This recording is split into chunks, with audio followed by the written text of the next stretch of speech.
أعوذ بالله من الشيطان الرجيم. بسم الله الرحمن الرحيم.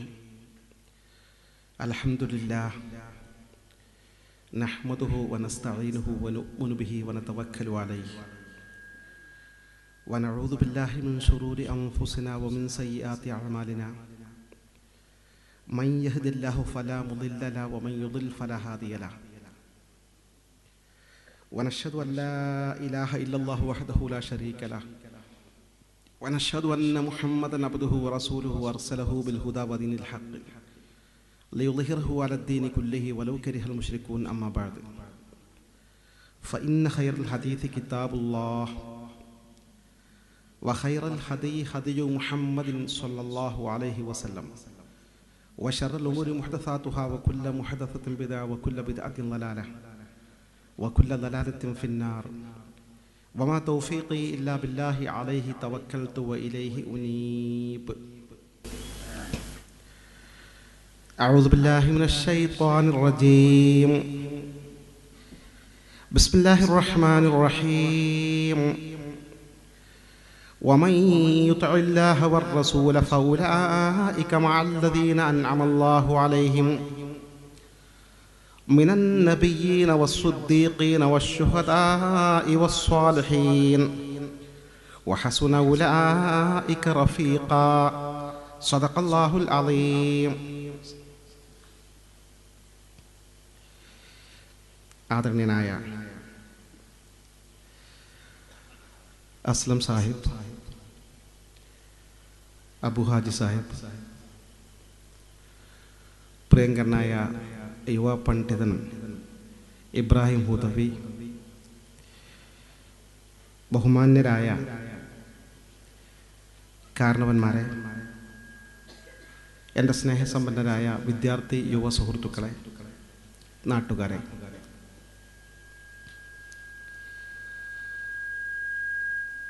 തലകാപ്പ് എന്ന നിങ്ങളുടെ കൊച്ചു പ്രദേശത്ത് നേരിട്ട് വരാനും നിങ്ങളുമായി സംവദിക്കാനും സാധിച്ചതിൽ അതിയായ സന്തോഷമുണ്ട്.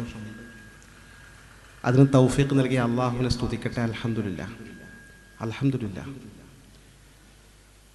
നാം ഈ പരിപാടി സംഘടിപ്പിച്ചത് കുറേ ആളുകൾ കുറേ പ്രയാസപ്പെട്ട് ഒരുപാട് നമ്മുടെ ഊർജവും സമയവും വിഭവങ്ങളുമൊക്കെ നീക്കി വച്ചാണ് ഇങ്ങനെ പരിപാടി സംഘടിപ്പിച്ചത്. തീർത്തും സതുദ്ദേശത്തോടു കൂടി മാത്രമാണിത് സംഘടിപ്പിച്ചത്. കരുണാവാരിധിയായ റബ്ബ് സുബ്ഹാനഹു വ തആല നാളെ ആഖിറത്തിൽ ചെല്ലുന്ന സമയത്ത് നമ്മുടെ നല്ല അമലുകളുടെ കൂട്ടത്തിൽ ഈ പരിപാടി സംഘടിപ്പിച്ചതും നമ്മളുടെ സന്നിഹിതരായതും ഒക്കെ ഉൾപ്പെടുത്തി കബൂൽ ചെയ്യുമാറാകട്ടെ. ആമീൻ ദുആ ചെയ്യുക.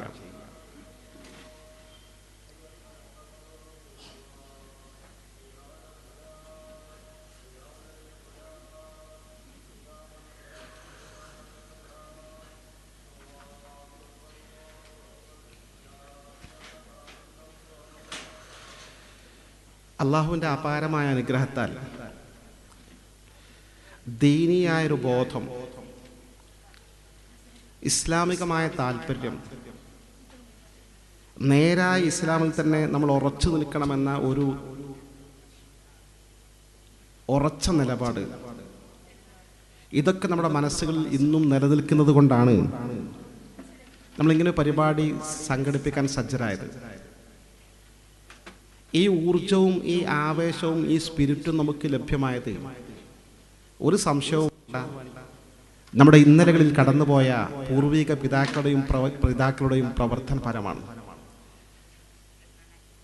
അവരൊക്കെ നമ്മുടെ മക്ബറയിൽ അന്ത്യവിശ്രമം കൊള്ളുകയാണ്, ബർസഖിയ ലോകത്ത് ജീവിച്ചു കൊണ്ടിരിക്കുകയാണ്. ദയാനിധിയായ റബ്ബ് സുബ്ഹാനഹു വ തആല നമ്മളുമായി ബന്ധപ്പെട്ട് മരിച്ചുപോയ എല്ലാവരുടെയും ബർസഖിയ ജീവിതം സന്തോഷപ്രദമാക്കി അനുഗ്രഹിക്കുമാറാകട്ടെ. ആമീൻ ദുആ ചെയ്യുകയാണ്. പ്രിയപ്പെട്ടവരെ, ഈ പരിപാടി ഇവിടെ സംഘടിപ്പിച്ചത് നമ്മുടെ ആശയാദർശങ്ങൾ വിശദീകരിക്കാനാണ്. നമ്മുടെ ആശയാദർശങ്ങൾ എന്ന് പറഞ്ഞാൽ അള്ളാഹുവിൻ്റെ അപാരമായ അനുഗ്രഹത്തിൽ കേരളീയ മുസ്ലിം സമൂഹത്തിന് ആധികാരികമായി നായകത്വം നൽകുന്ന ഒരു വലിയ സംഘടനയുണ്ട്. ബറക്കത്തുള്ള സംഘടന സമസ്ത കേരള ജംഇയ്യത്തുൽ ഉലമ. ആ സംഘടന ഉയർത്തിപ്പിടിക്കുന്ന ആശയാദർശം അഥവാ ലോക മുസ്ലിം സമൂഹം ബഹുഭൂരിപക്ഷവും കഴിഞ്ഞ 14 നൂറ്റാണ്ടുകാലമായി പിന്തുടരുന്ന സുന്നത്ത് ജമാഅത്തിൻ്റെ ആശയാദർശങ്ങളുടെ ആധികാരികതയാണ് വിശദീകരിക്കപ്പെടുന്നത്. ഞാൻ ആമുഖമായി ഒരു കാര്യം എൻ്റെ സഹോദരന്മാരുടെ ശ്രദ്ധയിൽപ്പെടുത്തട്ടെ. ഇവിടെ പറയുന്ന വിഷയങ്ങളുമായി ബന്ധപ്പെട്ട് അല്ലെങ്കിൽ നമ്മുടെ ആദർശവുമായി ബന്ധപ്പെട്ട ഏത് മേഖലയിലും ആർക്കെങ്കിലും സംശയങ്ങളുണ്ടെങ്കിൽ ആ സംശയങ്ങൾ നേരത്തെ എഴുതി കൊടുക്കണം എന്ന് അറിയിച്ചിരുന്നു. ഇനിയും നിങ്ങൾക്ക് ഇൻഷാ അല്ലാഹ് സംഘാടകർ അനുവദിക്കുമെന്ന പ്രതീക്ഷയിൽ ഒരവസരം കൂടി നൽകുകയാണ്. ഈ പരിപാടി കഴിയുന്നതിന് മുമ്പ് അങ്ങനെ എന്ത് സംശയങ്ങളുണ്ടെങ്കിലും തീർച്ചയായും ദൂരീകരിക്കാൻ അവസരമുണ്ടായിരിക്കും എന്ന് ശ്രദ്ധയിൽപ്പെടുത്തിക്കൊണ്ട് ഞാൻ വിഷയത്തിലേക്ക് പ്രവേശിക്കട്ടെ. സഹോദരങ്ങളെ, ആദരണീയരായ അഷ്റഫുൽ ഖൽഖ് നബി മുത്ത് മുഹമ്മദ് മുസ്തഫ സ്വല്ലല്ലാഹു അലൈഹി വസല്ലം തങ്ങൾ തൻ്റെ 23 വർഷക്കാലത്തെ പ്രവാചക ജീവിതത്തിൽ അനവധി കാര്യങ്ങൾ നമുക്ക് കൈമാറിയിട്ടുണ്ട്. ഒരുപാട് വചനങ്ങൾ ഹദീസ് എന്ന പേരിൽ ക്രോഡീകരിക്കപ്പെട്ട് കിടക്കുന്നുണ്ട്. അന്ന് തങ്ങൾ പറഞ്ഞ ദശലക്ഷക്കണക്കിന് വചനങ്ങളുടെ കൂട്ടത്തിൽ ശ്രദ്ധേയമായൊരു വചനമാണ് ഇസ്ലാമിക സമൂഹം പിൽക്കാലത്തിൽ ഭിന്നിക്കും എന്നത്, വ്യത്യസ്ത വിഭാഗങ്ങളായി ചേരിതിരിയും എന്നത്, ധാരാളം വിള്ളലുകൾ എൻ്റെ സമുദായത്തിൽ പ്രത്യക്ഷപ്പെടുമെന്നത്. കൃത്യമായി നബി തങ്ങൾ പറഞ്ഞു, സതഫ്തരിഖു ഉമ്മത്തി 73 മില്ല. എൻ്റെ പ്രിയപ്പെട്ട ഇസ്ലാമിക സമൂഹം പിൽക്കാലത്ത് 73 ചിന്താധാരകളുടെ ഉടമകളായി വേർപിരിയും. കുല്ലുഹ ഫിന്നാർ. അത് മുഴുവനും ലളിതമായ പ്രശ്നമാണ്, നമുക്ക് അവഗണിക്കാമായിരുന്നു. പക്ഷെ തങ്ങൾ പറഞ്ഞു കുല്ലുഹ ഫിന്നാർ, അത് മുഴുവനും നരകത്തിലേക്കാണ്, വളരെ ഗൗരവമുള്ള കേസാ. ഇല്ലാ വാഹിദ, ഒരൊറ്റ വിഭാഗം ഒഴികെ എന്ന് അഷ്റഫുൽ ഖൽഖ് നബി മുത്ത് മുഹമ്മദ് മുസ്തഫ സ്വല്ലല്ലാഹു അലൈഹി വസല്ലം. എനിക്കെൻ്റെ പ്രിയപ്പെട്ട ജ്യേഷ്ഠാനുജന്മാരോട് സ്നേഹപൂർവ്വം ശ്രദ്ധയിൽപ്പെടുത്താനുള്ളത് ഈ ഒരു വചനമാണ്. ഈ ഹദീസ് തെളിവിന് പര്യാപ്തമായ ഹസനായ ഹദീസാണെന്ന് കേരളത്തിലെ മുജാഹിദ് പ്രസ്ഥാനം പോലും അംഗീകരിക്കുന്ന നാസിറുദ്ദീൻ അൽബാനി എന്ന സലഫി പ്രസ്ഥാനത്തിൻ്റെ വേൾഡ് പണ്ഡിതൻ രേഖപ്പെടുത്തി വച്ചിട്ടുണ്ട്. എന്നുവെച്ചാൽ ഹദീസിൻ്റെ കാര്യത്തിൽ അങ്ങനെ തങ്ങൾ പറഞ്ഞോ എന്നുള്ള കാര്യത്തിൽ ആർക്കും തർക്കമല്ല. ഈ വ്യത്യസ്ത കക്ഷി വിഭാഗങ്ങൾ ഒന്ന് മാത്രമാണ് ശരി, കഴിച്ച് ബാക്കി മുഴുവൻ നരകത്തിലേക്കാണ് എന്ന് പറയുമ്പോൾ പ്രശ്നം കുറച്ച് ഗൗരവമാണ്. ഇത് പ്രാദേശിക തലത്തിലുണ്ടാകുന്ന എന്തെങ്കിലും ഒരു വിഷയത്തിൻ്റെ പേരിൽ മുസ്ലിങ്ങൾക്കിടയിൽ ഉണ്ടാകുന്ന തർക്കം അല്ല, രാഷ്ട്രീയ രംഗത്തുണ്ടാകുന്ന അഭിപ്രായ വ്യത്യാസങ്ങളല്ല. ഇത് നാളെ നമുക്ക് സ്വർഗം വേണോ നരകം വേണോ എന്ന് ആത്യന്തികമായി തീരുമാനിക്കേണ്ട അടിസ്ഥാനപരമായ അതിഗൗരവതരമായ വിഷയമാണ്. നമ്മൾ സത്യത്തിൻ്റെ ഒരു വിഭാഗം മാത്രമേ ഉള്ളൂ. ആ വിഭാഗം ഏതാണെന്ന് കണ്ടെത്തി അതിൻ്റെ പിന്നിൽ പാറ പോലെ ഉറച്ചു നിൽക്കാൻ ഞാനും നിങ്ങളും ബാധ്യസ്ഥരാണ്. അവരും നിസ്കരിക്കുന്നില്ലേ, അവരും നോമ്പെടുക്കുന്നില്ല ചോദിക്കുകയാണെങ്കിൽ അങ്ങനെ എത്ര കക്ഷികളുണ്ട് ലോകത്ത്?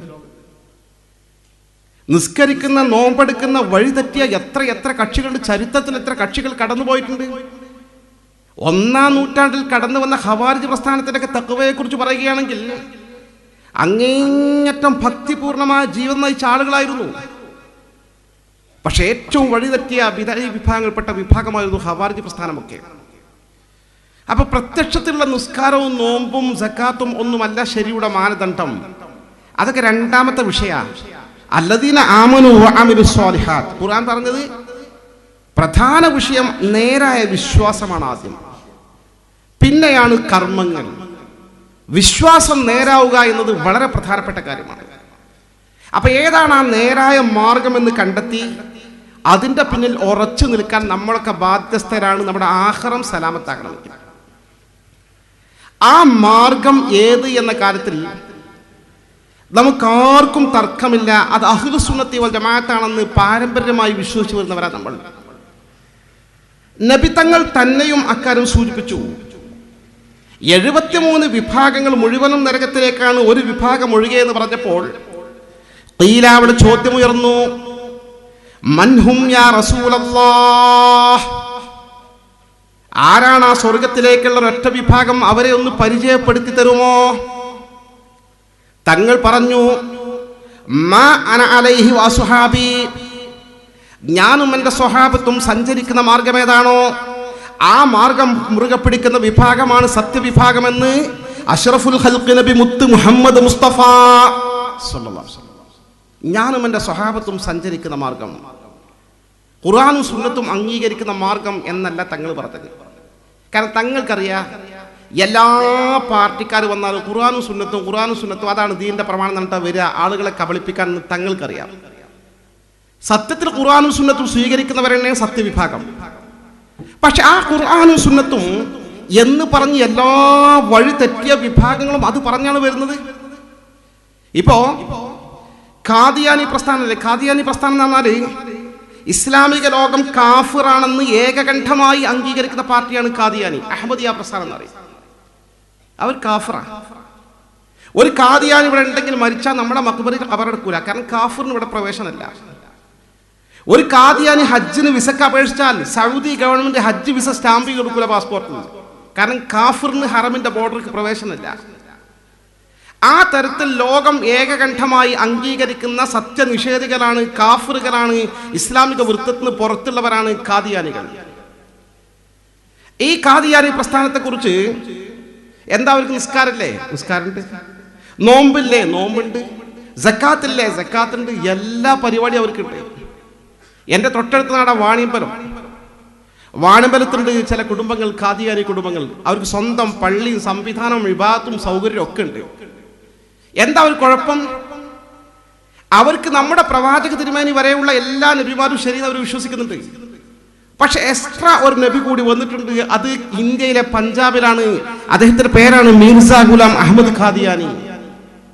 ഇതുകൂടി അംഗീകരിക്കണം എന്നേ അവർ പറയുന്നുള്ളൂ. അതിനവർക്ക് എന്താ തെളിവ്? ഖുർആനും സുന്നത്തുമാണ് പ്രമാണങ്ങൾ. അവർ കൃത്യമായി സുന്ദരമായി ഖുർആൻ ഓതിക്കൊണ്ട് പ്രഭാഷണം നടത്തുന്നു.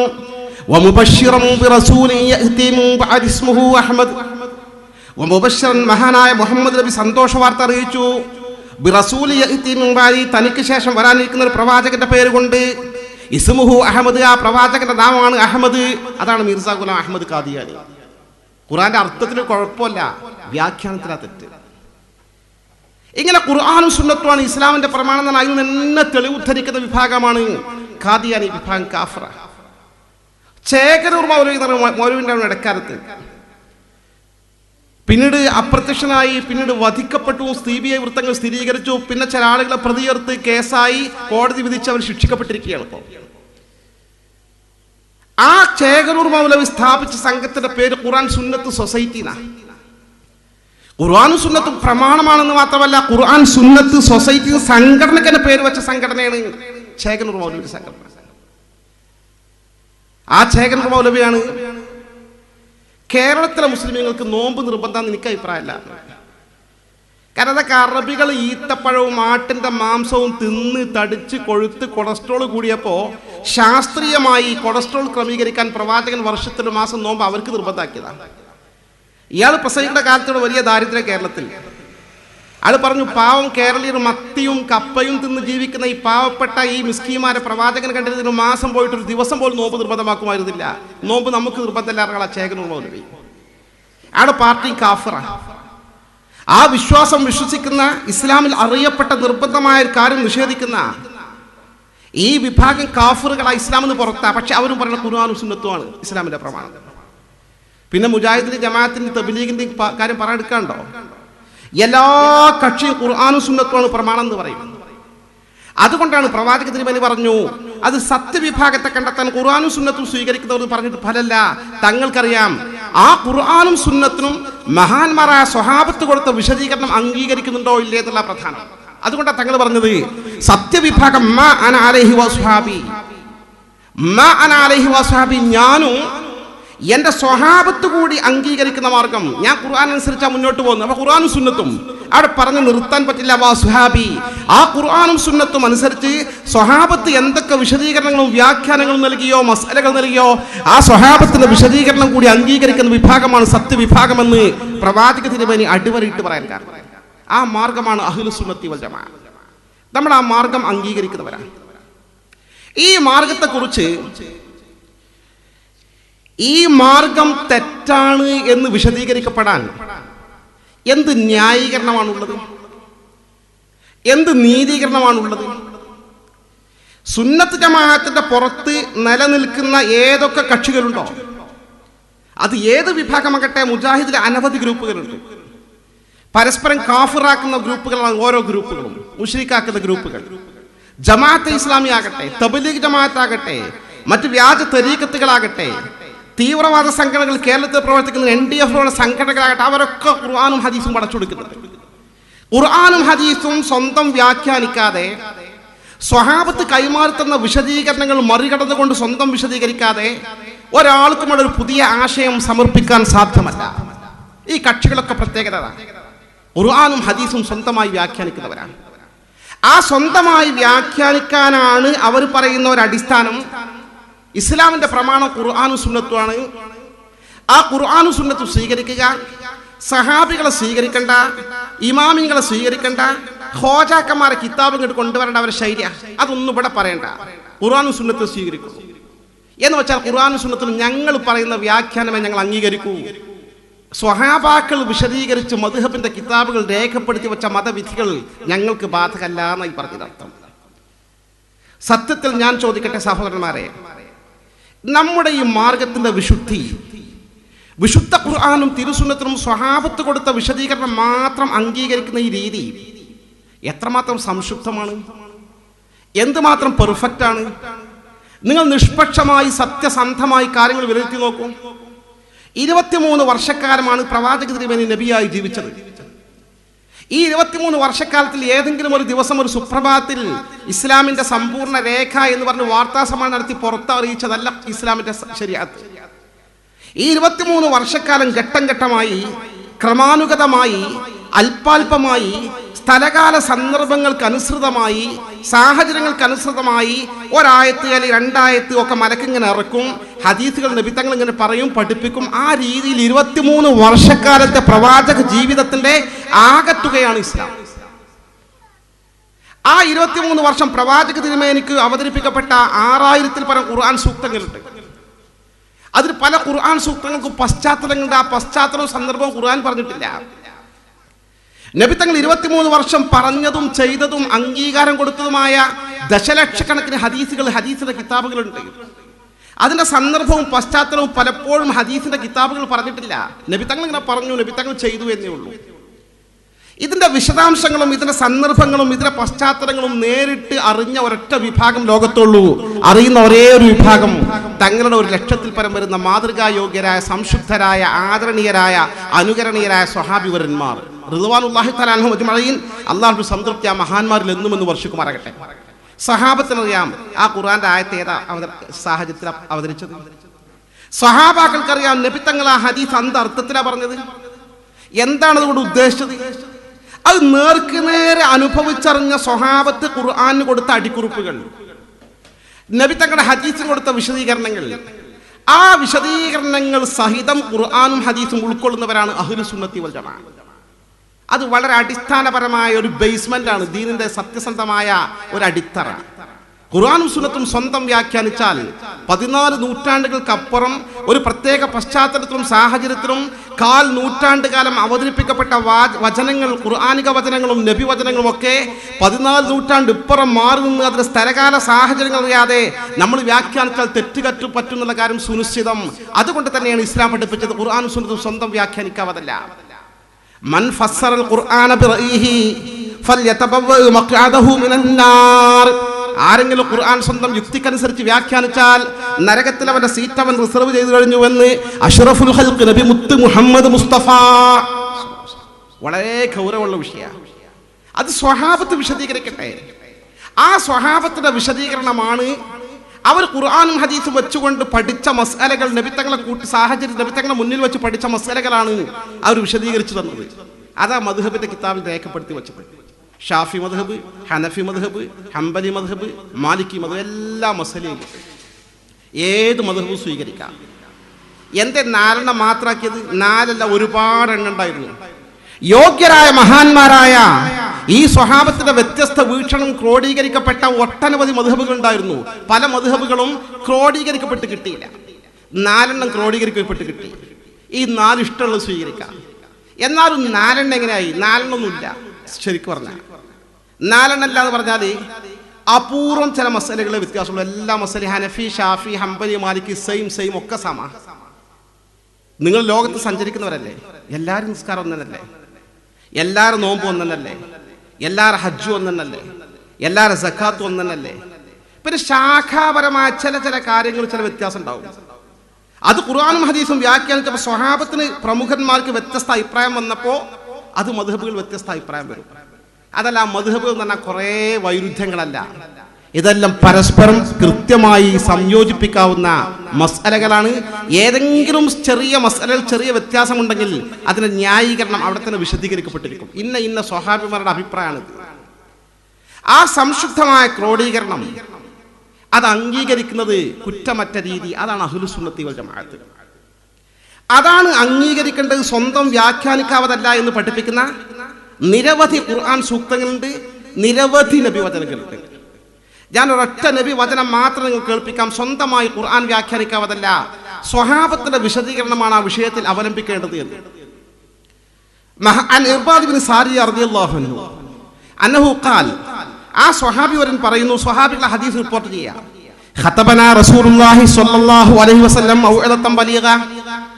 ഒരിക്കൽ നബി തിരുമേനി ഞങ്ങളെ സംഘടിപ്പിച്ചു, ഞങ്ങളെ ഒരുമിച്ച് കൂട്ടി. ഞങ്ങളൊരു സംഘം സ്വഹാബത്തിനോട് തങ്ങളൊരു പ്രഭാഷണം നടത്തി.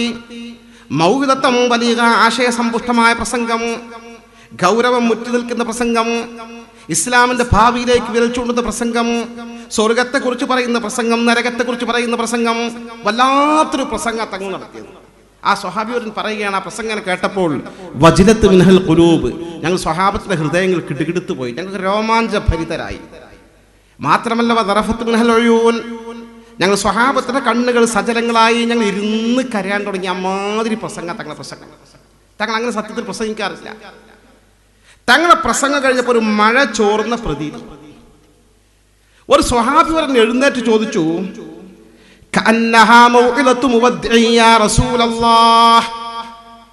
അല്ലാഹുവിന്റെ തിരുദൂതരെ തെറ്റിദ്ധരിക്കരുതേ, സംശയം കൊണ്ട് ചോദിച്ചു പോകുകയാണ്. സന്ദർഭം വിലയിരുത്തുമ്പോൾ, പശ്ചാത്തലം മനസ്സിലാക്കുമ്പോൾ, തങ്ങളുടെ പ്രസംഗത്തിന്റെ ഉള്ളടക്കം ചിന്തിക്കുമ്പോൾ ഇതങ്ങളുടെ വിടവാങ്ങൽ പ്രസംഗമാണോ ന്യായമായും സംശയിച്ചു പോകുന്നു. അല്ലെങ്കിൽ എന്തിനാണ് ഇത്ര വിശദമായി കാര്യങ്ങൾ പറഞ്ഞത്? തങ്ങളിങ്ങനെ വിശാലമായി പ്രസംഗിക്കാറില്ലല്ലോ, എല്ലാ കാര്യങ്ങളും സവിശദം പറയാറില്ലല്ലോ. ഇത്ര സുദീർഘമായ ഭാവിയിലെ സകലമായ കാര്യങ്ങളും ഉൾക്കൊള്ളുന്ന ഒരു പ്രസംഗം ഇത്ര സമ്പൂർണമായി നടത്തുമ്പോൾ, മാത്രമല്ല വിശുദ്ധ ഖുർആന്റെ ആയത്ത് ഇറങ്ങിക്കഴിഞ്ഞിട്ടുണ്ട്, ഇന്നക മയ്യിത്തുൻ വ ഇന്നഹും മയ്യിത്തൂൻ, നബിയെ നിങ്ങളും വഫാത്താകും, നിങ്ങൾ പ്രതിയോഗികളും മരിച്ചു പോകും. തങ്ങളുടെ മരണത്തിലേക്ക് സൂചന നൽകുന്ന ഖുർആൻ സൂക്തങ്ങളും വന്നിട്ടുണ്ട്. അതുകൊണ്ട് അങ്ങയുടെ വിടവാങ്ങൽ പ്രസംഗമാണ്, സംശയമാണ്. അങ്ങനെയാണെങ്കിൽ ഞങ്ങൾക്ക് തടയാൻ പറ്റില്ല. കാരണം ഖുർആൻ ഞങ്ങളെ പഠിപ്പിച്ചിട്ടുണ്ട്, കുല്ലു നഫ്സിൻ ദാഇഖത്തുൽ മൗത്ത്, മനുഷ്യനാണോ മരിച്ചേ തീരൂ. ഏതൊരു ജീവിക്കും മരണം നിർബന്ധമാണെന്ന് ഖുർആൻ തന്നെ നിങ്ങൾക്ക് ഞങ്ങളെ പഠിപ്പിച്ചിട്ടുണ്ട്. അതുകൊണ്ട് ഹബീബേ, തങ്ങളുടെ അവസാനത്തെ പ്രസംഗമാണെങ്കിൽ ഫൗസിന, ഈ പാവപ്പെട്ട ഉമ്മത്തിനോട് നിങ്ങൾ വസിയത്ത് ചെയ്യണേ. ഇന്നങ്ങ് ഞങ്ങളോടൊപ്പമുണ്ട്. എന്ത് പ്രശ്നങ്ങളുണ്ടെങ്കിലും തീർപ്പ് കൽപ്പിക്കാൻ, എന്ത് സംശയങ്ങളുണ്ടെങ്കിലും ഉത്തരം നൽകാൻ ഞങ്ങൾ ഒന്നാണ്, ഒറ്റക്കെട്ടാണ്, ഒരു മനസ്സോടുകൂടി നിങ്ങളെ പിന്നിൽ പാറ പോലെ ഉറച്ചു നിൽക്കുന്നു. തങ്ങളെ നിങ്ങൾ ഇവിടെ വാങ്ങിയാൽ ഭാവിയിൽ വരാനിരിക്കുന്ന ഇസ്ലാമിക സമൂഹങ്ങൾക്ക് മാർഗദർശനം നൽകുന്ന പ്രധാനപ്പെട്ട വസിയത്ത് നിങ്ങൾ ചെയ്യണേ. തങ്ങൾ ആ സംശയം നിരാകരിച്ചതൊന്നുമില്ല. ഇതിൻ്റെ അവസാനത്തെ പ്രസംഗമൊന്നുമില്ല. സത്യത്തിൽ ഹബീബിൻ്റെ അവസാനത്തെ പ്രസംഗം തന്നെയായിരുന്നു. വസിയത്ത് ചെയ്യാ തങ്ങൾ. വസിയത്തിന് മലയാളത്തിലുള്ള വസിയത്താണ് മരിച്ചു പിരിയുമ്പോൾ പറഞ്ഞേൽപ്പിക്കുന്ന പ്രധാനപ്പെട്ട കാര്യം. അള്ളാഹുവിന്റെ റസൂൽ ഈ ഘട്ടത്തിൽ 3 വസിയത്താ ചെയ്ത്. ഈ ഹദീസ് അബൂദാവൂദ്, തിർമിദി, ഇബ്നു മാജ, നസായി അവരൊക്കെ റിപ്പോർട്ട് ചെയ്ത സ്വഹീഹായ ഹദീസാ. ഞാൻ അങ്ങനെ പറയുന്നത്, ഇതൊക്കെ ഒരു ശൈലി ഉണ്ട് ബിദഈ പ്രസ്ഥാനക്കാർക്ക്, അതൊക്കെ പാള കിതാബുൽ ഹദീസ്, അതൊക്കെ ദഈഫായ ഹദീസാ. അങ്ങനെ ഒരു കുറ്റോ ആരോപിക്കാനില്ലാത്ത സംശുദ്ധമായ പരമ്പരയോട് റിപ്പോർട്ട് ചെയ്യപ്പെട്ട ഹദീസാ. നബി തങ്ങൾ 3 വസിയത്താണ് ഈ ഘട്ടത്തിൽ നൽകിയത്. ഒന്ന്, ഊസിക്കും ബിത്തഖ്വല്ലാഹ്, എനിക്ക് പ്രഥമവും പ്രധാനമായി നൽകാനുള്ള വസിയത്ത് തഖ്വന്നെ മക്കളെ.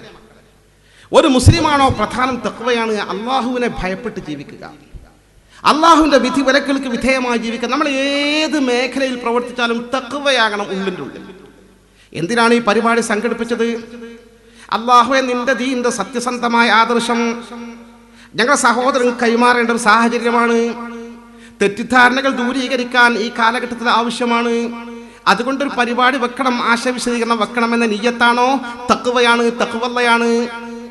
ഞാൻ എന്തിനാണ് വിദേശത്ത് ജോലിക്ക് പോകുന്നത്? നാട്ടിൽ നിന്നാൽ എനിക്ക് കാശ് തികയില്ല, എനിക്ക് ഉമ്മാനെ നോക്കണം, എൻ്റെ ഉപ്പാനെ സംരക്ഷിക്കണം, എൻ്റെ പെങ്ങന്മാരെ കല്യാണം കഴിക്കണം, എൻ്റെ ഭാര്യയും മക്കളെയും പോറ്റണം, നാട്ടിനനുസരിച്ച് വീട് വെക്കണം. ഈ നാട് കൊണ്ട് കഴിയില്ല, ഗൾഫിൽ പോയേ തീരുമെന്ന് വിചാരിച്ചുകൊണ്ട് ഗൾഫിൽ പോയാൽ അതിൻ്റെ റബ്ബെന്നെ ഏൽപ്പിച്ച ജോലിയാണ്, ആ ജോലി നിർവഹിക്കാൻ പണം വേണമെന്ന നീയത്തിലാണെങ്കിൽ ഗൾഫിൽ പോകുന്ന തഖ്വയാണ്, തഖ്വയാണ്. ഒക്കെ അള്ളാനെ വിചാരിച്ചാൽ ചെയ്യുക. അള്ളാഹ് പ്രതിഫലം തരും, അള്ളാഹ് കൽപ്പിച്ചതാണ്. നമ്മുടെ ജീവിതത്തിന് ഏതേത് മേഖലയിൽ എന്ത് പറ്റിപ്പെട്ടാലും ഒരു മുസ്ലിം പ്രധാനം തഖ്വയാണ് പ്രധാനം. 1ാമത്തെ വസിയത്ത് കഴിഞ്ഞു. 2ാമത്തെ വസിയത്ത് നിങ്ങൾ പറയാൻ, ഇയ്യാക്കും വസമഅ വത്വാ, നിങ്ങൾ നേതൃത്വത്തെ അനുസരിക്കണം. എൻ്റെ പ്രിയപ്പെട്ട ഇസ്ലാമിക സമൂഹം, നിങ്ങൾ ഏത് രാജ്യത്ത് ജീവിച്ചാലും, ഏത് ലോകത്ത് ജീവിച്ചാലും, ഏത് മഹലിൽ ജീവിച്ചാലും അവിടെ നേതൃത്വം ഉണ്ടാവും. നേതൃത്വത്തെ അനുസരിക്കണം. വൈൻ തഅമ്മറ അലൈക്കും അബ്ദുൻ ഹബശിയുൻ, എത്യോപ്യക്കാരനായ കറുകറുത്ത നീഗ്രോവായ അടിമയാണ് നിങ്ങൾ നേതാവെങ്കിലും നേതൃത്വം പറഞ്ഞാൽ ചോദ്യം ചെയ്യാതെ അംഗീകരിക്കണം. ആ വസിയത്തിന്റെ പ്രധാനം ചരിത്രം പരിശോധിച്ചാൽ കാണാം. എന്നൊക്കെ ഇസ്ലാമിക ലോക സമൂഹത്തിൽ കുഴപ്പമുണ്ടായിട്ടുണ്ടോ, രക്തച്ചൊരിച്ചിലുണ്ടായിട്ടുണ്ടോ, സംഘർഷങ്ങൾ ഉണ്ടായിട്ടുണ്ടോ, ഒരു വിഭാഗം നേതൃത്വത്തെ ധിക്കരിച്ചതായിരുന്നു കാരണം കണ്ടെത്താൻ സാധിക്കും. ഇപ്പൊ നമ്മുടെ കൂട്ടത്തിൽ നമുക്കറിയാം, ഞാൻ കുറ്റപ്പെടുത്തല്ല, കാന്തപുരം വിഭാഗം എന്നുള്ള ഗ്രൂപ്പ് നമ്മുടെ കൂട്ടത്തിലുണ്ട്. കുറച്ചുള്ളൂ, പറഞ്ഞിട്ട് കാര്യമില്ല. എല്ലായിടത്തും ഫിത്ന, ഫസാദ്, കുഴപ്പം, പ്രശ്നം. അവിടെ പള്ളി പൂട്ടി, ഇവിടെ മദ്രസ പൂട്ടി. എന്നാൽ തിരക്കുള്ള ആശയത്തിന് വല്ല വ്യത്യാസം ഉണ്ടെങ്കിൽ യഥാർത്ഥത്തിൽ ഈ പറഞ്ഞ സുന്നത്ത് ജമാഅത്ത് വിശുദ്ധ ഖുർആനും തിരുസുന്നത്തിനും സ്വഹാബത്ത് കൊടുത്ത വിശദീകരണം അനുസരിച്ച് ക്രോഡീകരിക്കപ്പെട്ട മദ്ഹബിന്റെ കിതാബുകൾ അതേപടി അംഗീകരിക്കുന്ന വിഭാഗം. പക്ഷേ അങ്ങനെ ഒരു പ്രശ്നം ഉണ്ടാകാൻ എന്തേ കാരണം? ഈ പുതിയ തലമുറക്ക് അറിഞ്ഞോണമെന്നില്ല. ചെറിയൊരു പ്രശ്നം ഉണ്ടായി. എറണാകുളത്ത് ഒരു സമ്മേളനം വെച്ചു. ആ സമ്മേളനം വിഭാഗീയമായി വെച്ചു. വേറെ വിഭാഗം 2 ഗ്രൂപ്പായിട്ട് 2 സമ്മേളനം വെച്ചു. സമസ്തക്ക് ഒരു പരമോന്നത, ഒരു പണ്ഡിത നേതൃസഭയുണ്ട്, സമസ്ത കേരള ജംഇയ്യത്തുൽ ഉലമ. അതിന്റെ ആദരണീയ അധ്യക്ഷൻ ആ കാലഘട്ടത്തിൽ ഉസ്താദുൽ അസാതീദ് റഈസുൽ മുഹഖഖീൻ കണ്ണിയത്ത് അഹ്മദ് മുസ്ലിയാർ നവറല്ലാഹു മർഖദഹു ദറജ, അല്ലാഹു ഉയർത്തി കൊടുക്കുമാറാകട്ടെ. എൻ്റെ സുഹൃത്തുക്കളെ, ജീവിതത്തിൽ ഒരു കറാഹത്ത് പോലും ചെയ്യാത്ത പരമപരിശുദ്ധനായ മനുഷ്യനാണ്. അങ്ങനത്തെ ഒരു മനുഷ്യനെ കണ്ടു കിട്ടിയാൽ നമുക്കൊന്ന് കൈപിടിച്ച് മുത്താമായിരുന്നു, ദുആ ചെയ്യിപ്പിക്കാൻ. അങ്ങനത്തെ മനുഷ്യനെ കിട്ടാണ്ടോ? ജീവിതത്തിൽ ഹറാം ചെയ്യാത്തന്നല്ല, ഒരു പെണ്ണിനെ നമ്മൾ കണ്ട മാത്രയിൽ കണ്ണ് ദൃഷ്ടി താഴ്ത്തണമെന്ന ഖുർആനിൽ ഇന്ന ഹറാമില്ല. ഒരു സെക്കൻഡ് കൂടി നോക്കിയാൽ ഹറാമായി.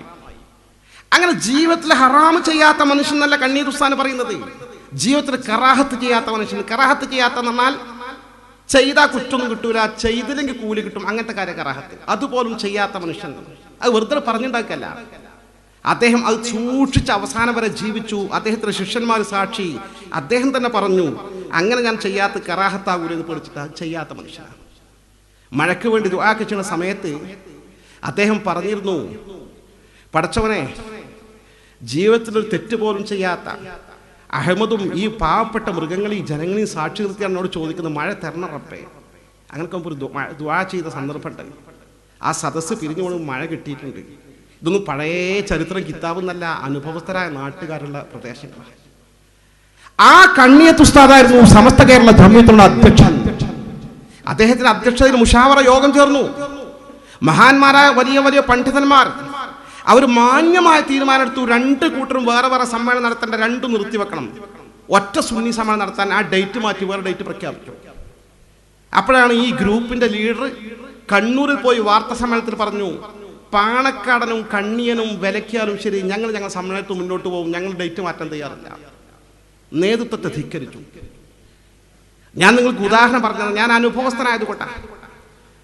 പച്ചയായി സമസ്ത കേരള ജംഇയ്യത്തുൽ ഉലമ മുശാവറ ഔദ്യോഗികമായി കണ്ണിയത്ത് ഉസ്താദിന്റെ അധ്യക്ഷതയിലെടുത്ത തീരുമാനം ലംഘിച്ചുകൊണ്ട് ഞങ്ങളുടെ ഡേറ്റ് മാറ്റാൻ കഴിയില്ല എന്ന് നേതൃത്വത്തെ ചോദ്യം ചെയ്തുകൊണ്ട് വേറെ പാർട്ടി ഉണ്ടാക്കി, വേറെ ആശയത്തിന്റെ പാർട്ടി ഉണ്ടാക്കിയത്. ഇന്നും എന്താണ് അവരുടെ പ്രത്യേക ആശയം എന്ന് വെച്ചാൽ അവർക്കൊന്നും പറയാനില്ല. ഞാൻ സുഹൃത്തുക്കളെ പറഞ്ഞു, അതിനെ തുടർന്ന് എത്ര കുഴപ്പമുണ്ടായി, എത്ര ആളുകൾ കത്തിക്കുത്തേറ്റ് മരിച്ചു, എത്ര മഹല്ല പള്ളികൾ പൂട്ടിക്കിടക്കുന്നു, ഇപ്പോഴും എത്ര പൂട്ടിക്കിടക്കുന്നു, എത്ര സ്ഥലത്ത് തമ്മിൽ തല്ലി തല കയ്യും കാലും ഒടിച്ചുകൊണ്ടിരിക്കുന്നു, കത്തിക്കുത്ത് നടത്തിക്കൊണ്ടിരിക്കുന്നു, എത്ര സ്ഥലത്താണ് മദ്രസകൾ പൂട്ടിക്കിടക്കുന്നത്.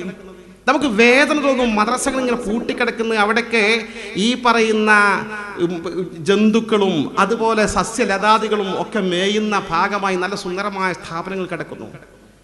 എത്ര മദ്രസകളാണ് പകുതി പിളർത്തി വെച്ചിക്കുക. അവിടേക്ക് പോകണം നമ്മുടെ കുട്ടികൾ സുന്നി കുട്ടികൾ, ഇവിടേക്ക് പോകണം നമ്മുടെ സുന്നി കുട്ടികൾ. എന്താ പ്രശ്നം? അത് ആ വിഭാഗത്തിന് വേറെ ഓഹരി വെച്ച് കൊടുക്കണം. ഇത് പോരാ. ഞാൻ ആ ഭാഗം നിർമ്മിക്കല സൂചിപ്പിച്ചതാണ്. ഈ പ്രശ്നം തൊട്ട് 14 നൂറ്റാണ്ട് കാലത്തെ ലോക ചരിത്രത്തിൽ ഇസ്ലാമിക ലോകത്ത് സംഘടനകളും രക്തച്ചൊരിച്ചിലുകളും കുഴപ്പങ്ങളും എന്നൊക്കെ അരങ്ങേറിയിട്ടുണ്ടോ അതിൻ്റെയൊക്കെ മൂല കാരണം അന്വേഷിച്ചാൽ ഒരു വിഭാഗം നേതൃത്വത്തെ ധിക്കരിച്ചതായിരുന്നു കണ്ടെത്താൻ സാധിക്കും. അപ്പൊ തങ്ങൾ ആ വസീയത്തിന് പ്രാധാന്യമുണ്ട്. തങ്ങൾ പറഞ്ഞേൽപ്പിച്ച വസീയത്ത് ഇയ്യാക്കും വസ്സമാഅ. മക്കളെ, എവിടെ ചെന്നാലും നേതൃത്വത്തെ അനുസരിച്ചോ. നേതൃത്വം പറഞ്ഞ് ചിലപ്പോൾ ബുദ്ധിക്ക് ഉൾക്കൊള്ളാൻ കഴിയില്ല, ഉൾക്കൊള്ളേണ്ട തൽക്കാലം അംഗീകരിക്കണം. അത് ഹബശി എത്യോപ്യക്കാരനായ കറുകറുത്ത കാണാൻ കൗതുകമില്ലാത്ത നീഗ്രോവായ അടിമയാണ് നിങ്ങൾ നേതൃത്വം ഏൽപ്പിക്കപ്പെട്ടതെങ്കിലും നേതൃത്വം പറഞ്ഞോ, ബസ് അവിടെ തീരുമാനങ്ങൾ. മൂന്നാമത്തെ വസീയത്ത്, അല്ലാഹുവിന്റെ ഹബീബ് വസീയത്ത് പറഞ്ഞു നിർത്തുകയാണ്. വഇന്നഹു മൻ യഇശ് മിൻകും ബഅദി ഫസയറ ഇഖ്തിലാഫൻ കസീറാ ഫഅലൈക്കും ബിസുന്നതി വസുന്നതിൽ ഖുലഫാഇർ റാഷിദിൽ മഹ്ദിയീൻ. എൻ്റെ പ്രിയപ്പെട്ടവരെ, കാലചക്രം കറങ്ങുമ്പോൾ ഇനിയും ജീവിക്കുന്ന ആളുകൾക്ക് പിന്നിൽ കാണാൻ സാധിക്കും ഇഖ്തിലാഫൻ കസീറ. എൻ്റെ പ്രിയപ്പെട്ട ഇസ്ലാമിക സമൂഹത്തിൽ ഭിന്നതകൾ കാണാൻ സാധിക്കും. കസീറ, ധാരാളം ഭിന്നതകൾ. ഖുർആനും ഹദീസും പറഞ്ഞുകൊണ്ട് ഇതാണ് തൗഹീദിന്റെ മാർഗം എന്ന് പറഞ്ഞ ഒരു കക്ഷി നിങ്ങൾ അങ്ങോട്ട് വിളിക്കുമ്പോൾ, അതേ ഖുർആനും ഹദീസും പറഞ്ഞുകൊണ്ട് അതല്ല തൗഹീദിന്റെ മാർഗം, പ്രവാചകന്മാർ പ്രബോധനം ചെയ്ത പ്രവിശാലമായ ഇസ്ലാം ഇതാണെന്ന് പറഞ്ഞ് മറുകക്ഷി അങ്ങോട്ട് വിളിക്കുമ്പോൾ, മൂന്നാം കക്ഷി വന്ന് അത് രണ്ടും ശരിയല്ലാതെ ഖുർആനും ഹദീസും ഉദ്ധരിച്ചുകൊണ്ട് തിരിച്ച് അങ്ങോട്ട് വിളിക്കുമ്പോൾ, മാറി മാറി ഗ്രൂപ്പുകളെ ക്ഷണിക്കുമ്പോൾ, അല്ലാഹുവേ സത്യവിഭാഗം ഏതാണ്? അവരും പറയുന്നത് ഖുർആൻ, ഇവരും പറയുന്ന ഹദീസാണ്, ഞാൻ ഏത് മാർഗത്തെ പിൻപറ്റണമെന്ന് ആശയക്കുഴപ്പത്തിൽ അകപ്പെടുന്ന ഒരു കാലഘട്ടം നിങ്ങൾക്ക് വരാനിരിക്കുന്നു. അത് തങ്ങൾ പറഞ്ഞ എത്ര ഫിറ്റാണ് ഈ കാലഘട്ടത്തിൽ. അത്തരമൊരു കാലഘട്ടത്തിൽ സത്യവിഭാഗത്തെ കണ്ടെത്താൻ നിങ്ങൾക്ക് ഞാൻ മാനദണ്ഡം നിശ്ചയിച്ചു തരാം. തങ്ങൾ പറയട്ടെ, ഖുർആനും സുന്നത്തും സ്വീകരിക്കുന്നവരെ മുറുകെ പിടിച്ചോ. അവിടെയും തങ്ങൾ പറഞ്ഞില്ല. തങ്ങൾ അങ്ങനെ പറഞ്ഞ തങ്ങൾക്കറിയാലോ നമ്മളെ കുറിച്ച്. എല്ലാ ഗ്രൂപ്പും ഈ ഖുർആനും ഹദീസും പറഞ്ഞിട്ടാ വരിക. തങ്ങൾ പറഞ്ഞ വാചകം കേൾക്കണോ? ഫഅലൈക്കും ബിസുന്നതി വസുന്നതിൽ ഖുലഫാഇർ റാഷിദിൽ മഹ്ദിയീൻ. എൻ്റെ ചര്യയും എൻ്റെ മാർഗദർശികളായ ഖലീഫമാരുടെ സ്വഹാബിമാരുടെ മാതൃകയും അംഗീകരിക്കുന്നവർ ആരാണോ അവരാണ് സത്യവിഭാഗമെന്ന് ഷഫീഉനാ റസൂലുള്ളാഹി. നോക്ക് നിങ്ങൾ തടമേ, എൻ്റെ ചര്യയും എൻ്റെ സ്വഹാബത്തിന്റെ മാതൃകയും. എൻ്റെ ചര്യ ഖുർആന്റെ വ്യാഖ്യാനം, എൻ്റെ ചര്യ എന്നുവെച്ചാൽ ഖുർആനും ഹദീസും പോരാ, സ്വഹാബത്തിന്റെ വിശദീകരണം. എത്ര പെർഫെക്റ്റാ സുന്നത്ത് ജമാഅത്തിന്റെ മാർഗം. നമ്മൾ ഖുർആനും സുന്നത്തിനും ഒരു മസ്അലക്ക് വേണ്ടി ഇതാ നിങ്ങളൊരു മഹല്ല, ഈ മഹൽ നിങ്ങൾക്ക് എന്തൊക്കെ സംശയങ്ങൾ ഉണ്ടാകാറുണ്ട്? തലാഖ് കേസ് ഉണ്ടാകാറില്ലേ? അനന്തരാവകാശ സ്വത്ത് ഭാഗിക്കുന്ന വിഷയം വരാറില്ലേ? എന്തൊക്കെ മസ്അലപരമായ പ്രശ്നങ്ങൾ വരാറുണ്ട്? നിങ്ങൾ എന്താ ചെയ്യുക? നിങ്ങൾ ഖാദിനോട് ചോദിക്കും, നിങ്ങൾ ആലിമീങ്ങളോട് ചോദിക്കും. ആലിമീങ്ങളോട് ചോദിച്ചാൽ അവർ ഖുർആൻ നോക്കിയിട്ടല്ല മറുപടി പറയാ, ഹദീസ് നോക്കിയിട്ടല്ല മറുപടി. ആ ഖുർആനും ഹദീസും അനുസരിച്ച് മഹാന്മാരായ സ്വഹാബത്ത് വിശദീകരിച്ച വിശദീകരണം അനുസരിച്ച് ക്രോഡീകരിക്കപ്പെട്ട കിതാബുണ്ട് അവിടെ. ഫത്ഹുൽ മുഈൻ നോക്കി പറയും, ഇആനത്ത് നോക്കി പറയും, മഹല്ലി നോക്കി പറയും, തുഹഫ നോക്കി പറയും. ആ തരത്തിലുള്ള ക്രോഡീകരിക്കപ്പെട്ട മഹാന്മാരായ സ്വഹാബത്തിന്റെ വിശദീകരണം അനുസരിച്ച് സംവിധാനിക്കപ്പെട്ട ആ മസ്അലകൾ വസ്തുനിഷ്ഠമായി പറയും. ഒരു പ്രശ്നമല്ല, ഒരു കുഴപ്പമല്ല. മസ്അലകൾക്ക് ആധാരമാക്കുന്ന ഖുർആനും ഹദീസിനും ആ സ്വഹാബിവരന്മാർ കൊടുത്ത വിശദീകരണങ്ങൾ ക്രോഡീകരിച്ച് വെച്ച കിതാബുകൾ, ആ മാർഗം സ്വീകരിക്കണം എന്നാണ് ഖുർആൻ നമ്മളെ പഠിപ്പിച്ചത്, ഹദീസ് നമ്മളെ പഠിപ്പിച്ചത്. ഹദീസ് മാത്രം സൂചിപ്പിച്ചു അർത്ഥം. അതാണ് അഹ്ലുസ് സുന്നത്തി വൽ ജമാഅ. ആ അഹ്ലുസ് സുന്നത്തി വൽ ജമാഅത്തിന്റെ ഈ 4 മദ്ഹബിന്റെ കിതാബുകൾ ക്രോഡീകരിക്കപ്പെട്ട കാലഘട്ടം ഏതാ? ഒക്കെ എൻ്റെ പ്രിയപ്പെട്ടവരെ, ഒന്നാമത്തെ മദ്ഹബ് നമ്മുടെ ഇമാമിന്റെ മദ്ഹബല്ലേ നമുക്കറിയുന്നത്, ഇമാമുന ശാഫിഈ. ഇമാം ഷാഫി തങ്ങൾ ഹിജറ 150 ജനിച്ചു, 204 വഫാത്തായി. എന്നുവെച്ചാൽ തങ്ങൾക്ക് ശേഷം 150 കൊല്ലമായിട്ടുള്ളൂ ജനിക്കുമ്പോൾ. ഹനഫി മദ്ഹബിന്റെ ഇമാം അബൂ ഹനീഫ ഇമാം അതിന്റെ മുമ്പാ ജനിച്ചത്. അവരൊക്കെ 1, 2, 3 നൂറ്റാണ്ടിന്റെ ഉള്ളിലാ ജീവിച്ചത്. ഈ മദ്ഹബുകൾ ക്രോഡീകരിച്ച സ്വഹാബത്ത് താബികൾ കൈമാറിക്കൊടുത്ത ഈ മസ്അലകൾ ക്രോഡീകരിച്ച് സമ്പൂർണ്ണമായി രേഖപ്പെടുത്തിയ അതിന് നേതൃത്വം കൊടുക്കുന്ന മദ്ഹബിന്റെ ഇമാമുകൾ ജീവിച്ചത് ഹിജ്റ 1, 2, 3 നൂറ്റാണ്ടുകളിൽ. എന്താണ് ആ 3 നൂറ്റാണ്ടുകളുടെ പ്രത്യേകത? സ്വഹീഹുൽ ബുഖാരി റിപ്പോർട്ട് ചെയ്ത ഹദീസിൽ തന്നെ പറയട്ടെ, ആദരവായ റസൂലുള്ളാഹി സ്വല്ലല്ലാഹു അലൈഹി വസല്ലം തങ്ങൾ പറയുകയാണ്, ഖൈറുൽ ഖുറൂനി ഖർനി സുമ്മല്ലദീന യലൂനഹും സുമ്മല്ലദീന യലൂനഹും. ആരെന്ത് പറഞ്ഞാലും ശരി, ഏറ്റവും നല്ല ഇസ്ലാമിക സമൂഹം എൻ്റെ 1-ാം നൂറ്റാണ്ടിൽ ജീവിച്ചവരാണ്. സുമ്മല്ലദീന യലൂനഹും, പിന്നെ ഏറ്റവും നല്ലവർ 2-ാം നൂറ്റാണ്ടുകാരാണ്. സുമ്മല്ലദീന യലൂനഹും, പിന്നെ ഏറ്റവും നല്ലവർ 3-ാം നൂറ്റാണ്ടുകാരാണെന്ന് അഷ്റഫുൽ ഖൽഖ് നബി മുത്ത് മുഹമ്മദ് മുസ്തഫ ആ 3 നൂറ്റാണ്ടിൽ അതൊക്കെ ക്രോഡീകരിക്കപ്പെട്ടത്. അന്നത്തെ ഏറ്റവും വലിയ ലീഡർഷിപ്പുള്ള യോഗ്യരായ മഹാപണ്ഡിതന്മാർ. അതൊക്കെ നമ്മളെ സംശയം തീർക്കാൻ റസൂലുള്ളാഹി നേരത്തെ പറഞ്ഞു വെച്ചതാണ്. ഇപ്പോൾ സുപ്രഭാതത്തിൽ നമുക്ക് ആധുനിക ടെക്നോളജി വളർന്നു വന്നത് കൊണ്ട് ഖുർആനും ഹദീസും ഗവേഷണം നടത്താൻ കൂടുതൽ സൗകര്യമാണ്. നമുക്കാണ് ശരി കിട്ടിയത്, ഇമാമിങ്ങൾക്ക് അത് കിട്ടാതെ പോയി എന്ന് പറഞ്ഞ് പുതിയ മസ്അലകളുമായി വരുന്ന ആളുകൾ എന്ത് പറഞ്ഞാലും ശരി നിങ്ങൾ സ്വീകരിക്കേണ്ട. ആദ്യ നൂറ്റാണ്ടിൽ ജീവിച്ച അവരാണ് നല്ലവരെന്നാണ് റസൂലുള്ളാഹി തങ്ങൾ അടിവരയിട്ട് പറയുന്നത്. ആ മാർഗം സ്വീകരിക്കുന്നവർ അഹ്ലുസ് സുന്നത്ത് വൽ ജമാഅത്ത്. ആ മദ്ഹബിന്റെ കിതാബുകളില്ലാത്തൊരു മസ്അല സുന്നി സ്വീകരിക്കുന്നുണ്ട് തെളിയിക്കുകയാണെങ്കിൽ നമുക്ക് ആ സുന്നി വേണ്ട, നമ്മൾ അവിടെയുണ്ട്.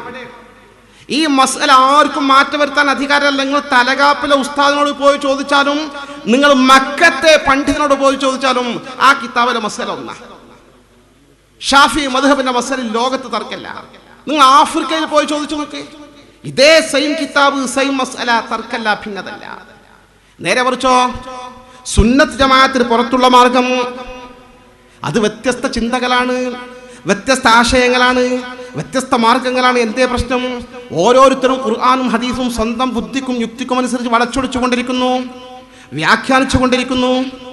ഞാൻ പറയട്ടെ സഹോദരന്മാരെ, ഏറ്റവും അപകടകരമായ മാർഗം ഒരുപാട് ആശയങ്ങൾ ഖുർആനും ഹദീസും വളച്ചൊടിച്ചുകൊണ്ടായി പുതിയ പുതിയ മസലകൾ കണ്ടെത്തിക്കൊണ്ട് സമർപ്പിച്ചുകൊണ്ടിരിക്കുന്നു. സത്യത്തിൽ കേരളത്തിലെ മുജാഹിദ് പ്രസ്ഥാനവും അഹ്ലുസ് സുന്നത്തി വൽ ജമാഅത്തും തമ്മിൽ ഒരു 200-300 കാര്യങ്ങളെങ്കിലും അഭിപ്രായ വ്യത്യാസം ഉണ്ടാവും. ആ 200-300 കാര്യങ്ങൾ ഇങ്ങനെ ചാർട്ടിൽ എഴുതിട്ടു. എന്നിട്ട് ഓരോ കാര്യത്തിലും എന്താണ് തർക്കത്തിന്റെ കാര്യം എന്ന് പരിശോധിച്ചാൽ അവിടെ സുന്നി സ്വീകരിക്കുന്ന ഖുർആനും ഹദീസും സ്വഹാബത്ത് കൊടുത്ത വിശദീകരണം ഇന്ന സ്ഥലത്ത് എഴുതി ഇന്നത്. മുജാഹിദിന്റെ വെട്ട് എന്താ പ്രശ്നം? അത് സ്വന്തം വ്യാഖ്യാനിച്ചു. എല്ലാത്തിന്റെ ആൻസർ ഇതാ കാണാം. ജമാഅത്തിന്റെ ആശയങ്ങൾ ഇങ്ങനെയാണ്, തബ്ലീഗ് ജമാഅത്തിന്റെ ആശയങ്ങൾ ഇങ്ങനെയാണ്, NDFന്റെ ആശയങ്ങൾ ഇങ്ങനെയാണ്. എന്റെ പ്രിയപ്പെട്ടവരെ, ഖുർആനോ ഹദീസോ വളച്ചൊടിക്കാതെ ഇങ്ങനെ സ്വന്തം ഒരു ആശയവുമായി രംഗത്ത് വരാൻ കഴിയില്ല, സാധ്യതയില്ല. ജിഹാദ് എങ്ങനെ നടത്തണമെന്ന് ഈ കിതാബിൽ രേഖപ്പെടുത്തി വെച്ചിട്ടുണ്ട്. ജിഹാദ് ഇസ്ലാമില്ലാത്തൊരു പുതിയ കാര്യം ഇപ്പൊ IS തുടങ്ങേണ്ട NDF തുടങ്ങേണ്ട പരിപാടിയല്ല. ജിഹാദ് എങ്ങനെ വേണം സമഗ്രമായി ഞാൻ പറഞ്ഞല്ലോ. ഈ വിശുദ്ധ ഖുർആനും തിരുസുന്നത്തും മഹാന്മാരായ സ്വഹാബത്ത് വിശദീകരിച്ചതനുസരിച്ച് സമ്പൂർണ്ണമായി ക്രോഡീകരിക്കപ്പെട്ട മദ്ഹബിന്റെ കിതാബുകളിൽ എല്ലാ കാര്യങ്ങളും ഉണ്ട്. ഒരു മുസ്ലിം തൻ്റെ ജീവിതത്തിൽ അനുഭവിക്കേണ്ടി വരുന്ന ഏതൊക്കെ സാഹചര്യങ്ങൾ, ഒരു മുസ്ലിം രാജ്യത്ത് എങ്ങനെ വേണം, ഒരു അമുസ്ലിം രാജ്യത്ത് എങ്ങനെ വേണം, അമുസ്ലിം രാജ്യം ഏതൊക്കെ തരമുണ്ട്, അവിടെ ജിഹാദ് ആരാണ് നടത്തേണ്ടത്, എങ്ങനെ നടത്താം, അതിന്റെ ഷർത്തുകൾ എന്താണ്, അതിന്റെ സുന്നത്തുകൾ എന്താണ്, ആദാബുകൾ എന്താണ്, ഡീറ്റെയിലായി രേഖപ്പെടുത്തി വെച്ചിട്ടുണ്ട്. നമ്മൾ അവിടെ നിൽക്കും. അത് മറികടന്ന് സ്വന്തം ഖുർആൻ വ്യാഖ്യാനിക്കുമ്പോഴാണ് പുതിയ തീവ്രവാദ സംഘടനകൾ രൂപീകരിക്കേണ്ടി വരുന്നത്. ഇതാണ് വസ്തുത. ഓരോ വിഷയങ്ങൾ നിങ്ങൾ പരിശോധിച്ച് നോക്കി, ഓരോ വിഷയങ്ങൾ. ഞാൻ നിങ്ങൾക്ക് സാമ്പിളിന് വേണ്ടി ഒരൊറ്റ കാര്യം പറഞ്ഞു തരാം. എൻ്റെ പ്രിയപ്പെട്ടവരെ, പ്രകടമായി നിങ്ങൾക്ക് ബോധ്യപ്പെടാൻ വേണ്ടി ഒരൊറ്റ കാര്യം. ഞാൻ നേരത്തെ ആമുഖത്തിൽ സൂചിപ്പിച്ചല്ലോ, ഞാൻ ഈ പറയുന്ന കാര്യത്തിലോ നമ്മുടെ ആദർശവുമായി ബന്ധപ്പെട്ട കാര്യത്തിലോ സംശയങ്ങളുണ്ട്. നമുക്ക് തീരുന്നവരെ സംശയ നിവാരണത്തിന് അവസരമുണ്ട്. കാരണം നമുക്കിത് ക്ലിയർ ചെയ്യാൻ വേണ്ടിയിട്ടാണ്. ആരെയും തോൽപ്പിക്കാനോ വിജയിപ്പിക്കാനല്ല. നമുക്ക് നമ്മുടെ ദീൻ അതിൻ്റെ സത്യസന്ധമായ മാർഗത്തിൽ നമ്മൾ മാത്രമല്ല വരും തലമുറകളും നിലനിൽക്കണം. നമ്മുടെ ആളുകൾക്ക് ആശയക്കുഴപ്പമുണ്ടാക്കാൻ പാടില്ല. അപ്പൊ ഞാൻ പറയട്ടെ, ഇസ്ലാമിലെ ഏറ്റവും പ്രധാനപ്പെട്ട കാര്യമുള്ള 5 നേരത്തെ നിസ്കാരം അല്ലേ? അഫ്ളൽ അഅ്മാലി ബദനിയ, ഒരു മനുഷ്യൻ തന്റെ ശരീരം കൊണ്ട് നിർവഹിക്കുന്ന അമലുകൾ വെച്ച് ഏറ്റവും പുണ്യമായത് അസ്സലവാത്തുൽ ഖംസ്, 5 നേരത്തെ നിസ്കാരമാണ്. അവ്വലുമാ യുഹാസബു ബിഹിൽ അബ്ദു യൗമുൽ ഖിയാമ, യൗമുൽ ഖിയാമത്തിൽ മുസ്ലിമിനെ വിചാരണ ചെയ്യുന്ന സമയത്ത് ആദ്യമായി വിചാരണക്കെടുക്കുന്ന കേസും നിസ്കാരത്തിന്റെ വിഷയമാണ്. വളരെ പ്രധാനമായി 5 നേരത്തെ നിസ്കാരം. നമ്മൾ ബാങ്ക് കേട്ടാ പള്ളിയിൽ പോകണം. ബൈ ചാൻസ് പള്ളിയിൽ പോകാൻ കഴിഞ്ഞില്ലെങ്കിലും ആ സമയത്ത് നിസ്കാരം നടത്തണം. നിസ്കാരം കലാക്കാൻ ഒരു ചാൻസും ഇസ്ലാമില്ല. അള്ളാഹു നിസ്കാരം ഭംഗിയായി നിലനിർത്തുന്ന കൂട്ടത്തിൽ ഉൾപ്പെടാൻ നമുക്ക് തൗഫീഖ് നൽകി അനുഗ്രഹിക്കുമാറാകട്ടെ. ഏറ്റവും പ്രധാന നിസ്കാരം. ആ 5 നേരത്തെ നിസ്കാരം ഇസ്ലാം ഒരു പ്രായോഗിക മതമെന്ന നിലയിൽ ആ നിസ്കാരത്തിന് ചില ഇളവുകളുണ്ട്. യാത്രക്കാർക്ക് അള്ളാന്റെ റസൂൽ ചില ഇളവുകൾ പ്രഖ്യാപിച്ചിട്ടുണ്ട്. ദീർഘദൂര യാത്രക്കാരാണെങ്കിൽ 4 റക്അത്തുള്ള നിസ്കാരം എത്രയാക്കി ചുരുക്കാം? 2 റക്അത്താക്കി ചുരുക്കാം. ഖസ്ർ എന്ന് പറയും. നമ്മളൊക്കെ ഒന്ന് യാത്ര ചെയ്യുന്നവരാ, മസല പഠിക്കുന്നത് നല്ലതാ. അതേ സമയത്തിന് മറ്റൊരു ആനുകൂല്യം കൂടി ഉണ്ട്. 2 നിസ്കാരം ഒരുമിച്ച് ഒരു സമയത്ത് നിസ്കരിച്ചാൽ മതി. ളുഹുറും അസ്റും ഒരു വഖത്തിൽ. അത് ളുഹുറിന്റെ സമയത്താലും കുഴപ്പമില്ല, അസ്റിന്റെ സമയത്താലും കുഴപ്പമില്ല. മഗ്രിബ് ഇശാ ഏതെങ്കിലും ഒരു വഖത്തിൽ ആൾക്കാർക്ക് സൗകര്യം കൊടുത്താൽ മതി. പക്ഷേ ഈ നിസ്കാരം 4 റക്അത്ത് 2ആക്കി വെട്ടിച്ചുരുക്കണമെങ്കിൽ, ഈ നിസ്കാരങ്ങൾ ഒരുമിച്ച് ജമ്മാക്കി നിസ്കരിക്കണമെങ്കിൽ അതിനൊക്കെ ആദാബുകളും നിയമങ്ങളും ചട്ടങ്ങളും ഫർദുകളും ഷർത്തുകളുണ്ട്. നിസ്കാരം വെട്ടിച്ചുരുക്കണമെങ്കിൽ ആ യാത്ര മിനിമം 2 മർഹല ദൂരമുള്ള യാത്രയായിരിക്കണം. 2 മർഹല ദൂരമുള്ള യാത്രയായിരിക്കണം. 2 മർഹല എന്ന് പറഞ്ഞാൽ നമ്മൾ കാൽക്കുലേറ്റ് ചെയ്തതനുസരിച്ച് 132 കിലോമീറ്റർ. 132 കിലോമീറ്ററോ അതിൽ കൂടുതലോ യാത്ര ചെയ്യുന്ന ആൾക്ക് തൻ്റെ നിസ്കാരത്തിൽ ഈ ആനുകൂല്യമൊക്കെ ഉപയോഗപ്പെടുത്താം. ഇപ്പോൾ ഒരു ഉദാഹരണം പറയാം. നമ്മൾ ദുബൈയിൽ പോവുകയാണ്, ലോങ് യാത്രയാണല്ലോ. നമ്മൾ ദുബൈയിലേക്ക് പോകുമ്പോൾ, അല്ലെങ്കിൽ കൊച്ചിയിലേക്ക് പോകുമ്പോൾ, അല്ലെങ്കിൽ തിരുവനന്തപുരത്തേക്ക് പോകുമ്പോൾ 132 കിലോമീറ്റർ യാത്രയ്ക്ക് ദൂരം ആവശ്യമുള്ളൂ. അങ്ങനെ പോകുമ്പോൾ നമുക്ക് പോയിട്ട് തിരിച്ചു വരുന്നത് വരെ, എന്നുവെച്ചാൽ ഒരു സ്ഥലത്ത് താമസാക്കിയാൽ പിന്നെ കഴിഞ്ഞു. അതിൻ്റെ വിശദാംശങ്ങൾ നമ്മൾ പറയേണ്ട ആവശ്യമില്ലല്ലോ. സാധാരണ യാത്ര പോയി 1-2 ദിവസം 2-3 ദിവസം മടങ്ങി തിരിച്ചു വരുന്നത് വരെ നമുക്ക് ജമ്മു ആക്കാം, ഖസ്റു ആക്കാം. അങ്ങനെ ജമ്മു ഖസ്റു ആക്കുമ്പോൾ നമ്മളൊരു സുഹൃത്ത് ഇവിടുന്ന് തലകാപ്പ് നിന്ന് യാത്ര തുടങ്ങുകയാണ്. തലകാപ്പ് മഹലിൽ നിന്ന് യാത്ര തുടങ്ങിയിട്ട് എവിടേക്കാ പോകുന്ന യാത്ര? തിരുവനന്തപുരം പോകാൻ മന്ത്രിനെ കണ്ടൊരു നിവേദനം കൊടുക്കാണ്ട് വിചാരിക്കണം. അയാൾ തിരുവനന്തപുരത്ത് പോകുമ്പോൾ തലകാപ്പിൽ നിന്നാണ് പുറപ്പെടുന്നത്. തലകാപ്പിൽ നിന്ന് പോകുന്ന യാത്രക്ക് 132 കിലോമീറ്റർ ഉണ്ട് എന്ന് ഉറപ്പാണല്ലോ. അത് ഖസ്റു ആകാം, ജമ്മു ആകാം. പക്ഷെ ആ ആനുകൂല്യം ഇവിടുന്ന് പുറപ്പെടുമ്പോൾ തന്നെ എടുക്കാൻ പറ്റുമോ? പറ്റൂല. നമ്മൾ പോകുന്ന മഹലിന്റെ ബോർഡർ വിട്ട് കടന്നാൽ ഈ കൺസെഷൻ എടുക്കാം. 132 കിലോമീറ്റർ എത്തുന്നു വേണ്ട. അപ്പൊ തലകാപ്പ് മഹലിൽ കഴിഞ്ഞ് നമ്മൾ കൂരിയാട് എത്തിയാൽ തന്നെ നിസ്കാരം എന്താക്കാം? ഇന്ന് നിശ എത്ര ആക്കാൻ നിസ്കരിച്ചാൽ മതി? 2 ആക്കാൻ നിസ്കരിച്ചാൽ മതി. ഇനി പോയി തിരിച്ചു വരുന്നത് വരെ നമുക്ക് ഈ കൺസെഷൻ എടുക്കാം. കൂരിയാട് എത്തുന്ന വരെ നമുക്ക് ഖസ്റും ജമ്മു ആക്കാം. മഹലിന്റെ ബോർഡർ കടന്നാൽ ഖലാസ്, പിന്നെ ആനുകൂല്യമല്ല. ഇതാണ് മസല. അതേസമയം മുജാഹിദ് പ്രസ്ഥാനം എന്താ പഠിപ്പിക്കുന്നത്? മുജാഹിദ് പ്രസ്ഥാനം പഠിപ്പിക്കുന്നത് നിസ്കാരം ഖസ്റുണ്ട്, ഇതുപോലെ 4 റക്അത്ത് 2ആക്കി നിസ്കരിക്കാം. നിസ്കാരം ജമ്മുണ്ട്, ഇതുപോലെ ളുഹ്റു അസ്ർ ഒരുമിച്ചാക്കാം, മഗ്രിബ് ഇശാ ഒരുമിച്ചാക്കാം. അങ്ങനെ ഇസ്ലാം ആനുകൂല്യം തന്നിട്ടുണ്ടെന്ന് അവർ സമ്മതിക്കുന്നുണ്ട്. പക്ഷെ ഇത്ര കിലോമീറ്റർ വേണം, ഇത്ര ദൂരം വേണം എന്നൊന്നും നിയമമല്ല. ഏത് ചെറിയ യാത്രയിൽ ഇത് പറ്റും. മിനിമം ഒരു 5 കിലോമീറ്റർ എങ്കിലും പോകുന്ന യാത്രയാണെങ്കിൽ നമുക്ക് ഖസ്റു ആക്കാം, ജമ്മു ആക്കാം. 5 കിലോമീറ്ററിനാ ഇവിടുന്ന് കോട്ടയ്ക്ക് പോയി വരാത്ത ആൾക്കാരുണ്ട് ദിവസേന. എന്തെങ്കിലും ആവശ്യത്തിന് പോയി വരൂലേ? നമ്മളിന്ന് രാവിലെ കോട്ടയ്ക്കൊക്കെ പോയി, കോട്ടയ്ക്ക് 5 കിലോമീറ്റർ അല്ല, അധികം ഉണ്ടല്ലോ. കോട്ടക്കൽ രാവിലെ പോയിട്ട് വൈകിട്ടാ തിരിച്ചു വന്ന് രാത്രി. എന്നാൽ ളുഹ്ർ നിസ്കരിക്കണ്ട. കോട്ടക്കലെ ഞങ്ങളിലുള്ളത് അസറിന്റെ കൂടെ ളുഹ്റും അസ്റും 2-4 റക്അത്ത് നിസ്കരിക്കാം. രാത്രി തിരിച്ചു വരുന്നല്ലോ വൈകിട്ട്. മഗ്രിബ് പള്ളി കയറണ്ട. ഇശാക്ക് എന്ത് ചെയ്യാം? മഗ്രിബ് 3 റക്അത്തും 2 റക്അത്ത് ഇശയും കൂടി എപ്പോഴെങ്കിലും നിസ്കരിക്കാം. തിരിച്ചു പോന്നു, കഴിഞ്ഞു. ഇങ്ങനെ ചെയ്യാം. 5 കിലോമീറ്ററുള്ള യാത്രയിൽ പോലും ഖസ്റു ആക്ക, ജമ്മു ആക്ക എന്ന് കേരളത്തിലെ മുജാഹിദ് പ്രസ്ഥാനം പഠിപ്പിക്കുന്നു. എങ്ങനെ പഠിപ്പിക്കുന്നു വെച്ചാൽ ഈ പിഞ്ചു മക്കൾക്ക് പഠിപ്പിക്കുന്നുണ്ട്. നിങ്ങൾ ആലോചിച്ച് നോക്ക്. ഈ പിഞ്ചു മക്കൾ എന്ന് പറഞ്ഞാൽ അവരുടെ മദ്രസയിലെ 6ാം ക്ലാസ്സിലെ കുട്ടികൾക്ക് പഠിപ്പിക്കുന്ന പാഠപുസ്തകത്തിലെ ആശയം ഞാൻ പറയുന്നത്. ഏതെങ്കിലും മൗലവി ലേഖനം എഴുതിയല്ല, ഏതെങ്കിലും മൗലവി പ്രസംഗിച്ചാൽ അങ്ങനെ മൗലവിമാർ പറഞ്ഞെടുത്താൽ നമ്മളൊക്കെ അത്ഭുതപ്പെട്ടു. അങ്ങനെ ഒരുപാട് മസല അവർ പറഞ്ഞിട്ടുണ്ട്. മഹാത്ഭുതങ്ങൾ പറയാൻ പറ്റാത്ത തരത്തിലുള്ള അത്ഭുതകരമായ മസലകൾ ഓരോ മൗലവിയും സ്വന്തം ഗവേഷണം നടത്തി ഒരുപാട് പുതിയ അത്ഭുതകരമായ മസല പറഞ്ഞു. ഞാൻ ആ മസലകൾ കിടക്കുന്നില്ല. ഇവർ ഐക്യകണ്ഠേന അംഗീകരിച്ച് പാഠപുസ്തകത്തിൽ എഴുതി ചേർത്ത് കൃത്യമായി കൊച്ചുമക്കൾക്ക് വളർന്നു വരുന്ന തലമുറകൾക്ക് പഠിപ്പിക്കുന്ന അടിസ്ഥാനാശയമാണ്, ആദർശമാണ്. 5 കിലോമീറ്റർ ദൂരം ഉണ്ടെങ്കിൽ എന്ത് ചെയ്യാം? കസൂറാക്കാം, ജമ്മുവാക്കാം. എന്താ പറയുക തെളിവ്? ഖുർആനും സുന്നത്തുവാ. നമ്മൾക്കല്ലേ ഈ സ്വഹാബത്തിന്റെ വിശദീകരണം നോക്കേണ്ടതുള്ളൂ. ഖുർആനും സുന്നത്തും സ്വന്തം വ്യാഖ്യാനിക്കാം. പാഠപുസ്തകത്തിൽ അവിടെ കൊടുത്ത ഹദീസ് ഞാൻ നിങ്ങളുടെ മുമ്പിൽ വായിച്ചു കേൾപ്പിക്കാം. അൻ അനസ് റളിയല്ലാഹു അൻഹു ഖാല കാന റസൂലുള്ളാഹി സ്വല്ലല്ലാഹു അലൈഹി വസല്ലം ഇദാ സാഫറ 3 അംയാൽ സല്ല റകഅതൈൻ റവാഹുൽ ബുഖാരി. അനസ് റളിയല്ലാഹു അൻഹു പറയുന്നു, നബി സല്ലല്ലാഹു അലൈഹി വസല്ലം തങ്ങൾ ഇദാ സാഫറ യാത്ര ചെയ്താൽ 3 അംയാൽ 3 മൈൽസ് ദൂരം യാത്ര ചെയ്താൽ സല്ല റകഅതൈൻ 4 റകഅത്ത് നിസ്കാരം 2 ആക്കി നിസ്കരിക്കാറുണ്ട്. ബുഖാരിയുടെ ഹദീസ്. അപ്പോൾ റസൂലുള്ളാഹിന്റെ ഹദീസല്ലേ പറഞ്ഞത് 3 മൈൽസ് യാത്ര ചെയ്താൽ ഒരു 4-5 കിലോമീറ്റർ 4 റകഅത്താക്കും. പിന്നെ നമ്മളെന്തിനാ ഈ സുന്നികൾ പറഞ്ഞ കേൾക്കണ്? പിന്നെ എന്തിനാ സ്വഹാബത്തിന്റെ വിശദീകരണം കേൾക്കണ്? നമ്മൾ ഖുർആൻ സ്വീകരിക്കുക, ഹദീസ് സ്വീകരിക്കുക, അതിന്റെ അപ്പുറം നോക്കട്ടെ.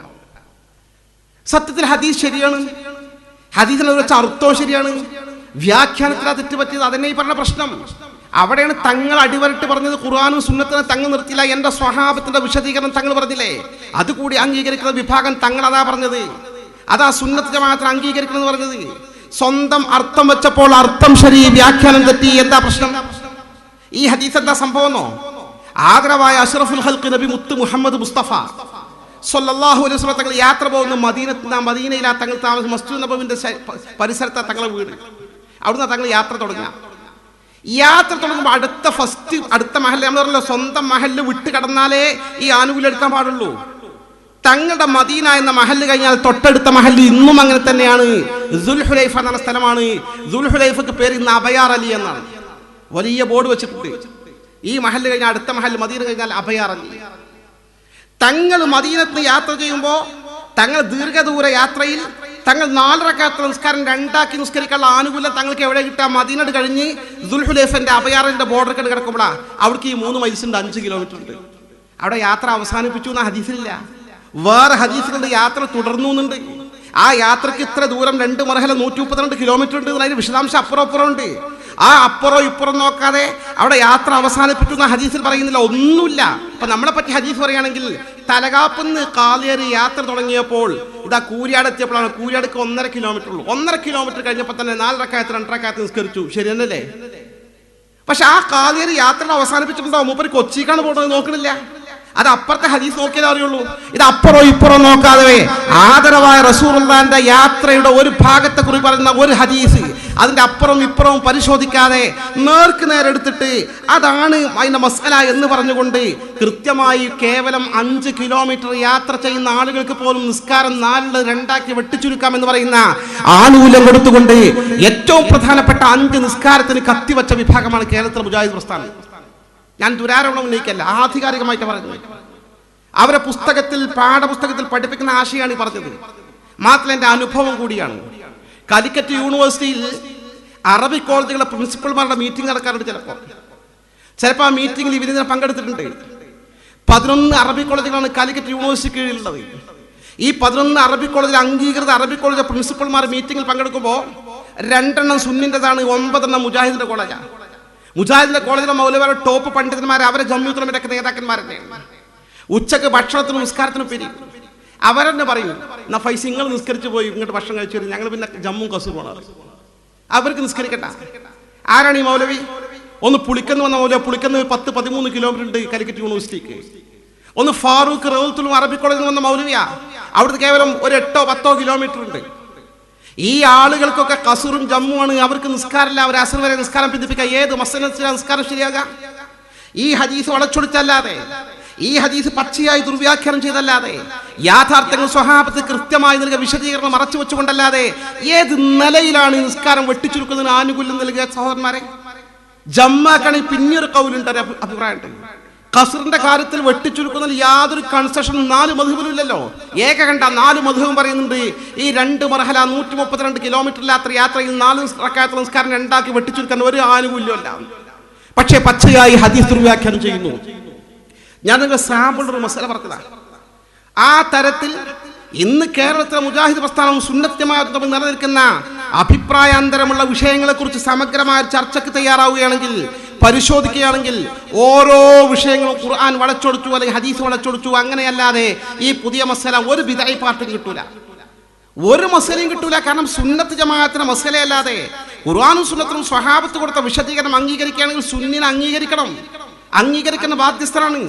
ഇന്ന് ഈ ലോകത്ത് നടക്കുന്ന ഈ കലാപങ്ങളും ഈ കുഴപ്പങ്ങളും ഉണ്ടല്ല, IS പ്രശ്നങ്ങൾ കൊണ്ട് ലോകം ശബ്ദമുഖരിതമാണല്ലോ. ഇന്ന് ഇസ്ലാമിന്റെ മുഖം വികൃതമാക്കാൻ വേണ്ടി IS പേരിൽ ഇന്ന് ലോകത്ത് കാട്ടിക്കൂട്ടിക്കൊണ്ടിരിക്കുന്ന വിക്രിയകൾ ഈ അടുത്ത ദിവസം ഒരു പത്രത്തിൽ വായിച്ചു. പിഞ്ചു കുഞ്ഞു മക്കളെ കൊല്ലല്ല, പിഞ്ചു കുഞ്ഞു മക്കളെ മൂർച്ചയുള്ള കമ്പി കൊണ്ട് കുത്തി തുളച്ചിട്ടിട്ട് ഒരു സൈഡിലില്ല, കുട്ടികളെങ്ങനെ കൊണ്ടുപോയി സൈഡിലില്ല, പെട്ടെന്ന് മരിക്കാതിരിക്കാനേ, പടഞ്ഞ് മരിക്കട്ടെ, അവർ വിഷമിക്കട്ടെ. എന്നിട്ട് വീഡിയോയിൽ പകർത്തുക, ജനങ്ങളെ മുമ്പിൽ യൂട്യൂബിലിട്ട് ആസ്വദിക്കാൻ സമർപ്പിക്കുക. ആരാണ് ചെയ്യുന്ന? IS-കാർ. ആരാണ് ഈ IS എന്ന ഒരു സംശയം വേണ്ട. ഇസ്ലാമിക സ്റ്റേറ്റ് എന്നതിന്റെ അർത്ഥം യഥാർത്ഥ ഇസ്ലാമിക ഭരണം, യഥാർത്ഥ ഇസ്ലാമിക ഖിലാഫത്ത്. ആരാണ് നേതൃത്വം കൊടുക്കുന്നത്? അബൂബക്കർ ബഗ്ദാദി എന്ന് പറയുന്ന ഒരു മനുഷ്യൻ. ആരാ ഈ അബൂബക്കർ ബഗ്ദാദി? കൃത്യമായി ആധികാരികമായ വസ്തുതകൾ പറയുന്നു. ഒരു ജൂതൻ ഇസ്ലാമിന്റെ പേരിൽ പ്രത്യക്ഷപ്പെട്ടതാണ്. ആരാണ് പിന്നിൽ അണിയറയിൽ പ്രവർത്തിച്ചത്? അമേരിക്കയുടെ ചാരസംഘടന CIA-യും ഇസ്രായേലിന്റെ ചാരസംഘടന മൊസാദും. ആരാണിത് പറഞ്ഞത്? അമേരിക്കയുടെ ചാരസംഘടന CIA-യിൽ വർക്ക് ചെയ്ത് പുറത്തു വന്ന ആ കമ്പ്യൂട്ടർ പ്രൊഫഷണൽ എഡ്വേർഡ് സ്നോഡനാണ് ഇത് വെളിപ്പെടുത്തിയത്. ഞങ്ങളുടെ സൃഷ്ടിയാണ്. ഈ സൃഷ്ടിക്ക് ഇവരെ പാകപ്പെടുത്തിയെടുത്ത് ഇതാണ് ഇസ്ലാം എന്ന് പറഞ്ഞ് ജനങ്ങളെ വഞ്ചിക്കാനും ഇസ്ലാമിന്റെ മുഖം ലോകത്തിന് മുമ്പിൽ വികൃതമായി അവതരിപ്പിക്കാനും ഈ പാശ്ചാത്യൻ ശക്തികൾക്ക്, ഇസ്ലാമിക വിരുദ്ധ ചേരികൾക്ക് ഇവരെ ഉപയോഗപ്പെടുത്താൻ എങ്ങനെ കിട്ടി? അവിടെയാണ് പ്രശ്നത്തിന്റെ മർമ്മം. ഇവരുടെ ലീഡേഴ്സിന് അവർക്ക് പിടികൂടാൻ ഡോളറുകൾ കൊടുത്തുകൊണ്ട് പിടികൂടാൻ സാധിച്ചത് എന്താ? സലഫി പ്രസ്ഥാനത്തിന്റെ ആൾക്കാരാണ്. ആരാ ഈ സലഫി പ്രസ്ഥാനം? ഈ മുജാഹിദ് പ്രസ്ഥാനം. എന്റെ പ്രിയപ്പെട്ട ദുരാരോപണം ഉന്നയിക്കല്ല. IS മാത്രമല്ല, ഈ അൽ-ഖായിദ, അതുപോലെ താലിബാൻ, തഹ്രീകെ താലിബാൻ, ബൊക്കോ ഹറാം തുടങ്ങി ഇന്ന് ലോകത്ത് നിലനിൽക്കുന്ന ഇസ്ലാമിന്റെ മുഖം വികൃതമാക്കി ചിത്രീകരിക്കുന്ന ഏതൊക്കെ ഭീകര പ്രസ്ഥാനങ്ങളോ ആ ഭീകര പ്രസ്ഥാനം മുഴുവൻ സാക്ഷാൽ വഹാബി പ്രസ്ഥാനത്തിന്റെ ഭാഗങ്ങളാണ്. വസ്തുതകളായി പറയുന്നത്. നമ്മൾ അൽ-ഖായിദന്റെ തലവന്റെ തലീക്കെട്ട് നോക്കി സുന്നിയാന്ന് വിചാരിക്കണ്ട. തലീക്കെട്ട് കേരളത്തിലെ മുജാഹിദിനെ എതിർപ്പുള്ളൂ. ലോകത്തെ അറബി പണ്ഡിതന്മാരും എല്ലാ വിഭാഗവും തലമറക്കൽ ആണുങ്ങൾക്കും സുന്നത്താന്ന് അംഗീകരിക്കുന്നവരാ. ഇതൊക്കെ ഇവിടെ വരെ കുറച്ച് പുതിയ ഉണ്ടാക്കിയതാ. സാക്ഷാൽ സലഫി പ്രസ്ഥാനത്തിന്റെ ആളുകളാ. പക്ഷെ ഈ സലഫി പ്രസ്ഥാനത്തിന്റെ ആളുകളെ കയ്യിലെടുക്കാൻ ഈ ഇസ്ലാമിക വിരുദ്ധ ചാരന്മാർക്ക് എങ്ങനെ സാധിച്ചു? ഇസ്ലാമിക വിരുദ്ധ ശക്തികൾക്ക് എങ്ങനെ സാധിച്ചു? ഖുർആനും ഹദീസും അവർക്ക് പറഞ്ഞു കൊടുത്താൽ അവർക്ക് അംഗീകരിപ്പിക്കാൻ കഴിയും. ഖുർആൻ അങ്ങോട്ട് വളച്ചൊടിച്ചാൽ അങ്ങനെ കിട്ടും, ഇങ്ങോട്ട് വളച്ചൊടുക്കാൻ ഇങ്ങനെ കിട്ടും. ഇതാണ് ജിഹാദ്. ഈ കാലഘട്ടത്തിലെ ജിഹാദ് ഇങ്ങനെയാണ് അവരെ പഠിപ്പിച്ചിട്ട് ഈ സാധു ജനങ്ങളെ കൈയെടുക്കാൻ സാധിക്കുന്നത്. ഈ ബേസ്മെന്റാണ്. ഖുർആനും ഹദീസ് സ്വന്തം വ്യാഖ്യാനിക്കാം, മസ്അലകൾ പരിശോധിക്കേണ്ട, സ്വഹാബത്തിന്റെ വിശദീകരണം നോക്കണ്ട.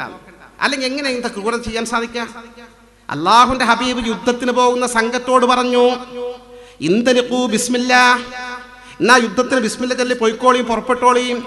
എനിക്ക് നിങ്ങളോട് നൽകാനുള്ള നിർദ്ദേശം, ലാ തഖ്തുലൂ തിഫ്ല, ഒരു പിഞ്ചു കുഞ്ഞു പോലും യുദ്ധക്കളത്തിൽ വെച്ച് കണ്ടാൽ പോലും കൊല ചെയ്യാൻ പാടില്ല. യുദ്ധക്കളത്തിൽ കണ്ടാൽ പുറത്തവിടെ ഇരിക്കട്ടെ. യുദ്ധക്കളത്തിൽ ഒരു പിഞ്ചു കുഞ്ഞിനെ കണ്ടാൽ, ഒരു ശിശുവിനെ കണ്ടാൽ, കുട്ടിയെ കണ്ടാൽ കൊല ചെയ്യാൻ പാടില്ല. വലംറാത്തൻ, സ്ത്രീകൾ ദുർബലരാണ്, അപരകളാണ്, സ്ത്രീകളെ കൊല്ലാൻ പാടില്ല. വലാ ശൈഖൻ, വൃദ്ധന്മാരെ കണ്ടാൽ കൊല്ലാൻ പാടില്ല. വലാ റാഹിബൻ ഫീ സൗമാതി, മഠത്തിൽ ധ്യാനനിരതനായിരിക്കുന്ന സന്യാസിമാരെ കണ്ടാൽ കൊല്ലാൻ പാടില്ല. അള്ളാന്റെ റസൂലിന്റെ നിർദ്ദേശം നോക്കി, അബൂദാവൂദിന്റെ ഹദീസാ. അത്തരം ആളുകളെ ഒന്നും യുദ്ധം എന്ന് പറഞ്ഞ സർജറി അത്യാവശ്യമുള്ള ഭാഗം മുറിച്ചു മാറ്റുക, അവിടെ നിൽക്കണത്.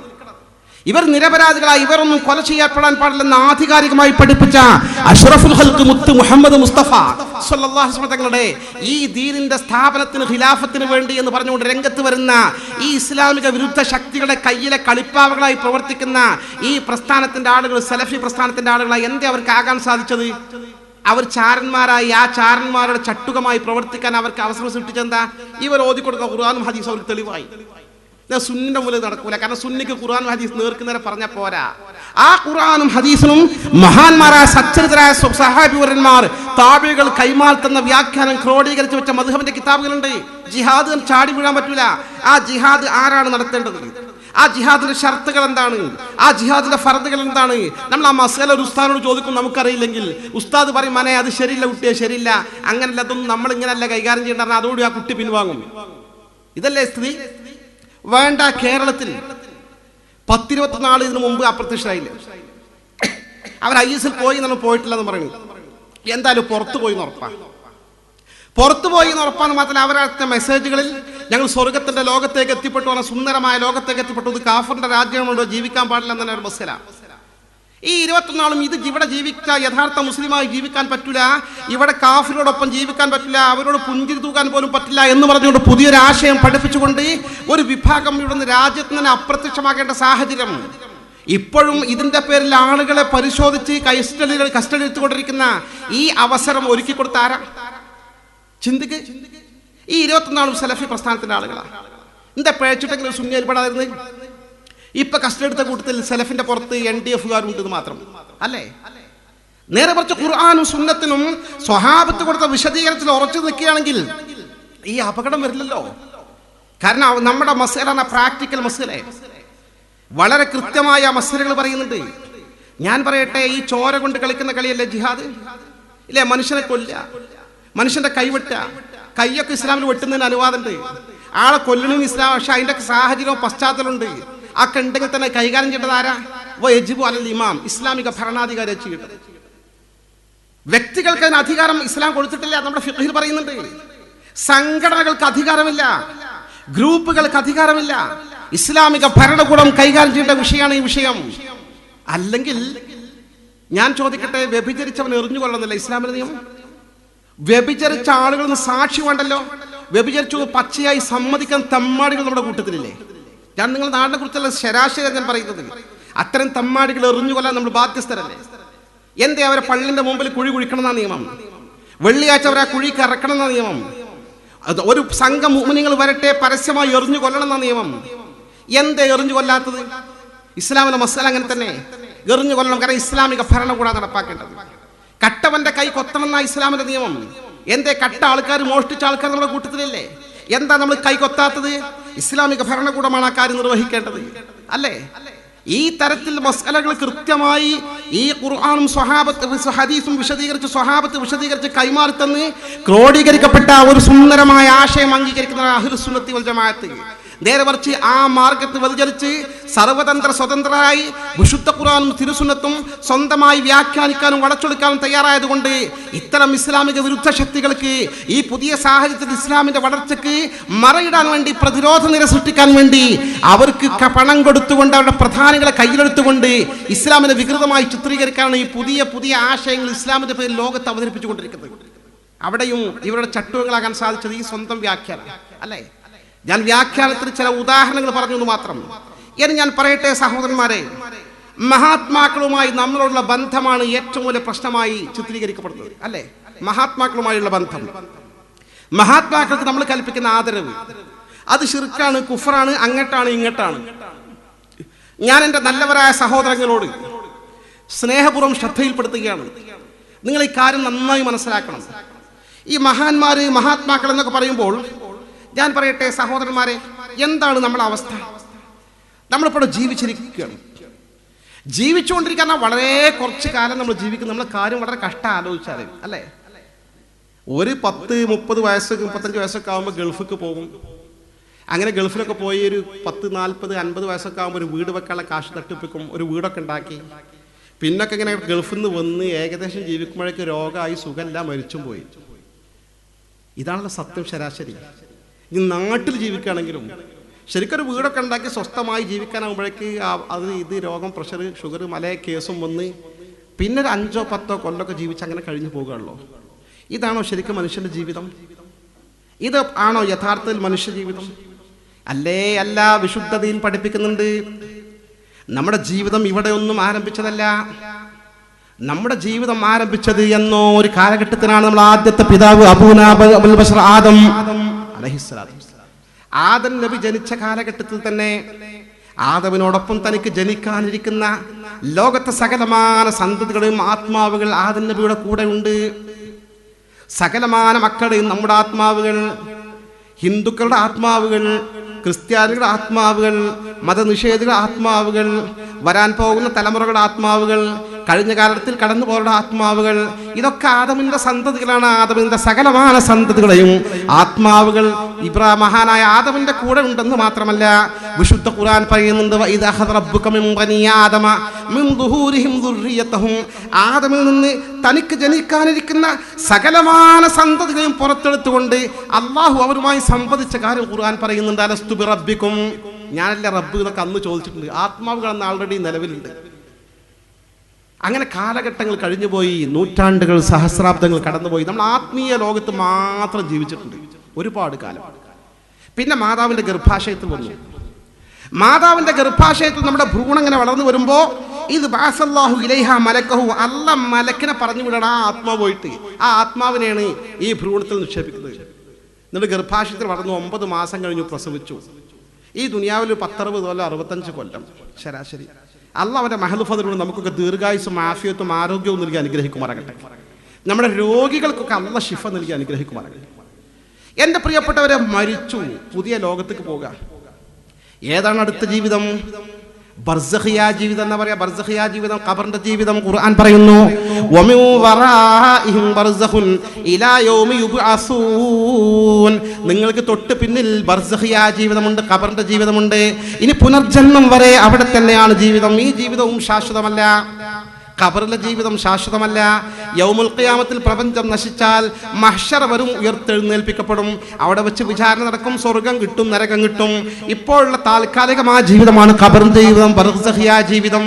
ഹയാത്ത് ബർസഖിയ, ബർസഖിയ ജീവിതം. ഇത് മരിച്ചു, ഖബറിൽ കൊണ്ടുപോയി നശിച്ചു, ദ്രവിച്ചു, മണ്ണിന്റെ ഭാഗമായി ലയിച്ചു, കഴിഞ്ഞു എന്നാ ചില ആൾക്കാർ വിശ്വസിക്കുന്നത്. അത് ദൈവനിഷേധികൾ, മതനിഷേധികൾ വിശ്വസിക്കട്ടെ. നമ്മൾ മുസ്ലിമീങ്ങൾക്ക് അങ്ങനെ വിശ്വസിക്കാൻ പറ്റൂല. എന്താ ഖബറിൽ ഒരു മുസ്ലിമിനെ വെച്ച അവസ്ഥ? നമ്മൾ വളരെ ഗൗരവതരമായി ആലോചിക്കും. മരിച്ചു എന്ന് പറഞ്ഞാൽ ആക്കെ നശിച്ചു പോയില്ലേ, അത് കഴിഞ്ഞില്ലേ? കഴിഞ്ഞിട്ടില്ല മുസ്ലിമേ. ഒരു മുസ്ലിമിന് അങ്ങനെ പറയാൻ പറ്റില്ല. ഖബറിലേക്ക് വെക്കണമെന്നില്ല. മരിച്ച് നമ്മുടെ വീട്ടിൽ കിടത്തുന്ന നമ്മുടെ ഉപ്പാന്റെ മയ്യത്ത് നിങ്ങൾ സങ്കല്പിക്കുക, നമ്മുടെ ഉമ്മാന്റെ മയ്യത്ത് നിങ്ങൾ സങ്കല്പിക്കുക. ഭാര്യയുടെ മയ്യത്താണ് കിടക്കുന്നത്, ഭർത്താവിന്റെ മയ്യത്താണ് കിടക്കുന്നത് സങ്കല്പിക്കുക. ഇമാം അഹമ്മദ് അബൂ സഈദ് അൽ ഖുദ്രി റളിയല്ലാഹു അൻഹു റിപ്പോർട്ട് ചെയ്ത സ്വഹീഹ ഹദീസിൽ പറയുന്നു, ഇന്നൽ മയ്യിത ലയഅരിഫു മൻ യഗ്സിലുഹു വമൻ യുകഫിലുഹു വമൻ യഹ്മിലുഹു വമൻ യുദ്രിഹി ഫീ ഖബറിഹി. മരിച്ചു കിടക്കുന്ന മയ്യിത്തുണ്ടല്ലോ, ആ മയ്യിത്തിനറിയാം ആരാണ് തന്നെ കുളിപ്പിക്കുന്നത്, ആരാണ് തന്നെ കഫൻ ചെയ്യുന്നത്, ആരാണ് തന്നെ കട്ടിലിൽ വെച്ചുകൊണ്ട് ചുമലിലേറ്റി കൊണ്ടുപോകുന്നത്, വമൻ യുദ്രിഹി ഫീ ഖബറിഹി, ഖബറിലേക്ക് ഇറക്കി വെക്കുന്ന പോലും ആരാണെന്ന് തിരിച്ചറിയാൻ സാധിക്കുമെന്ന് അഷ്റഫുൽ ഖൽഖ് നബി മുത്ത് മുഹമ്മദ് മുസ്തഫ. മരിച്ചില്ലേ? ആ മരിച്ചു. ആ മരിച്ചുകൊണ്ട് എങ്ങനെ തിരിച്ചറിയുന്നത്? എൻ്റെ പ്രിയപ്പെട്ടവരെ, ഹദീസിന്റെ വ്യാഖ്യാതാക്കൾ പറയുന്നു, മരിച്ചു എന്ന് പറഞ്ഞാൽ നമ്മുടെ ആത്മാവിനെ ശരീരത്തിന് വേർപ്പെടുത്തിയിട്ട് എല്ലീൻ എന്ന ലോകത്ത് കൊണ്ടുപോയി വച്ചേക്ക. ആ ആത്മാവും ഈ ശരീരം തമ്മിൽ പിന്നീട് ബന്ധം, പുതിയ ബന്ധമാണ്. അത് പുതിയൊരു ലോകത്താണ് നമ്മൾ ആത്മാവ് സ്ഥിതി ചെയ്യുന്നത്. കാഫിറുകളുടെ ആത്മാവുകൾ സിജ്ജീൻ എന്ന ഉപരിലോകത്താണ്. പക്ഷെ ആത്മാവും ഈ മയ്യിത്തും തമ്മിൽ ഇപ്പോഴും പുതിയൊരു ബന്ധം നിൽക്കുന്നത്, പഴയ ബന്ധമല്ല. അതുകൊണ്ട് ആ ഖബറിലേക്ക് കൊണ്ടുപോയി വെച്ചാൽ, ഖബറിൽ കൊണ്ടുപോയി വെച്ചാൽ സ്വഹീഹുൽ ബുഖാരിയുടെ ഹദീസാണ് സുഹൃത്തുക്കളെ പറയുന്നത്. ബുഖാരിന്റെ ഹദീസ് നിഷേധിക്കുന്നവർ മുസ്ലിമീങ്ങളെ കൂട്ടത്തിലില്ല. സ്വഹീഹുൽ ബുഖാരിന്റെ അധ്യായം തന്നെ കാണാം, ബാബുൻ ഇന്നൽ മയ്യിത ല യഅരിഫു ഇന്നൽ മയ്യിത ല യസ്മഉ ഖുർആനിയാൽ. മയ്യിത്തിന് ഖബറടക്കം കഴിഞ്ഞ് തിരിച്ചു പോരുന്ന ആളുകളെ കാൽ ധരിച്ച ചെരുപ്പിന്റെ ശബ്ദം പോലും മയ്യിത്തിലേക്ക് ഖബറിലേക്ക് കേൾക്കുന്നു പഠിപ്പിക്കുന്ന അധ്യായം. ഒരു അധ്യായം തന്നെ ബുഖാരിന്റെ ഹദീസിൽ. ആ ഹദീസിൽ പറയുന്നുണ്ട്, സ്വഹീഹുൽ ബുഖാരിൽ പറയുന്നുണ്ട്, നമ്മൾ മയ്യിത്തിനെ ഖബറടക്കി എത്ര ഭദ്രമായിട്ടാണ് ഖബറടക്കുന്നത് നമുക്കറിയാമല്ലോ. ആ കീഴ്ക്കുഴിയിൽ മയ്യിത്തിനെ ചെരിച്ച് കിടത്തിയിട്ട് ഭദ്രമായി മുകളിൽ കല്ലിങ്ങനെ ചേർത്തി വെച്ചിട്ട് ആ കല്ലിൻ്റെ സുഷിരങ്ങളൊക്കെ അടച്ചിട്ട് പിന്നെ മണ്ണിട്ട് നികത്തി ഭദ്രമാക്കി മീസാങ്കല്ലും വെച്ച് വെള്ളം കൊഴിച്ച് നമ്മൾ മൈക്ക് വെച്ച് പ്രസംഗിച്ചാലും ഇതിൻ്റെ അടി കേൾക്കൂല. അമ്മാതിരി അടിയിലാണ് കിടക്കുന്നത് അല്ലേ?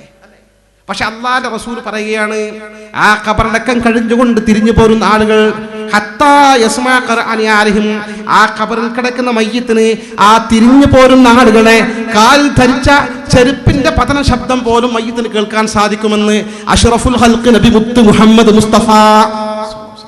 മയ്യിത്തിന് തിരിച്ചു പോരുന്ന ആളുകളുടെ ചെരുപ്പിന്റെ ശബ്ദം ടക്ക് ടക്ക് എന്ന ശബ്ദം പോലും മയ്യിത്തിന് കേൾക്കാൻ സാധിക്കുമെന്ന് നബി സല്ലല്ലാഹു അലൈഹി വസല്ലം തങ്ങൾ കൃത്യമായി പഠിപ്പിക്കും. അല്ലേ? ഇനി വേണ്ടാതിരിക്കട്ടെ, നമ്മൾ ഉമ്മാന്റെ കബറിങ്ങൾ ചെന്നാലോ സിയാറത്തിന് പോകാറില്ലേ? ഉപ്പാന്റെ കബറിങ്ങ പോയാലോ, കൂട്ടുകാരന്റെ കബറിങ്ങ പോയാലോ ഒന്ന് പോയിട്ട് നോക്കി എങ്ങനെ സലാം പറയേണ്ടത്, എങ്ങനെ സലാം പറഞ്ഞ അള്ളാന്റെ റസൂൽ പഠിപ്പിച്ചത്. ഒരു സുന്നി മുജാഹിദൊക്കെ എങ്ങനെ സലാം പറയണം? മൊത്തം കബറും കൊണ്ട് പോവുകയാണെങ്കിൽ തന്നെ അസ്സലാമു അലൈക്കും ദാറഖൗം മുഅ്മിനീൻ വ ഇന്നാ ഇൻഷാഅല്ലാഹു ബിക്കും ലാഹിഖൂൻ. മുഅ്മിനീങ്ങളെ വീട്ടിൽ താമസിക്കുന്നവരെ നിങ്ങൾക്ക് സലാം ഉണ്ടാകട്ടോ, ഞാൻ പോട്ടെ, ഇൻഷാ അല്ലാഹ് നമ്മളൊക്കെ ഇങ്ങോട്ട് വരാനുള്ളവരെ നേർക്ക് നേരെ പറയേണ്ടത്. ശരിക്കും ഇവർ കേൾക്കൂലെങ്കിൽ എങ്ങനെ പറയേണ്ടതെന്നോ? അല്ലാഹുമ്മ ബല്ലിഗ്ഹും മിന്നി അസ്സലാം, അല്ലാഹുവേ ഈ ഖബറിൽ കിടക്കുന്ന ഖബറാളികൾക്ക് എൻ്റെ സമാധാനം സലാമിന്റെ പ്രാർത്ഥന നീ എത്തിച്ചു കൊടുക്കണേ എന്നാ പറയട്ടെ. അങ്ങനെ പറയാൻ പാടില്ല, നേർക്ക് നേരെ പറയണം. എൻ്റെ അമ്മാന്റെ ഖബറിൽ ചെന്ന അസ്സലാമു അലൈക്കി യാ ഉമ്മി, എൻ്റെ പ്രിയപ്പെട്ട ഉമ്മ നിങ്ങൾക്ക് അല്ലാ സലാം, അല്ലാന്റെ സമാധാനം ഉണ്ടാകട്ടെ.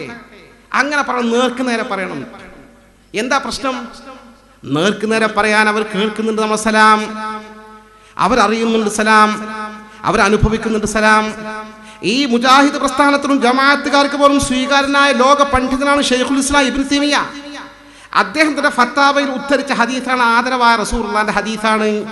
മാ മിൻ മുഅ്മിൻ യമുറു ബിഖബരി അഖീഹിൽ മുഅ്മിൻ, ഏതൊരു മുഅ്മിനായ മനുഷ്യനും ഖബറിൽ കിടക്കുന്ന ഖബറാളിയായ തന്റെ സഹോദരന്റെ അരികിലൂടെ കടന്നുപോയാൽ വസല്ലം അലൈഹി, സലാം ചൊല്ലിയാൽ, സിയാറത്തിൽ ചെന്നാൽ, കാന യഅരിഫുഹു ഫി ദുനിയ, ആ ഖബറിൽ കിടക്കുന്ന ഖബറാളിക്ക് ജീവിതകാലത്ത് സിയാറത്തിൽ ചെന്ന ആളെ സന്ദർശകനെ തിരിച്ചറിയാൻ സാധിച്ചിരുന്നെങ്കിൽ ഇല്ലാ അറഫഹു, ഇപ്പോഴും തിരിച്ചറിയാൻ സാധിക്കുക തന്നെ ചെയ്യുമെന്ന് അഷ്റഫുൽ ഖൽഖ് നബി മുത്ത് മുഹമ്മദ് മുസ്തഫ.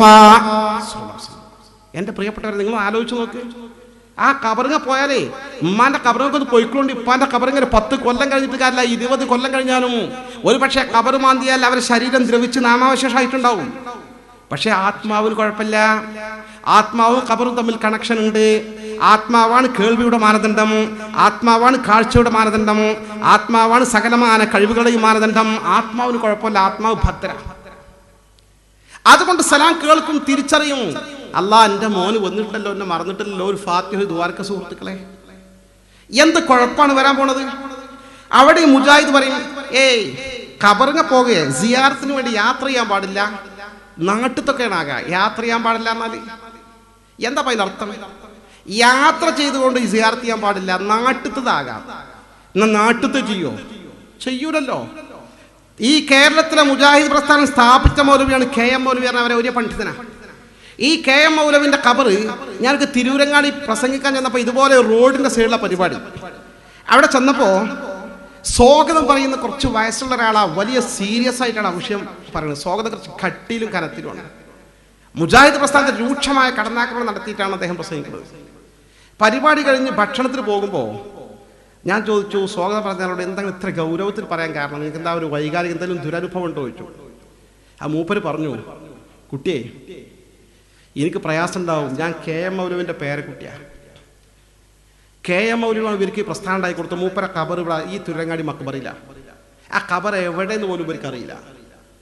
ഖബർ സിയാറത്ത് ചെയ്യാൻ യാത്ര ചെയ്ത് വരണ്ട. ആ പോണ വഴിക്ക് ഇയാളുണ്ടാക്കിയ പ്രസ്ഥാനത്തിന്റെ പണം കൊണ്ട് സുഖലോലുപരായി AC കാറില വഴിക്ക് ഇങ്ങനെ പറന്നു പോകുമ്പോൾ ജസ്റ്റ് നിർത്തിയിട്ടും സിയാറത്ത് ചെയ്തൂടെ? ചെയ്യൂലല്ലോ, പരിപാടിയില്ല.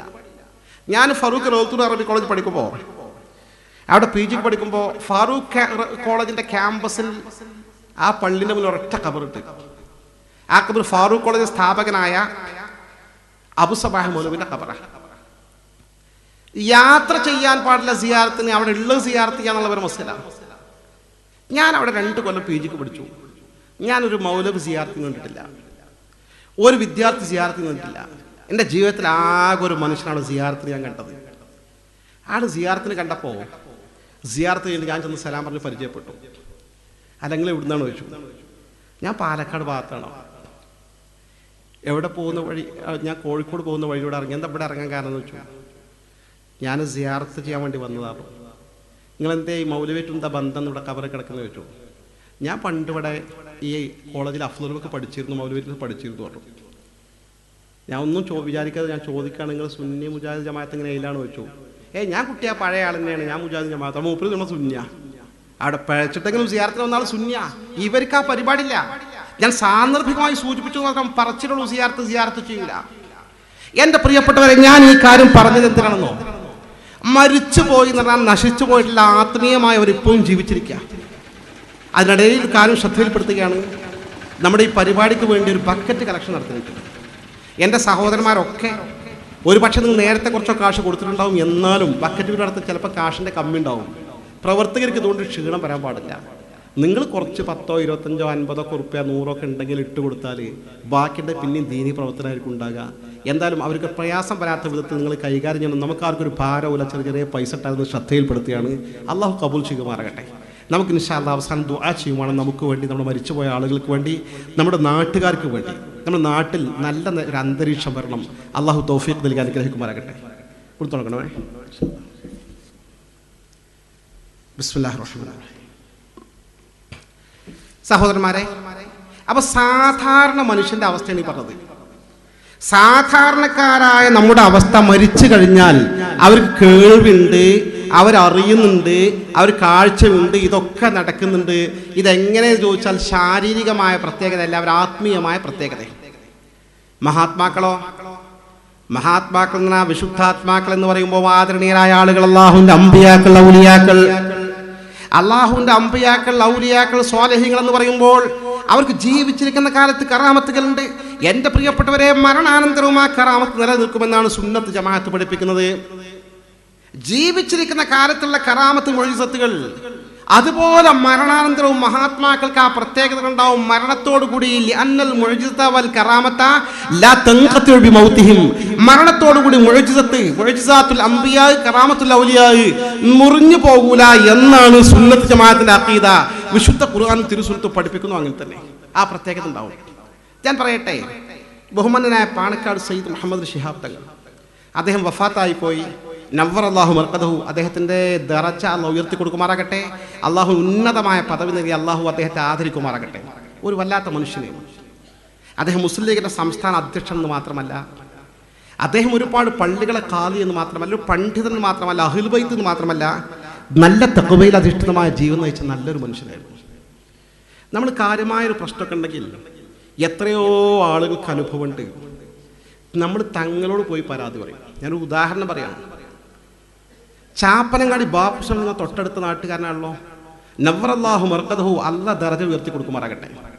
വലിയൊരു പ്രശ്നം വന്നാൽ നമ്മൾ ബാപ്പു മുസ്ലിയാരുടെ അടുത്ത് പോയിട്ട് പറയും, ഉസ്താദെ ഇങ്ങനെയൊക്കെ സംഭവിച്ചിട്ടുണ്ട്. ചിലപ്പോൾ ബാപ്പു മുസ്ലിം അള്ളാഹിനോട് ദുആ ചെയ്യും, അല്ല ശിഹാബ്തങ്ങൾ ദുആ ചെയ്യും.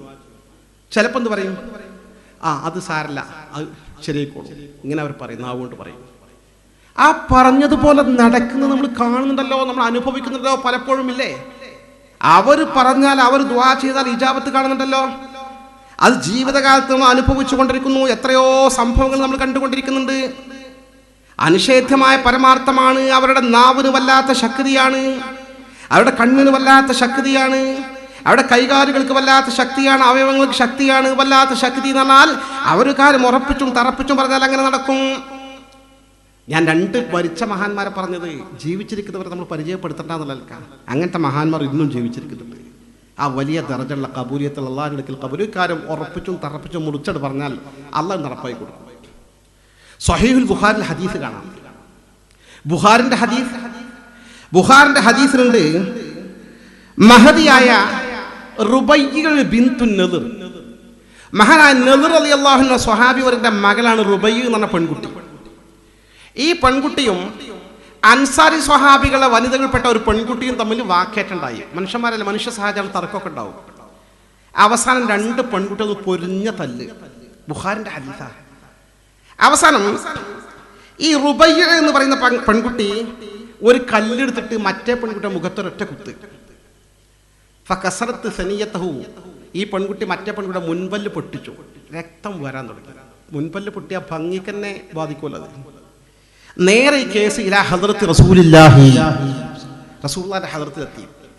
റസൂലുള്ളാഹിന്റെ ഹദ്റത്തിലെത്തിയ കേസ് പെട്ടെന്ന് വിധിയാകും. അൽ ഐനു ബിൽ ഐനി വൽ അൻഫു ബിൽ അൻഫി വൽ ഉദ്നു ബിൽ ഉദ്നി എന്ന് പറഞ്ഞ പോലെ കണ്ണിന് പകരം കണ്ണ്, ചെവിക്ക് പകരം ചെവി, പല്ല് പകരം പല്ല്, പല്ല് പൊട്ടിച്ചാൽ തിരിച്ച് പല്ല് പൊട്ടിക്കണം, ഇസ്ലാമിന്റെ വിധി. അള്ളാഹിന്റെ റസൂലിന്റെ കേസെത്തി, ശരിയാച്ചു, ശരിയുണ്ട്, സാക്ഷിയുണ്ട്, ഇവരും സമ്മതിച്ചു. ഈ റുബയ്യന്റെ മുൻപല്ല് പകരം പൊട്ടിക്കണം കേസിന് വിധിയായി. വിധിയായപ്പോ ഇത് അനസ് റളിയല്ലാഹു അൻഹു പ്രസിദ്ധനായ അനസ് ബിൻ നദറിന്റെ പെങ്ങളാണ് റുബയ്യ. അനസ് നാട്ടിലില്ല. അനസ് ഈ വാർത്ത കേട്ട് ഞെട്ടിത്തെറിച്ചു. നാട്ടിൽ തിരിച്ചെത്തി. സ്വന്തം പെങ്ങളെ മുൻപല്ല് പൊട്ടിക്കാൻ ഒരു കുഞ്ഞു പെങ്ങളെ മുൻപല്ല് കല്യാണം ചെയ്ത് പോകേണ്ട പെൺകുട്ടിയാണ്. അത് വലിയ ഗൗരവമുള്ള കേസാണല്ലോ. മനസ്സിൽ ഉൾക്കൊള്ളാൻ പറ്റില്ല. അവനാന് വരുമ്പോഴാണല്ലോ അവർക്ക് ബാധിക്കാം. അനസ് റളിയല്ലാഹു റസൂലുള്ളാഹിനെ സമീപിച്ചുകൊണ്ട് പറഞ്ഞു, അതുകസ്സിറു സനിയ്യതഹാ യാ റസൂലല്ലാഹ്, അല്ലാഹുവിന്റെ റസൂലേ, നിങ്ങൾ എൻ്റെ പെങ്ങളെ പല്ല് പൊട്ടിക്കാണോ ചോദിച്ചു. അനസ് കിതാബുല്ലാൽ ഖിസാസ്, അള്ളാന്റെ ഖുർആൻ പറയുന്നത് ഖിസാസ് പ്രതികാരം എന്നാണ്. ഇവിടെ ചെയ്താൽ അങ്ങോട്ട് തിരിച്ചു ചെയ്യണം എന്നാണ്. അനസ് പറഞ്ഞുപോയി, വല്ലാഹി ലാ തുകസ്സിറു സനിയ്യതഹാ യാ റസൂലല്ലാഹ്, അല്ലാഹു സത്യം, നിന്റെ റുബയ്യന്റെ പല്ല് പൊട്ടിക്കപ്പെടൂല. വല്ലാത്തൊരു വാക്കാണ്. അള്ളയാണ് സത്യം, എൻ്റെ പെങ്ങൾ പല്ല് ഇപ്പൊ പൊട്ടിക്കാൻ തീരുമാനിച്ച അള്ളാന്റെ റസൂലിന്റെ വിധിയ. ആ റസൂൽ പറഞ്ഞു ഒരു നിർവാഹമല്ല, അള്ളാന്റെ നിയമമാണ്, ഖുർആന്റെ നിയമമാണ്. വിധി നടപ്പാക്കേണ്ട പശ്ചാത്തലം വന്നു. വിധി നടപ്പാക്കപ്പെടാൻ പോവുകയാണ്. റുബയ്യന്റെ പല്ല് പൊട്ടിക്കാൻ പോവുകയാണ്. ഈ പല്ല് പൊട്ടിക്കാൻ പോകുന്ന സാഹചര്യത്തിൽ നേരത്തെ പല്ല് പൊട്ടിക്കപ്പെട്ട പെൺകുട്ടിയുടെ കുടുംബാംഗങ്ങൾ വന്നു. നേരിട്ട് റസൂലുള്ളാഹി സ്വല്ലല്ലാഹു അലൈഹി വസല്ലം തങ്ങളോട് വന്നിട്ട് പറഞ്ഞു, യാ റസൂലല്ലാഹ്, അള്ളാന്റെ റസൂലേ, ഞങ്ങൾക്ക് പ്രതികാരം വേണ്ട, നഷ്ടപരിഹാരം കിട്ടിയാൽ മതി. വഖബിൽ അർശ്, നഷ്ടപരിഹാരം കൊടുത്തു. ഈ പെൺകുട്ടി റുബയ്യന്റെ പല്ല് പൊട്ടാതെ കഴിഞ്ഞു പോയി. അപ്പൊ അള്ളാന്റെ റസൂൽ പറഞ്ഞു വാക്കുണ്ട് ബുഖാരിയിൽ, ഇന്ന ലില്ലാഹി മൻ ലൗ അഖ്സമ അലല്ലാഹി ലഅബറ. അല്ലാഹുവിന് ചില അടിയാറുകളുണ്ട്, അവര് കാര്യം ഉറപ്പിച്ചും തറപ്പിച്ചും പറഞ്ഞാൽ അവരോടുള്ള ആദരവ് കൊണ്ട് അള്ളാഹു ആ വാക്ക് നടപ്പാക്കുക തന്നെ ചെയ്യുമെന്ന് അഷ്റഫുൽ ഖൽഖ് നബി മുത്ത് മുഹമ്മദ് മുസ്തഫ. നോക്കുക, അനസിന്റെ ഒരു വാക്കാണ്. അള്ളാഹു സത്യം, ഈ പല്ല് പൊട്ടൂല. പൊട്ടാതിരിക്കാനുള്ള സാഹചര്യം ഉണ്ടാക്കിയാൽ അള്ളാഹ് അവരെ മനസ്സ് മാറ്റി. അവർക്ക് പരിഹാരം, നഷ്ടപരിഹാരം മതി, അവർക്ക് പ്രതികാരം വേണ്ട. ഇതാ മഹാത്മാക്കൾ. മഹാന്മാരൊരു കാര്യം ഉറപ്പിച്ചും തറപ്പിച്ചു പറഞ്ഞാൽ അത് അള്ളാഹു അവരുടെ ആദരവ് കൊണ്ട് അങ്ങനെ തന്നെ നടപ്പാക്കും. കേരളത്തിൽ മുജാഹിദ് പ്രസ്ഥാനത്തിന് രൂപകൽപ്പന നൽകിയ KM മൗലവിയുടെ പ്രസിദ്ധമായ ഒരു കിതാബാണ് അൽ വിലായ വൽ ഖറാമ. ഈ അൽ വിലായ വൽ ഖറാമ എന്ന പുസ്തകത്തിന്റെ പേജ് നമ്പർ 53 പറയുന്നത് വെച്ചാൽ നമ്മുടെ ആളുകൾ എഴുതിയല്ല, അവരെ തന്നെ പൂർവ്വകാല പണ്ഡിതന്മാർ എഴുതിയാണ്. ഇദാ തവജ്ജഹത് അർവാഹും, മഹാത്മാക്കളുടെ ആത്മാവുകൾ അഭിമുഖീകരിച്ചാൽ, മഹാന്മാരെ ആത്മാവുകൾ അഭിമുഖീകരിച്ചാൽ, മമ്പറത്തെ തങ്ങളെ ആത്മാവ് അഭിമുഖീകരിച്ചാൽ, ഫീ ഷൈഇൻ, ഒരു കാര്യത്തെക്കുറിച്ച്, ഇലല്ലാഹി സുബ്ഹാനഹു വ തആല, അല്ലാഹു തആലയിലേക്കാണ് അഭിമുഖീകരിച്ചു, ഈ കാര്യം നടക്കട്ടെ എന്ന് വിചാരിച്ചിട്ട് മഹാന്മാരുടെ ആത്മാവ് വിചാരിച്ചാൽ, അല്ലാഹു സുബ്ഹാനഹു വ തആല അവരല്ലാഹുവോട് പറയണമെന്നില്ല, അല്ലാഹുവിലേക്ക് തിരിഞ്ഞാൽ തന്നെ അല്ലാഹു നടപ്പാക്കി കൊടുക്കും. വഅജ്റാഹു, അത് നിയമമാക്കി കൊടുക്കും. ഇക്റാമൻ ലഹും, അവരോട് അല്ലാഹുവിന്റെ ആദരവ് കൊണ്ട് എന്ന് ആധികാരികമായി എഴുതി വച്ചിരിക്കുന്നു. വഹാദാ മാനാ ഖൗലി ബഅദിഹിം, അമ്പിയാക്കൾക്കും കാര്യങ്ങൾ ഇടപെടാൻ കഴിയുമെന്ന് മഹാന്മാർ എഴുതി വെച്ചതിന്റെ അർത്ഥം ഇതാണ്. മഹാത്മാക്കൾക്ക് ഇടപെടാൻ സാധിക്കുമെന്ന് പറഞ്ഞതിന്റെ അർത്ഥം ഇതാണ്. മഹാത്മാക്കൾക്ക് ഇടപെടാൻ സാധിക്കും. മരിച്ചില്ലേ എന്ന് പറയണ്ട, അവർ മഹാത്മാക്കൾ, അവരുടെ ആത്മാവുകൾ നിലനിൽക്കുന്നുണ്ട്. ആ വിശുദ്ധാത്മാക്കൾക്ക് ഭൗതിക കാര്യങ്ങൾ ഇടപെടാൻ സാധിക്കും. മമ്പറത്തെ നീർച്ചയ്ക്ക് ആളുകൾ ഒഴുകുന്നത് വെറുതെ അല്ല. മമ്പറ മക്കാമിലേക്ക് ആളുകൾ ഒഴുകുന്നത്, മഹാത്മാക്കളുടെ മക്കാമുകളിലേക്ക് ആളുകൾ ഒഴുകുന്നത്. വഹാബി പ്രസ്ഥാനത്ത് എത്ര തച്ച് തകർക്കണം, തരിപ്പണമാക്കണമെന്ന് പറഞ്ഞാലും ശരി, ആ മഹാത്മാക്കളുടെ സാന്നിധ്യത്തിൽ ചെന്നാൽ മഹാത്മാക്കൾക്ക് നമ്മൾ തിരിച്ചറിയാൻ സാധിക്കും.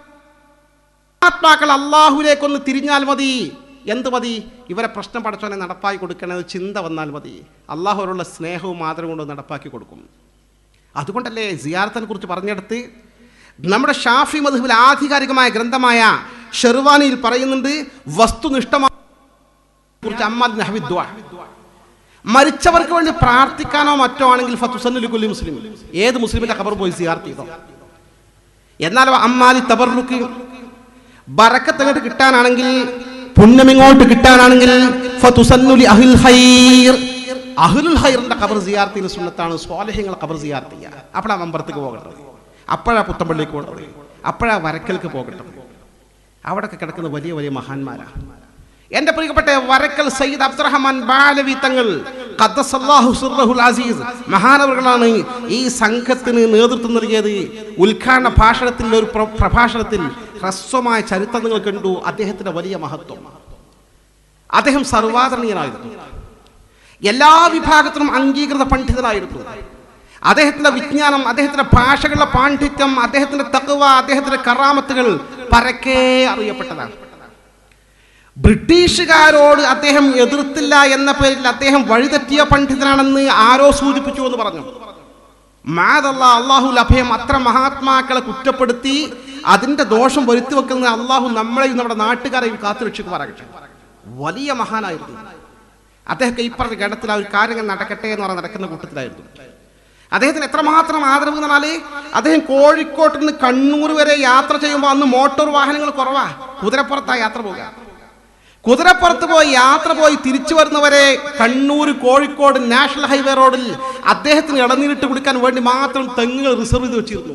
അത് തെങ്ങ വലിക്കാൻ പാടില്ല, അത് തങ്ങൾ പാപ്പാക്ക് ഇളനീരിട്ട് കുടിക്കാനുള്ള തെങ്ങ. അത്രമാത്രം ആദരവ്. ഹിന്ദു, മുസ്ലിം, ക്രിസ്ത്യാനി എല്ലാ വിഭാഗത്തിനും ആദരവ്. അതേസമയം ഇന്ത്യയിൽ 921 കാലഘട്ടത്തിൽ നടന്ന മാപ്പിള ലഹള ബ്രിട്ടീഷുകാരുടെ എതിർപ്പല്ല. മാപ്പിള ലഹളയിൽ അങ്ങനെ പങ്കെടുക്കണ്ടേ? ജനങ്ങൾ അങ്ങനെ കൂട്ടക്കൊലക്ക് കൊടുക്കണോ? ആയിരങ്ങളാ മരിച്ചു തുടങ്ങിയതോടെ ബ്രിട്ടീഷുകാരോട് എതിരിടാൻ ഇറങ്ങി തിരിച്ചിട്ട്. അവരെ കയ്യിൽ ആയുധം കത്തി മാത്ര, മറ്റവരെ കയ്യിൽ തോക്ക. പണ്ഡിതന്മാർക്ക് 2 പക്ഷം ഉണ്ടായിരുന്നു. ഈ 2 പക്ഷത്തിൽ സുന്നി പണ്ഡിതന്മാരുണ്ട്. അക്കാലഘട്ടത്തിൽ മുജാഹിദ് പ്രസ്ഥാനം വന്ന ശേഷം മുജാഹിദ് പണ്ഡിതന്മാരുണ്ട്. ഈ 2 ചേരി.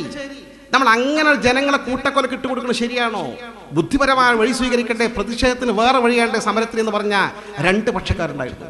അതിൽ സുന്നി പണ്ഡിതന്മാരുണ്ട്, ഈ കലാപത്തെ അംഗീകരിച്ചവർ, എതിർത്തവരുമുണ്ട്. ആ ഗണത്തിൽ ബഹുമാന്യനായ തങ്ങളവர்கள் നിലപാട് സ്വീകരിച്ചത് പേരിൽ തങ്ങൾ ബ്രിട്ടീഷ് അനുകൂലിയായിരുന്നു എന്ന് ദുരാരോപണം ഉന്നയിക്കുന്ന ചില ആളുകളുണ്ട്. അത്തരം ദുഷ്പ്രചരണങ്ങളിൽ നമ്മൾ വഞ്ചിതരാകേണ്ടതില്ലെന്ന് സാന്ദർഭികമായി ശ്രദ്ധയിൽപ്പെടുത്തട്ടെ. മുജാഹിദ് പ്രസ്ഥാനത്തിന്റെ അറിയപ്പെട്ട നായകന്മാർ ഒരു കാരണവശാലും യുദ്ധത്തിന് ഇറങ്ങിത്തിരിക്കരുത് എന്ന് പറഞ്ഞു. എത്രയോ മൗലവിമാർ, എത്രയോ പണ്ഡിതന്മാർ. അവരുടെ തന്നെ അറിയപ്പെട്ട ഒരു മൗലവി, അയാൾ കവിയ, അയാൾ കൃത്യമായി പറഞ്ഞു,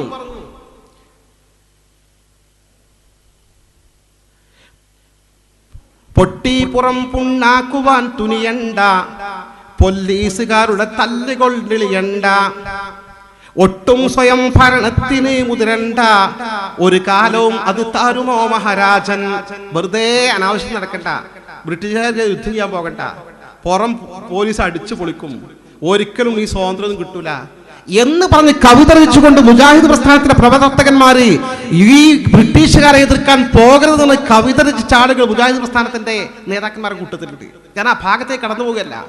അത് ആ കാലഘട്ടത്തിലെ പണ്ഡിതന്മാർക്കുള്ള വീക്ഷണങ്ങൾ, സ്വാഭാവികമായി ഉണ്ടായ അഭിപ്രായങ്ങൾ മാത്രം.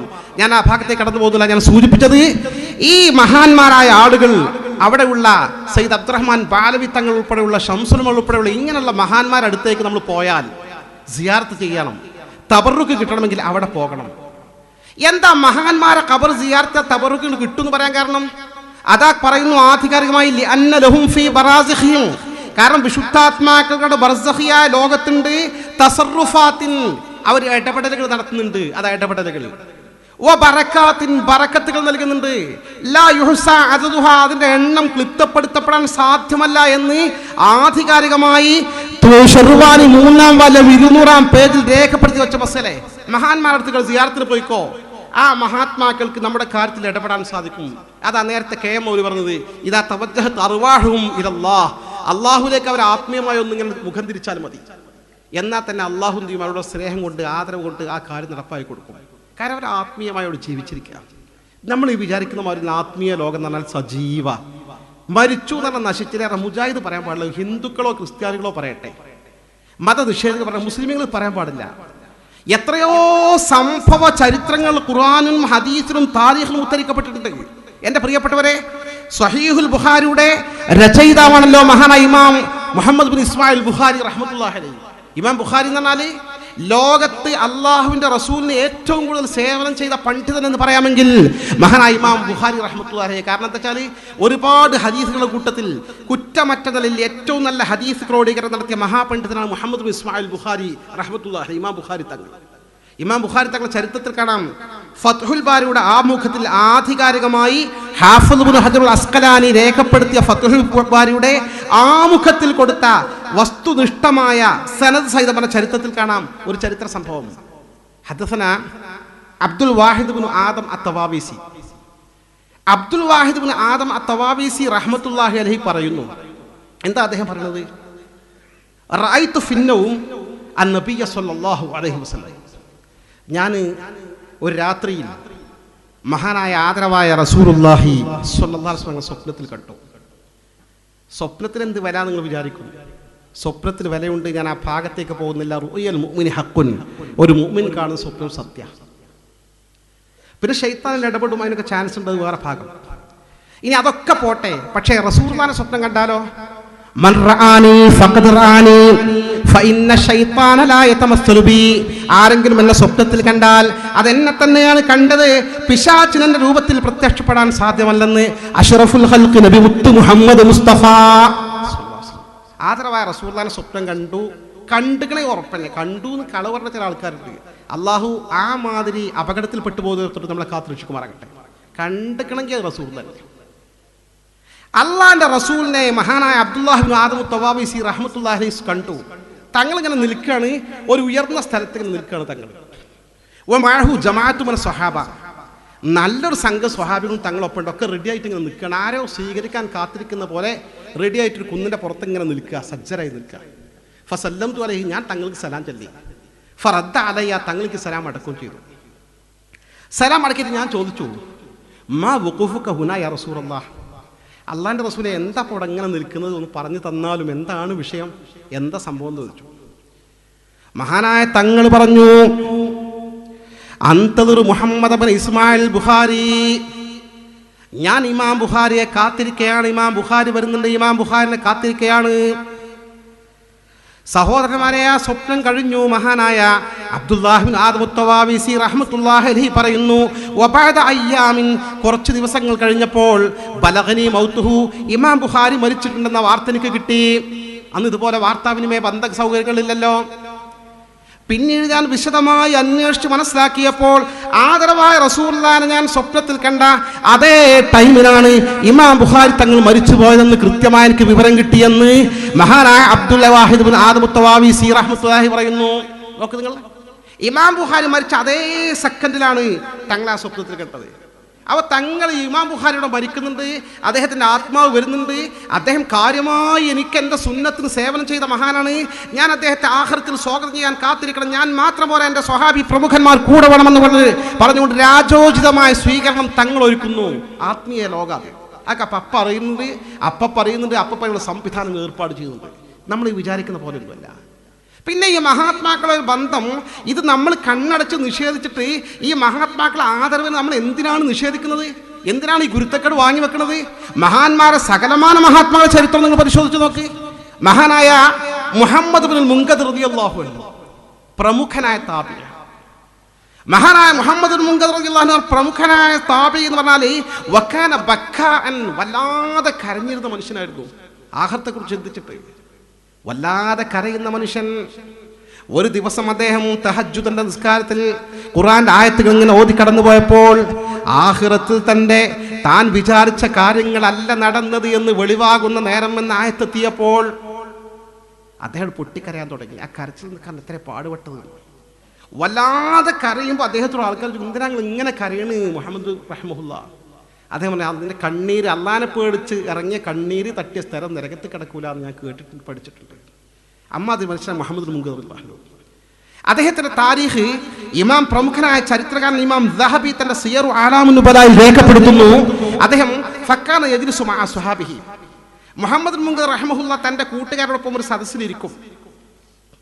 അങ്ങനെ സദസ്സിലിരിക്കുന്നതിനിടയിൽ ഫഅസാബഹു സുമാത്തുൻ, മൂപ്പർക്കൊരു രോഗം വരും, സംസാരിക്കാൻ കഴിയാത്തൊരു രോഗം, മിണ്ടാൻ വയ്ക്കാത്തൊരു രോഗം. ആ സമയത്ത് അദ്ദേഹം എന്തിരുന്നു, ഫകാന യഖൂമു കമാ ഹുവ, അങ്ങനെ തന്നെ എഴുന്നേൽക്കും. ആ സദസ്സിൽ നിന്ന് എഴുന്നേറ്റിട്ടോ അദ്ദേഹം നേരെ പോകും ഹബീബായ റസൂലുള്ളാഹിന്റെ ഖബറിലേക്ക് പോകും. എന്നിട്ട് ഫയലഉ ഖദ്ദഹു അലാ ഖബറിൻ നബി സ്വല്ലല്ലാഹു അലൈഹി വസല്ലം, ആദരവായ റസൂലുള്ളാഹി തങ്ങളുടെ ഖബറിന്റെ മീതെ തന്റെ കവിൾത്തടം ചേർത്തി വെക്കും. കവിൾത്തടം ചേർത്തി വെച്ചിട്ട് പിന്നെ മടങ്ങി വരുമ്പോഴേക്ക് അദ്ദേഹത്തിന് രോഗം സുഖമായിരിക്കും. ഈ വിഷയത്തിൽ അദ്ദേഹത്തെ ആളുകൾ ആക്ഷേപിക്കാൻ തുടങ്ങി. ആദരവായ റസൂലുള്ളാഹിന്റെ ഖബറിന്റെ മീതെ മുഖം വെക്കുക എന്ന അനാദരവാണ്, അങ്ങനെ ചെയ്യാൻ പാടില്ല.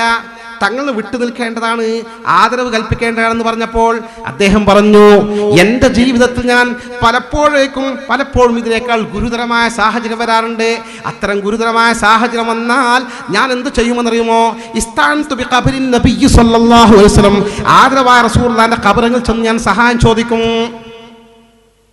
സിയറു ആലാമുൻ നുബലായിൽ ഇമാം ദഹബി റഹ്മത്തുള്ളാഹി രേഖപ്പെടുത്തുക. നമ്മുടെ മഹാന്മാർ ആ കാലത്തെ സ്വഹാബത്ത്, താബിഈങ്ങൾ, വലിയ വലിയ ആളുകൾ തൊട്ട് ഇന്ന് വരെ ജീവിച്ച വലിയ വലിയ മഹാന്മാർ, ഈ മരിച്ചുപോയ മഹാത്മാക്കളോട് വല്ലാത്തൊരു ആദരവ്, അവിടെ ചെന്ന് അവരെ മുൻനിർത്തി ദുആ ചെയ്യുന്ന ആൾക്കാരാ, അവരെ മുമ്പിൽ വിഷയങ്ങൾ അവതരിപ്പിക്കുന്ന ആൾക്കാരാ. മഹാനായ ശംസുൽ ഉലമ ഇ.കെ. ഉസ്താദ് ഇപ്പോഴല്ലേ വഫാത്തായത്? ഒരു വലിയ മഹാനായിരുന്നല്ലോ അദ്ദേഹം. മഹാത്മാക്കളെ ഖബറുകളിൽ പോയി കാണിക്കുന്ന ബന്ധങ്ങളും സംസാരങ്ങളും ചർച്ചകളും നമ്മൾ നേർക്കുനേരെ കണ്ടതാ. അനിഷേധ്യമായ സത്യമാണ്. സയ്യിദത്തുന നഫീസത്ത് ബീവി റളിയല്ലാഹു അൻഹാ, നഫീസത്ത് ബീവിയിലെ നമ്മുടെ നഫീസ ബീവിന്റെ മാലപ്പാട്ടുണ്ട്. ചൊല്ലുവാൻ സനത്തിനാല് നൂറും ചാതുർഫത്തെ ജബതനിൽ ഫക്കായ മക്ക ദിക്കതിൽ ഊദീത്തെ. ചൊല്ലുവാൻ സനത്തിനാൽ, പറയുക വർഷത്തിനാൽ, നൂറും ചതുർഫത്ത് 140, ജബതനിൽ 5 145, ഫക്കായ ദിക്ക മക്കയിൽ ഉദിത്തെ, മക്കയിൽ ജനിച്ചു. അപ്പൊ 145 ജനിച്ചത്. ഇമാം ഷാഫി തങ്ങൾ ജനിച്ചതോ 150. അപ്പൊ ഇമാം ഷാഫി തങ്ങളും നഫീസത്ത് ബീവിയും സമകാലം ഒരേ കാലഘട്ടത്തിൽ ജീവിച്ചവരാ, ഒക്കെ നല്ല കാലഘട്ടത്തിലെ ആൾക്കാരാണ്. ഈ നഫീസത്ത് ബീവിന്റെ ഖബറിനെ പറ്റി ഇമാം ദഹബി റഹ്മത്തുള്ളാഹി അലൈഹി പറയുന്നുണ്ട്, നഫീസത്ത് ബീവിന്റെ ഖബറിനെ ചെന്ന് ദുആ ചെയ്ത ദുആക്ക് ഇജാബത്തുണ്ട്. മുജറബാണ്, ആൾക്കാർ വാർക്കാൻ പോകും. എന്തിനാ ആൾക്കാർ അജ്മീർക്ക് ഇങ്ങനെ പോകണം? അജ്മീർ അടുത്തൊന്നും അല്ലല്ലോ. ഒരു അജ്മീർ സിയാറത്തിന് ഖാജ മുഈദുൽ ചിശ്തി റഹ്മത്തുള്ളാഹിയുടെ ഖബർ സിയാറത്ത് ചെയ്യാൻ ഇവിടെ നിന്ന് ആയിരങ്ങൾ ചെലവഴിച്ച് ട്രെയിനിൽ നേരത്തെ ടിക്കറ്റ് ബുക്ക് ചെയ്ത് അല്ലാത്തൊരു ഫ്ലൈറ്റിന് പോയിട്ട് ഒരു സിയാറത്ത് കഴിച്ചിട്ട് വരുന്നത് എന്താ? അവിടെ പോയ ആ മഹാത്മാവിനെ കൊണ്ട് ഫലം കിട്ടുന്നുണ്ട്. അവർ നമ്മുടെ കൺമുമ്പിൽ നമ്മൾ കാണുന്നില്ല എന്നുള്ളൂ, അവർക്ക് നമ്മൾ തിരിച്ച് കാണുന്നുണ്ട്. സുഹൃത്തുക്കളെ, എന്തിനാണ് ഈ യാഥാർത്ഥ്യം നമ്മൾ നിഷേധിക്കുന്നത്? നഫീസത്ത് ബീവി റളിയല്ലാഹു ഖബറങ്ങൾ ദുആ ചെയ്താൽ ദുആക്ക് ഇജാബത്ത് കിട്ടുന്നുണ്ട്. അവിടെ വെച്ച് ദുആ ചെയ്താൽ പറയാൻ എന്താ കാരണം? ജീവിച്ചിരുന്ന കാലത്തും നഫീസത്ത് ബീവി അങ്ങനെ വലിയ മഹദിയായിരുന്നു. ഇമാം ഷാഫി തങ്ങൾ മഹാപണ്ഡിതരല്ലേ? പക്ഷെ ഇമാം ഷാഫി തങ്ങൾക്ക് ഒരു പ്രശ്നം വന്നാൽ ദുആ ചെയ്യിപ്പിക്കാൻ അങ്ങോട്ടാ പോവുക. ഇമാം ഷാഫി തങ്ങൾ രോഗം വന്നാൽ ഉടനെ ശിഷ്യന്മാർ റബീഇനെ ആരെങ്കിലും പറഞ്ഞേക്കും, സഹോദരൻ ദുആ ചെയ്യണം. ഇമാം ഷാഫി തങ്ങൾക്ക് അവർ ദുആ ചെയ്താൽ ഉടനെ ഉത്തര രോഗം സുഖാവും. അവസാനത്തെ മരണഘട്ടത്തിൽ കിടക്കുന്ന രോഗത്തിനും ഇമാം ഷാഫി തങ്ങൾ ദുആ ചെയ്യിപ്പിക്കാൻ പറഞ്ഞയച്ചു സുഖാക്കാൻ. മഹദി ദുആ ചെയ്തു, മത്താഹുല്ലാഹു ബിന്നദ്രി ഇലാ വജ്ഹില്ലാഹിൽ കരീം. എൻ്റെ ഈ സഹോദരൻ ഇമാം ഷാഫി തങ്ങൾക്ക് അള്ളാഹുവിന്റെ തിരുമുഖം കാണുവാൻ, ആനന്ദിക്കാൻ തൗഫീഖ് കൊടുക്കട്ടെ. ഇമാം ഷാഫി തങ്ങൾ വന്നിട്ട് ചോദിച്ചു, ദുആർന്ന് ചോദിച്ചു. ദുആർന്ന് പറഞ്ഞു. എന്തേ ദുആർന്ന് ചോദിച്ചു? ഇങ്ങനെ ദുആർന്ന്, മത്താഹുല്ലാഹു ബിന്നദ്രി ഇലാ വജ്ഹി, അള്ളാഹിനെ കാണാൻ തൗഫീഖ് കൊടുക്കട്ടെ എന്നാണ്. എന്നത് അവസാനത്തെ രോഗമാണ്, പറഞ്ഞ പോലെ മരിക്കുകയും ചെയ്തു. എവിടുന്ന് നഫീസത്ത് ബീവിക്ക് ഇത് കിട്ടിയത്? മഹാന്മാർക്ക് മറഞ്ഞ കാര്യം അറിയും സഹോദരന്മാരെ, മഹദികൾക്ക് മറഞ്ഞ കാര്യം അറിയും. മറഞ്ഞ കാര്യം അറിയുന്ന എല്ലാം ലൈവായി കണ്ടുകൊണ്ടിരിക്കുന്നല്ല. അങ്ങനെ ഔലിയാക്കന്മാർ, അമ്പിയാക്കന്മാർ എല്ലാവരും ഔറത്തും കാണണ്ടേ? അങ്ങനല്ല. ഒരു കാര്യം വേണമെന്ന് വിചാരിച്ചാൽ അപ്പോൾ അവർക്ക് അറിയും.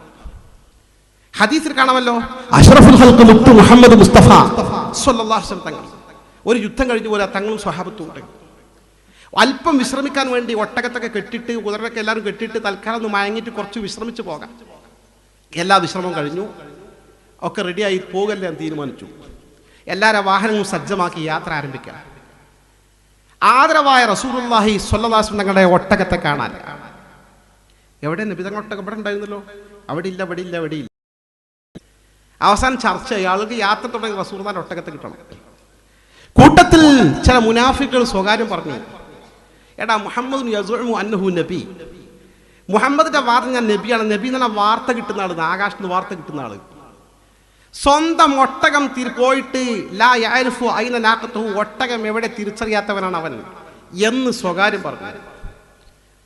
അപ്പൊ രംഗത്ത് വന്നു ആദരവായ റസൂലുള്ളാഹ്, അറിയണേ എൻ്റെ ഒട്ടകം ഇന്ന താഴ്വരയിൽ അതിൻ്റെ കയറ് മുള്ളിൽ കുരുങ്ങിക്കിടക്കുന്നുണ്ട്, പോയിട്ട് എൻ്റെ ഒട്ടകത്തെ തിരിച്ചു കൊണ്ടുവരുമെന്ന് അഷ്റഫുൽ ഖൽഖ് നബി മുത്ത് മുഹമ്മദ് മുസ്തഫ വേണമെന്ന് വന്നു. അപ്പൊ ഒട്ടകമുള്ള സ്ഥലം തിരിച്ചറിഞ്ഞു.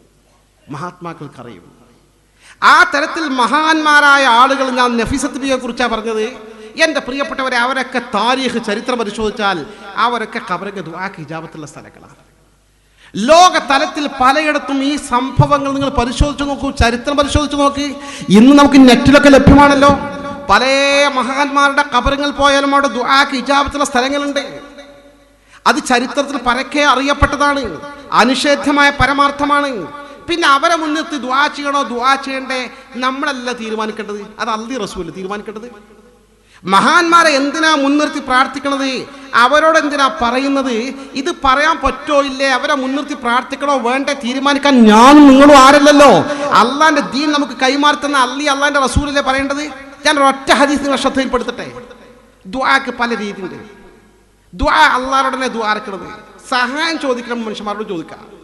ഞാൻ പറഞ്ഞല്ലോ, പാണക്കാട് തങ്ങളടുത്ത് പോയിട്ട് തങ്ങൾ പാപ്പ സംഭവിച്ചിട്ടുണ്ട്, എൻ്റെ കുട്ടിൻ്റെ പ്രശ്നത്തിന് പരിഹാരം ഉണ്ടാക്കണം, ഗൾഫിൽ പോയതാണ്, ഒരു വിവരമില്ല, തങ്ങൾ പാപ്പ പിടിപ്പെട്ടിക്കണോ IS-ന്റെ കൂട്ടത്തിലാണോ അറിയില്ല എന്ന് കരഞ്ഞ് പറഞ്ഞാൽ പരാതി പറയാ, അത് ദുആ അല്ല. ഇതുപോലെ മഹാത്മാക്കളടുക്കൽ ചെന്ന് പറയുന്നത് ദുആ അല്ല, അള്ളാഹിനോട് നടത്തുന്ന സഹായാർത്ഥനയാണ് ദുആ.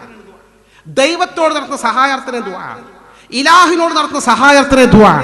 അതാണ് പ്രാർത്ഥന, സാങ്കേതികമായ പ്രാർത്ഥന. ഈ സൃഷ്ടികളോട് നടത്തുന്ന സഹായാർത്ഥന പ്രാർത്ഥന അല്ല സഹോദരന്മാരെ.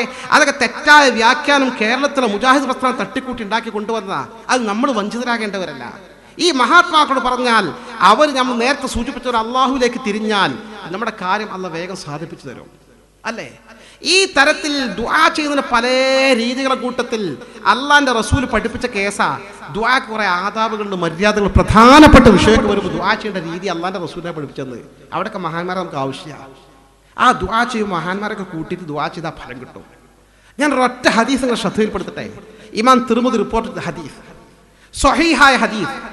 ഞാൻ നേരത്തെ സൂചിപ്പിച്ച കേരളത്തിലെ മുജാഹിദ് പ്രസ്ഥാനത്തിന് സ്വീകാര്യനായ ലോകത്തെ പ്രമുഖ പണ്ഡിതനാണ് നാസിറുദ്ദീൻ അൽബാനി. ഈ നാസിറുദ്ദീൻ അൽബാനി ഹദീസിന്റെ പരമ്പര സ്വഹീഹാണെന്ന് പറഞ്ഞിട്ടുണ്ട്. ഞാൻ ഇങ്ങനെ പറയുന്നത് വെച്ചാൽ പറഞ്ഞതിലൊക്കെ പിഴവുണ്ട്, അതൊക്കെ ദുർബലമായ ഹദീസ്, ആരും പറയാൻ നിൽക്കേണ്ട, തെറ്റിദ്ധരിക്കാതിരിക്കാനാണ്, ബോധ്യപ്പെടുന്ന സത്യസന്ധര ആളുകൾക്ക് മനസ്സിലാക്കാൻ വേണ്ടിയാണ് പറഞ്ഞത്. സ്വഹീഹ ഹദീസ് എന്താ ഹദീസിൽ പറയുന്നത്? അൻ ഉസ്മാൻ ബിൻ ഹനീഫ് റളിയല്ലാഹു അൻഹു. ഉസ്മാൻ ബിൻ ഹനീഫ് റളിയല്ലാഹു അൻഹു എന്ന സ്വഹാബി ഹദീസ് റിപ്പോർട്ട് ചെയ്തത്. അദ്ദേഹം പറയാണ്, ഞാനും ആദരവായ റസൂലുള്ളാഹി സ്വല്ലല്ലാഹു അലൈഹി വസല്ലം മദീനത്തെ പള്ളിയിൽ ഇങ്ങനെ ഇരിക്കുക, ഞാൻ തങ്ങളോട് സംസാരിച്ചിരിക്കുക. ഇത് ജാഅ ഇലൈഹി റജുലുൻ വരീർ. ഞങ്ങൾ ഇരിക്കുമ്പോഴാണ് കണ്ണിന് കാഴ്ചയില്ലാത്ത അന്ധനായ ഒരു സാധു സ്വഹാബി സുഹൃത്ത് തങ്ങളെ സമീപിച്ചത്. ഒരാൾ കൈപിടിച്ചുകൊണ്ട് കൂട്ടിക്കൊണ്ട് വന്നിട്ടുണ്ട്. ആള് വന്നിട്ട് പറഞ്ഞു, അസ്സലാമു അലൈക യാ റസൂലല്ലാഹ്. തങ്ങൾക്ക് സലാം ചൊല്ലി, തങ്ങൾ സലാം അടക്കി. തങ്ങൾ ചോദിച്ചു, വിശേഷിച്ചെന്തേ? അയാൾ പറഞ്ഞു, തങ്ങളെ വിശേഷിച്ചുണ്ട് പറഞ്ഞു. തങ്ങളെ എൻ്റെ 2 കണ്ണിൻ്റെ കാഴ്ചകൾ നഷ്ടപ്പെട്ടത് നിങ്ങൾ തിരിച്ചറിയുന്നുണ്ടല്ലോ. എൻ്റെ ദുഃഖം ഞാൻ ആരുടെ മുമ്പിൽ പങ്കുവെക്കാനാണ്. ഈ 2 കണ്ണിൻ്റെ കാഴ്ചകൾ ഇല്ലാത്തതിൻ്റെ പേരിൽ എൻ്റെ ഹബീബെ, എൻ്റെ ശരീരം അവിടെ തട്ടി, എൻ്റെ മുഖം ഇവിടെ തട്ടി, എൻ്റെ കൈ അവിടെ തട്ടി, എത്ര പരിക്കുകളാണ് എനിക്ക് എൻ്റെ ജീവിതത്തിൽ സംഭവിച്ചു പോയിട്ടുള്ളത്. എൻ്റെ ഹബീബെ, എനിക്ക് പള്ളിയിൽ അങ്ങ് വന്ന് കാണാൻ, എൻ്റെ കൈ പിടിച്ചു കൊണ്ടുവരാൻ ഇതാ കൂടെ ഒരാൾ വേണം, എനിക്ക് സ്വയം വരാൻ കഴിയില്ലല്ലോ. അതൊക്കെ അല്ല നബിയെ, എൻ്റെ കുഞ്ഞു മക്കളെ മുഖത്തേക്ക് ഒരു നോക്കി കാണാൻ എനിക്കുമില്ലേ കൗതുകം, ഓടിച്ചാടി വളർക്കുന്ന എൻ്റെ കുഞ്ഞുമക്കളെ കാണാൻ, എൻ്റെ സഹധർമ്മിണിയെ കാണാൻ, എൻ്റെ പൊന്നു മാതാപിതാക്കളെ കാണാൻ. അല്ല നബിയെ, വർണ്ണ പ്രപഞ്ചം ഒന്ന് കണ്ടാസ്വദിക്കാൻ ഈ സാധുവിനുമില്ലേ ഒരാഗ്രഹം? അല്ല നബിയെ, അതൊക്കെ അവിടെ നിൽക്കട്ടെ. എൻ്റെ ഹബീബെ, അങ്ങയുടെ ഈ സൗന്ദര്യത്തിൻ്റെ പ്രതീകമായ ഈ പൂമേനി, ഈ പൂമുഖമൊന്ന് കാണാൻ ഈ പാവപ്പെട്ടവനുമില്ലേ ഒരാഗ്രഹം? തങ്ങളെ, എൻ്റെ 2 കണ്ണിൻ്റെ കാഴ്ച തിരിച്ചു കിട്ടാൻ നിങ്ങളൊന്ന് ദുആ ചെയ്യുമോ? തങ്ങളോടൊന്ന് പരാതി പറഞ്ഞ വിഷയതാ. 2 കണ്ണിന് കാഴ്ചയില്ലാത്തൊരു സ്വഹാബി എൻ്റെ കണ്ണിൻ്റെ കാഴ്ച തിരിച്ചു കിട്ടാൻ നിങ്ങളൊന്ന് പറയുമോ പഠിച്ചവനോട്? നമ്മൾ അതേ ശൈലി. ഇവർ ഈ പറയും പോലെ ഒറ്റക്കട അള്ളാഹോട് പറഞ്ഞാൽ പോരെ, വേറെ നിന്നെ അവിടെ പോണു ഇവിടെ പോണെന്നല്ല. മഹാന്മാരെ കൊണ്ട് ദുആ ചെയ്യിപ്പിക്കുന്ന ഇസ്ലാമിൻ്റെ രീതി. മഹാന്മാർ, ജീവിച്ചിരിക്കുന്ന മഹാന്മാരും മരിച്ച മഹാന്മാരും നശിച്ചു എന്നുള്ള ധാരണ വന്നിട്ടുള്ളത്. അവർ നശിച്ചിട്ടില്ല, അവരവിടെ ജീവിച്ചിരിക്കുന്നുണ്ട്, ആത്മീയമായി ജീവിച്ചിരിക്കുന്നുണ്ട്. എനിക്ക് ദുആ ചെയ്യോ എന്ന് ചോദിച്ചപ്പോൾ മുജാഹിദ് പറയണേ, എടാ അങ്ങനത്തെ കേസൊന്നും നിന്നോടല്ല, അള്ളാഹിനോട് പറയേണ്ട കേസല്ലേ. ഞാൻ ദ്വാരക്കാൻ, നീയും ദ്വാരക്കാരനും വിടണ്ടല്ലേ. ഇനിമാര് കേസിട്ടും ഇങ്ങോട്ട് വരരുത്, പഠിച്ചോനോട് പറഞ്ഞാറ് വിടണ്ടേ. അള്ളാന്റെ റസൂൽ എന്താ പറഞ്ഞതെന്നോ? സുഹൃത്തെ, 2 കണ്ണിനെ കാഴ്ച പോകാൻ വലിയ കേസ് തന്നെ. പക്ഷേ സുഹൃത്തെ, നിനക്ക് ക്ഷമിക്കാൻ കഴിയുമെങ്കിൽ ദുനിയാവ് ഒരു കുറച്ചു കാലല്ലേ, നീ ക്ഷമിക്കുകയാണെങ്കിൽ നിനക്ക് ഏറ്റവും ഉത്തമം അതാണ്, ഏറ്റവും പുണ്യം അതാണ്. കാരണം തങ്ങൾ വേറെ ഹദീസിൽ പറഞ്ഞിട്ടുണ്ട്, ഒരു മുഅ്മിനായ മനുഷ്യന്റെ 2 കണ്ണിന്റെ കാഴ്ചകൾ നഷ്ടപ്പെട്ടാൽ അതിന്റെ പേരിൽ മരണം വരെ ക്ഷമിച്ചാൽ ലൈസ ലഹു ജസാഉൻ ഇല്ലൽ ജന്ന, സ്വർഗ്ഗമല്ലാതെ ആൾക്ക് പ്രതിഫലമില്ലെന്ന് ഷഫീഉനാ റസൂലുള്ളാഹി. അപ്പോൾ സ്വർഗ്ഗം കിട്ടുന്ന ഉറപ്പാ, കുറച്ചുകൂടെ ക്ഷമിച്ചോ. അയാൾ പറഞ്ഞു, നബി നിങ്ങൾ വിചാരിച്ച കണ്ണിന്റെ കാഴ്ചയും കിട്ടും സ്വർഗ്ഗവും കിട്ടും, നിങ്ങൾ ദുആർക്ക് നബി. അയാൾ വല്ലാതെ പ്രസിദ്ധപ്പോൾ നബി തങ്ങൾ പറഞ്ഞു, എന്നാ ഒരു കാര്യം ചെയ്യും, ഇത് ബിലാ ബൈത്തിക, പോയിക്കോ വീട്ടിൽ. ഫതവല്ല വുളൂഅക ലിസ്സലാത്ത്, വീട്ടിൽ ചെന്നിട്ട് നിസ്കാരത്തിന് ഒദൂ ചെയ്യുമ്പോൾ ഒരു ഒദൂ ചെയ്യും. ഫഅഹ്സിൻ വുളൂഅക, നന്നായിട്ട് ഒദൂ, സുന്നത്തും ആദാബൊക്കെ പാലിച്ചിട്ട് ശരിയായ ഒദൂ. എന്നിട്ട് ഫസല്ലി റകഅത്തൈൻ, 2 റകഅത്ത് സുന്നത്ത് നിസ്കരിക്ക്. ആ സുന്നത്ത് നിസ്കരിച്ചിട്ട് അവിടെ തന്നെ ഇരുന്ന് ഇങ്ങനെ ദുആ ചെയ്തോ. നോക്കി നിങ്ങൾ തങ്ങൾ പഠിപ്പിച്ചു കൊടുക്കുന്നത്, അല്ലാഹുമ്മ ഇന്നി അസ്അലുക വ അതവജ്ജഹു ഇലൈക ബിനബിയിക മുഹമ്മദ് നബിയിർ റഹ്മ യാ മുഹമ്മദ് ഇന്നി അതവജ്ജഹു ബിക ഇലാ റബ്ബി ലിയഖ്ലി ഹാജതി അല്ലാഹുമ്മ ശഫ്ഇഹു ഫി വശഫ്ഇനി ഫി നഫ്സി. അല്ലാഹുവേ, ഇരു കരങ്ങൾ ഉയർത്തിക്കൊണ്ടുതാ നിന്നിലേക്ക് ഞാൻ കരങ്ങൾ ഉയർത്തിക്കൊണ്ടുതാ പ്രാർത്ഥിക്കുന്നു, നിന്നിലേക്ക് താൻ ഞാൻ അഭിമുഖീകരിച്ചിരിക്കുന്നു. ബിനബിയിക മുഹമ്മദ് നബിയിർ റഹ്മ, കാരുണ്യത്തിന്റെ കേദാരമായ മുത്ത് മുഹമ്മദ് നബിയെ മുൻനിർത്തിക്കൊണ്ട് പോരാ, തങ്ങളെ വിളിക്കണം, യാ മുഹമ്മദ്, മുഹമ്മദ് നബിയെ, ഇന്നി അതവജ്ജഹു ബിക ഇലാ റബ്ബി, അങ്ങ് എൻ്റെ മുന്നിൽ വെച്ചാണ് എൻ്റെ റബ്ബിനോട് ഞാൻ പ്രാർത്ഥിക്കുന്നത്. ലിയഖ്ലി ഹാജതി, എൻ്റെ കണ്ണിൻ്റെ കാഴ്ച തിരിച്ചു കിട്ടാൻ വേണ്ടി. അല്ലാഹുമ്മ ശഫ്ഇഹു ഫിയ വശഫ്ഇനി ഫി നഫ്സി, അല്ലാഹു എൻ്റെ റസൂലുള്ളാഹി എനിക്ക് വേണ്ടി നടത്തിയ ശുപാർശ നീ കബൂലാക്കണമേ, ഞാൻ തന്നെയും റസൂലുള്ളാഹിനെ മുൻനിർത്തി ദുആ ചെയ്ത് ദുആ നീ കബൂലാക്കണമേ പ്രാർത്ഥിക്കാൻ പറയുന്നു. 2 റകഅത്ത് നിസ്കരിക്കാനോ ഒളു എടുക്കാനോ ഇങ്ങനെ ദുആർക്കാനോ അധിക സമയം വേണ്ടല്ലോ. ഹദീസ് നമുക്ക് റിപ്പോർട്ട് ചെയ്യുന്ന ഉസ്മാൻ ഹനീഫ് റളിയല്ലാഹു അൻഹു പറയുന്നു, ഫവല്ലാഹി ലം യതുൽ ബിൽ കലാം, അല്ലാഹുവാണ് സത്യം, ഞാനും തങ്ങളും മദീനത്തെ പള്ളിയിലെ സംസാരം ദീർഘിച്ചിട്ടില്ല. അപ്പോഴേക്കും നേരത്തെ കണ്ണുകൾക്ക് കാഴ്ചയില്ലെന്ന് പരാതി പറഞ്ഞ സ്വഹാബിവരുണ്ടല്ലോ, 2 കണ്ണുകൾക്കും തിളക്കമാർന്ന കാഴ്ചയോടുകൂടി ഇലാ ഹദ്റത്തി റസൂലില്ലാഹി, റസൂലുള്ളാഹിയുടെ ഹദ്റത്തിലേക്ക് എത്തി. എന്താ സംഭവം? ഒരു വലിയ കേസാ കണ്ണിന്റെ കാഴ്ച പോകാം. അപ്പോൾ എനിക്ക് കുറച്ച് ആദാബുണ്ട്. സുന്നത്ത് നിസ്കരിക്കുക, റസൂലുള്ളാഹിനെ മുൻനിർത്തി ദുആ ചെയ്യുക, റസൂലുള്ളാഹിനെ വിളിക്കുക, എന്നിട്ട് ഇന്ന വിധം ദുആ ചെയ്യുക, ഫലം കിട്ടും. അതന്നെയല്ലേ നമ്മളെ ഖുതുബിയത്തും. ആ 2 റകഅത്ത് നിസ്കാരം മൊഹിദ്ദീൻ ശൈഖിനെ ഇങ്ങനെ വിളിച്ചാൽ പോരാ. ആ മൊഹിദ്ദീൻ ശൈഖിനെ വിളിക്കുന്നതിന് മുമ്പ് ആ 2 റകഅത്ത് റസൂലുള്ളാഹി പറഞ്ഞ നിസ്കാരം 6 വട്ടം റിപ്പീറ്റ് ചെയ്യണം. ഓരോ ത്വരീഖത്തിനും ഓരോ രീതിയാണ്. അത് ഖാദിരിയ ത്വരീഖത്തിന്റെ രീതിയാണ്. 6 വട്ടം റിപ്പീറ്റ് ചെയ്യണം. 2 റകഅത്ത് 12 റകഅത്ത് ബഅദ സ്വലാത്തി സനതൈ അശ്റത മിർ റകഅ മഅൽ ഫവാതിഹി വൽ ഇഖ്ലാസ് ബിൽ ഖദഅ. കാഫിറൂനി ഇഖ്ലാസ് ഓതിയിട്ട് 2 റകഅത്ത് സുന്നത്ത് 12 റകഅത്ത് സുന്നത്ത് നിസ്കരിച്ചിട്ട് വേണം കാര്യം നടത്താൻ മഹദി ശൈഖിനെ വിളിക്കാൻ. യാ ഗൗസ് മുഹീദ്ദീൻ അബ്ദുൽ ഖാദിർ ജീലാനി, അങ്ങനെ വിളിച്ചിട്ട് റസൂലുള്ളാഹിനെ വിളിക്കാൻ പറഞ്ഞ പോലെ നമ്മുടെ ത്വരീഖത്തിന്റെ ശൈഖായ മുഹദ്ദിസ് ശൈഖിനെ വിളിച്ചിട്ട് പിന്നെ അല്ലാഹുവോട് ദുആ ചെയ്യുക. ഇലാഹി അൻത മഖ്സൂദി വറിളാക മത്ലൂബി, ഇലാഹായ റബ്ബേ, നിന്റെ സംതൃപ്തിയാണ് ലക്ഷ്യം, നീയാണ് നിങ്ങൾ മുറാദുകൾ സഫലമാക്കി തരേണ്ടത്. ഈ രൂപം ഇതൊന്നും ഒരു സുപ്രഭാതത്തിൽ കെട്ടിപ്പൊക്കി ഉണ്ടാക്കിയല്ല. ഇതൊക്കെ അടിസ്ഥാനപരമായി അള്ളാഹുവിന്റെ ദീനിൽ അള്ളാഹിന്റെ റസൂലും പഠിപ്പിച്ചെന്ന രീതിയാ. മഹാത്മാക്കളെ മുൻനിർത്തി കാര്യങ്ങൾക്ക് സമീപിക്കുന്ന രീതി, മഹാന്മാരെ ഖബറുകളിൽ പോകുന്ന രീതി. നിങ്ങൾ താരീഖിൽ പരിശോധിച്ചു നോക്കി, ലോക ചരിത്രത്തിൽ കടന്നു വന്ന മഹാത്മാക്കളെ, അള്ളാഹുവിന്റെ ആലിമീങ്ങൾ, ഔലിയാക്കൾ, ആരിഫീങ്ങൾ, അവരൊക്കെ മരിച്ചുപോയവരും ജീവിച്ചിരിക്കുന്ന മഹാത്മാക്കൾക്ക് വമ്പിച്ച പ്രാധാന്യം കൊടുത്തവരും ജീവിച്ചിരിക്കുന്ന സന്ദർശിച്ചവരും മരണാനന്തര ഖബറിൽ പോയി ദുആ ചെയ്തവരും സിയാറത്ത് ചെയ്തവരുമാണ്. ഈ യാഥാർത്ഥ്യങ്ങൾ നിഷേധിക്കാൻ കഴിയില്ല. അതിന്റെ പേരിൽ നമ്മുടെ പേര് ശിർക്ക് ആരോപിക്കുന്നത്. എന്ത് ശിർക്ക്, എന്ത് കുഫ്ർ സുഹൃത്തുക്കളെ! ഞാൻ നേരത്തെ സൂചിപ്പിച്ച പച്ചയായി വിശുദ്ധ ഖുർആന്റെ ആയത്തുകൾ വളച്ചൊഴിച്ചിട്ട് നമ്മൾ മുശ്രിക്കാന്ന് പറയുന്നത്. ഞാൻ പറയട്ടെ, അവർ ഓതുന്ന ആയത്തുകൾ ഇങ്ങനെ വളച്ചൊടിക്കാം. ഇൻ തദ്ഉഹും ലാ യസ്മഉ ദുആഅക്കും വലൗ സമഉ മസ്തജാബു ലക്കും വയൗമൽ ഖിയാമത്തി യക്ഫുറു ബിശിർക്കിക്കും വലാ യുനബ്ബിഉക മിസ്ലു ഖബീർ. നിങ്ങൾ ആ മഹാത്മാക്കൾ വിളിച്ചു തേടിയാൽ മഹാത്മാക്കൾ വിളി കേൾക്കൂല. മുജാഹിദിന്റെ അർത്ഥ പ്രഭാഷണത്തിൽ വലൗ സമഉ കേട്ടാൽ തന്നെ മസ്തജാബു ലക്കും ഉത്തരം തരൂല. വയൗമൽ ഖിയാമത്തി യക്ഫുറു ശിർക്കിക്കും, യൗമുൽ ഖിയാമത്തിൽ ഈ ശിർക്കി മഹാന്മാർ നിഷേധിക്കും. വലാ യുനബ്ബിഉക മിസ്ലു ഖബീർ, അല്ലാഹുവിനെ പോലെ സൂക്ഷ്മമായ അറിവുള്ള ആളുകൾ നിങ്ങൾക്ക് പറഞ്ഞു തരാല്ലോ. ശരിക്കും എന്താ അതിന്റെ അർത്ഥം? മുജാഹിദ് ഇങ്ങനെ പറയുമ്പോൾ ആൾക്കാർക്ക് ആശയം, പഠിച്ചോനെ മഹാന്മാരെ വിളിച്ചാൽ കേൾക്കൂല എന്നാണ് പറഞ്ഞത്. ആര് പറഞ്ഞു മഹാന്മാർ കേൾക്കൂല? എടോ, സാധാരണക്കാരൻ കേൾക്കും കേട്ടല്ലേ മഹാന്മാർ.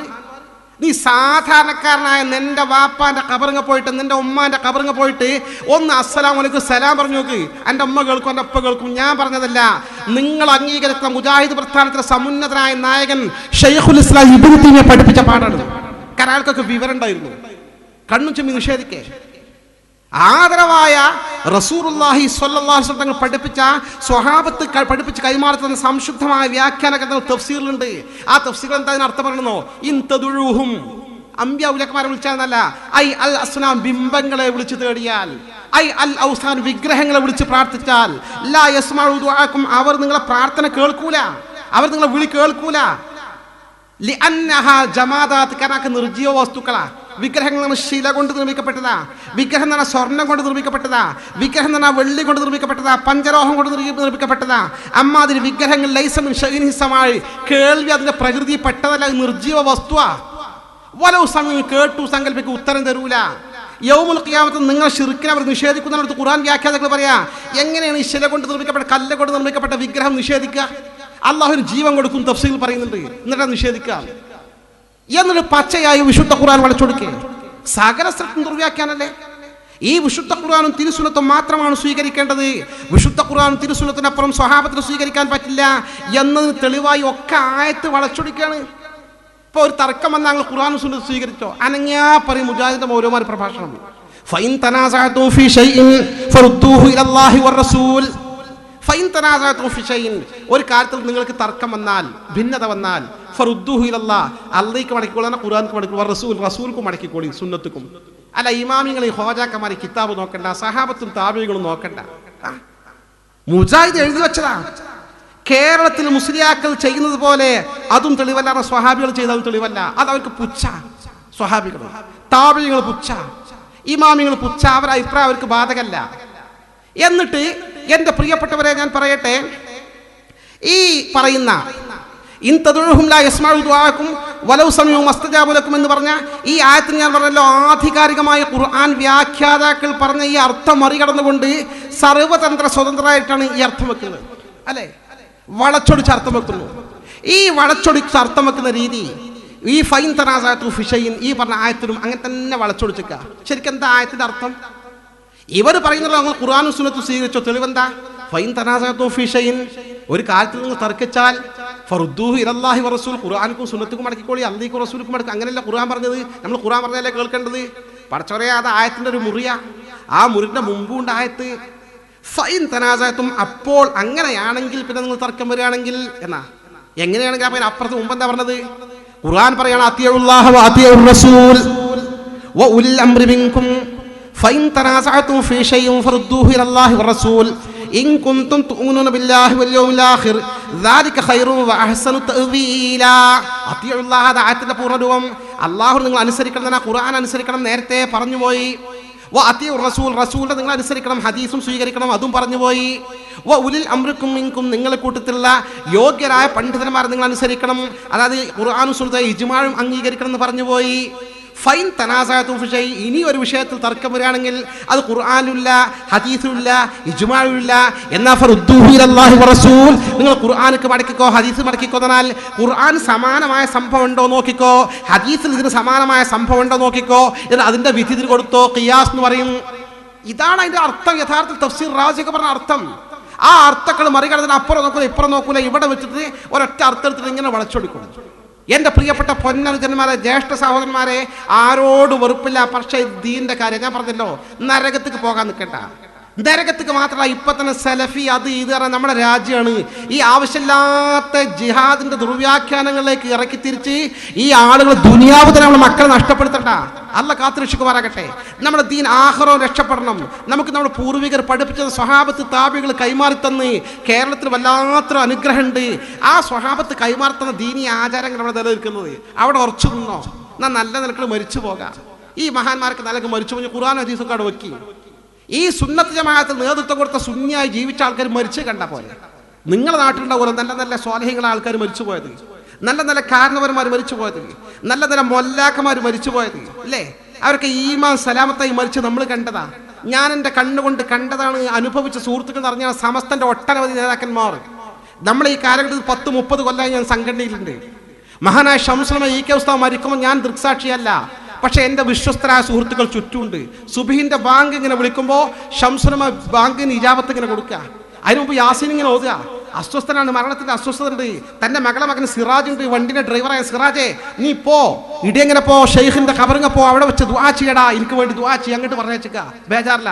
അപ്പോഴും ആ സമയത്ത് മഹാത്മാക്കൾ അടുത്തേക്കാ വിടുന്നത്. ഈ യാസീൻ ഓതുന്ന ബാങ്ക് കൊടുത്തു, സുബ്ഹിന്റെ ബാങ്ക്, ശംസുൽ ഇജാബത്ത് ഇങ്ങനെ കൊടുക്കുക. അവസാനം ലാ ഇലാഹ ഇല്ലല്ലാഹ്, മുഅദ്ദിൻ ബാങ്ക് വിളിക്കുന്നു, ലാ ഇലാഹ ഇല്ല കഴിയാ, ശംസുൽ ലാ ഇലാഹ ഇല്ലല്ലാഹ്, തസ്ബീഹിന്റെ മാല കയ്യിൽ നിന്ന് വീണു, മരിച്ചിട്ടുണ്ട്. അതാണ് ശംസുലമ. അതാണ് ശംസുലമ. സമസ്തയ്ക്ക് വേണ്ടി അവസാനം വരെ പ്രവർത്തിച്ച അഭിവന്ദനായ ഉസ്താദ് KT മാനു മുസ്ലിയാർ, ഒക്കെ അള്ളാഹു ദറജ ഉയർത്തി കൊടുക്കുമാറാകട്ടെ. ഞാൻ അദ്ദേഹത്തിന്റെ മരണം ഇങ്ങനെ കൺമുമ്പിൽ കണ്ടവരാണ്. ഈ കോഴിക്കോട് 7 കൊല്ലം മുമ്പ് നടന്ന ജംഇയ്യത്തുൽ മുഅല്ലിമീന്റെ കടപ്പുറത്തുന്ന ഐതിഹാസികമായ 20 ലക്ഷം ആളുകൾ പങ്കെടുത്ത മഹാസമ്മേളന നഗരി. നേരത്തെ ഉച്ചക്ക് തന്നെ നെഞ്ചുവേദന ഉണ്ട്. ഞാൻ പറയട്ടെ, ഇനി അദ്ദേഹത്തിന്റെ ഷെയ്ഖാണ് ചാപ്പനങ്ങാടി ബാപ്പു മുസ്ലിയാർ. അന്ന് സമ്മേളനത്തിൽ പോകുമ്പോൾ ചാപ്പനങ്ങാടി ബാപ്പു മുസ്ലിയാരുടെ മക്കാമെങ്കിൽ വന്നിട്ട് ദീർഘനേരം ദുആ ചെയ്തിട്ടാണ് അദ്ദേഹം അങ്ങോട്ട് വന്നിട്ടുള്ളത്. ഉച്ചക്ക് നെഞ്ചുവേദന വന്നു, ഹോസ്പിറ്റലിൽ അഡ്മിറ്റ് ചെയ്തു, ഡിസ്ചാർജ് ചെയ്യാൻ ഡോക്ടറെ സമ്മതിച്ചില്ല. പക്ഷേ അദ്ദേഹത്തിന് എന്തായാലും എനിക്ക് സമ്മേളനത്തിൽ പോകണം എന്ന് പറഞ്ഞു. ഡിസ്ചാർജ് വാങ്ങിപ്പോന്നു. വേദന കലശലായി. അദ്ദേഹം സ്റ്റേജിലുണ്ട്. സ്വാഗതം പറയാൻ ഉസ്താദ് ബഹാവുദ്ദീൻ കുരിയാടിനെ ഏൽപ്പിച്ചു. ഏകദേശം സമ്മേളനത്തിലെ ഭാഗങ്ങൾ ഇങ്ങനെ കഴിയാൻ തുടങ്ങിയിട്ടുണ്ട്. ഞാൻ അദ്ദേഹവുമായി ഒരു വ്യക്തിബന്ധം കൂടി ഉണ്ട്. അദ്ദേഹത്തിൻ്റെ മകളെയാണ് കല്യാണം കഴിച്ചത്. ഞാൻ സ്റ്റേജിൽ തന്നെ അസ്വസ്ഥയോട് തൊട്ടടുത്ത് നിൽക്കുന്നുണ്ട്. ഏകദേശം പ്രസംഗത്തിൻ്റെ അവസാന ഭാഗമായപ്പോൾ അദ്ദേഹം എഴുന്നേറ്റു, കൈകൊണ്ടിങ്ങനെ ആംഗ്യം കാണിച്ചു, പോകല്ലേ എന്ന് ആംഗ്യം കാണിച്ചു. ഒപ്പം ഇറങ്ങി ആംബുലൻസിലേക്ക് ഇങ്ങനെ നടന്ന അദ്ദേഹം പോയത്. ആംബുലൻസിൽ എത്തുമ്പോൾ ഇങ്ങനെ പ്രവർത്തകർ എടുത്തിട്ട് ആംബുലൻസിലേക്ക് വെച്ചു. ആംബുലൻസിൻ്റെ ഒരു സീറ്റിൽ അദ്ദേഹത്തെ ഇങ്ങനെ കിടത്തി. ഇപ്പുറത്തെ സീറ്റിൽ എന്നെപ്പോലുള്ളൊരു 5-8 ആളുകൾ മുന്നിലും സൈഡിലും ഈ മുന്നിലെ ഓപ്പോസിറ്റ് സീറ്റിലും ഇരുന്നു. വണ്ടി വിട്ടു, ആംബുലൻസ് വിട്ടു. ഒക്കെ മിനിറ്റുകൾ, 1-2 മിനിറ്റ് കൃത്യം നമുക്ക് പറയാൻ കഴിയില്ല. ഉസ്താദ് വണ്ടി കിടത്തിയ ഉടനെ പറഞ്ഞു, വെള്ളം വെള്ളം വെള്ളം. മരിക്കണ സമയത്ത് വെള്ളത്തിന് കടുത്ത ദാഹം ഉണ്ടാവും, നമ്മൾ കിതാബുകൾ പഠിച്ചിട്ടുണ്ട്. പക്ഷെ ഞാൻ എൻ്റെ നേർക്കുനേര അനുഭവത്തിൽ അന്ന് കണ്ട കാര്യമാണ്. സ്റ്റേജിൽ നിന്ന് ഈ വേദന ശമിക്കാനായിരിക്കും ഒരുപാട് ചുടുവെള്ളം വാങ്ങി കുടിച്ചതാ. എന്നിട്ടും ആ സമയത്ത് വെള്ളം വെള്ളം എന്ന് പറഞ്ഞു. ഒരു മിനറൽ വാട്ടറിൻ്റെ ബോട്ടിലുണ്ടായിരുന്നു, വണ്ടിയിൽ ആരോ മുന്നിൽ നിർത്തുമെന്ന് പൊട്ടിച്ച് കൊടുത്തു. ഉസ്താദിനെ ഒഴിച്ചു കൊടുത്ത ഉസ്താദിനെ കൈകൊണ്ട് വാങ്ങി സ്വയം എഴുന്നേറ്റ് നിന്നിട്ട് കുറേ കുടിച്ചിട്ട് തിരിച്ചേൽപ്പിച്ചിട്ട് അങ്ങനെ തന്നെ കിടന്നിട്ട് അല്ലാഹ് ലാ ഇലാഹ ഇല്ലല്ലാഹ് ലാ ഇലാഹ ഇല്ലല്ലാഹ് ഇങ്ങനെ 3-4 തവണ കൃത്യമായി എണ്ണമറിയില്ല ഉറക്കെ കലിമ ചൊല്ലിയിട്ട് വായിൽ വെച്ച് പിടിപ്പിച്ച പല്ലാണ്. ആ പല്ലങ്ങനെ തന്നെ ഊരി വിനീതന്റെ കയ്യിൽ തന്നിട്ട് അങ്ങനെ കണ്ണടച്ചു. എൻ്റെ പ്രിയപ്പെട്ടവരെ, വണ്ടി മുന്നോട്ട് പോയിക്കൊണ്ടിരിക്കുന്നു. ആർക്കും ഒന്നും പറയാൻ കഴിയുന്നില്ല. ഹോസ്പിറ്റലിലെത്തി, ഡോക്ടർ നോക്കി, നിങ്ങൾ ഇദ്ദേഹത്തിൻ്റെ ആരാണ് ഞങ്ങൾ പറഞ്ഞു കൊടുത്തു. അയ്യോ പോയല്ലോ എന്ന് പറഞ്ഞു. എൻ്റെ പ്രിയപ്പെട്ടവരെ, നിങ്ങൾ കേൾക്കണോ, ഇവരൊക്കെ മരിച്ചു പോയത് അള്ളാഹുവിൻ്റെ റസൂലിൻ്റെ കൃത്യമായ വചനം നമ്മൾ ഓർമ്മിപ്പിക്കുന്നു. ലാ ഇലാഹ ഇല്ലല്ലാഹ് എന്ന സുന്ദരമായ വചനം ഉച്ചരിച്ചുകൊണ്ടാണ് സ്വഹീഹുൽ ബുഖാരിന്റെ ഹദീസിൽ പറയുന്നുണ്ട്, മൻ കാന ആഖിറു കലാമിഹി ലാ ഇലാഹ ഇല്ലല്ലാഹ് ദഖലൽ ജന്ന. ഒരാളുടെ അവസാനത്തെ വാക്ക് ലാ ഇലാഹ ഇല്ലല്ലാഹ് ആണെങ്കിൽ അവൻ ആൾറെഡി സ്വർഗ്ഗത്തിൽ പ്രവേശിച്ചു കഴിഞ്ഞുവെന്ന് അഷ്റഫുൽ ഖൽഖി നബി മുത്ത് മുഹമ്മദ് മുസ്തഫ. ഇവരൊക്കെ വഴിതെറ്റിയ മാർഗ്ഗം അങ്ങനെ കലിമ ചൊല്ലി മരിക്കാൻ പാടില്ല. ഇവർ പ്രചരിപ്പിച്ച ആദർശം, ആശയം അത് ശിർക്കാണെങ്കിൽ, അത് കുഫ്റാണെങ്കിൽ, ഉസ്താദ് മാനു മുസ്ലിയാർ എനിക്കറിയാം ഒരുപാട് എഴുതിയിട്ടുണ്ട്, ലേഖനങ്ങൾ എഴുതിയിട്ടുണ്ട്. അദ്ദേഹം അവസാനം എഴുതിയ കിതാബാണ് അറബിയിൽ മൗലിദാണത്. നേരിട്ട് റസൂലുള്ളാഹിന്റെ റൗദന്റെ മുമ്പിൽ ചെന്നിട്ട് റസൂലുള്ളാഹിന്റെ വർണ്ണങ്ങളെ കുറിച്ച് കവിതകൾ അതും ഉൾക്കൊള്ളിച്ച മൗലിദ് അദ്ദേഹം മൻഖൂലു മിൻ മദ്ഹി റസൂലിനെ ഒരു മൗലിദിന്റെ കിതാബ് രചിച്ചു. അത് അവസാനത്തെ കിതാബ്. മൗലിദ് ബിദ്അത്താണെങ്കിൽ, ഷിർക്കാണെങ്കിൽ, കുഫ്റാണെങ്കിൽ മാനു മുസ്ലിയാർ കലിമ ചൊല്ലി മരിക്കാൻ പാടില്ല. ഞാൻ എൻ്റെ കണ്ണുകൊണ്ട് കണ്ടതാ, ഞാൻ ഒറ്റപ്പെട്ടവരല്ല. പിണങ്ങോട് അബൂബക്കർ സാഹിബ് സമസ്തന്റെ മാനേജർ സാക്ഷിയാണ്, വാക്കോട് മൊയ്തുകുട്ടി ഫൈസി മുഷാവർ മെമ്പർ സാക്ഷിയാണ്.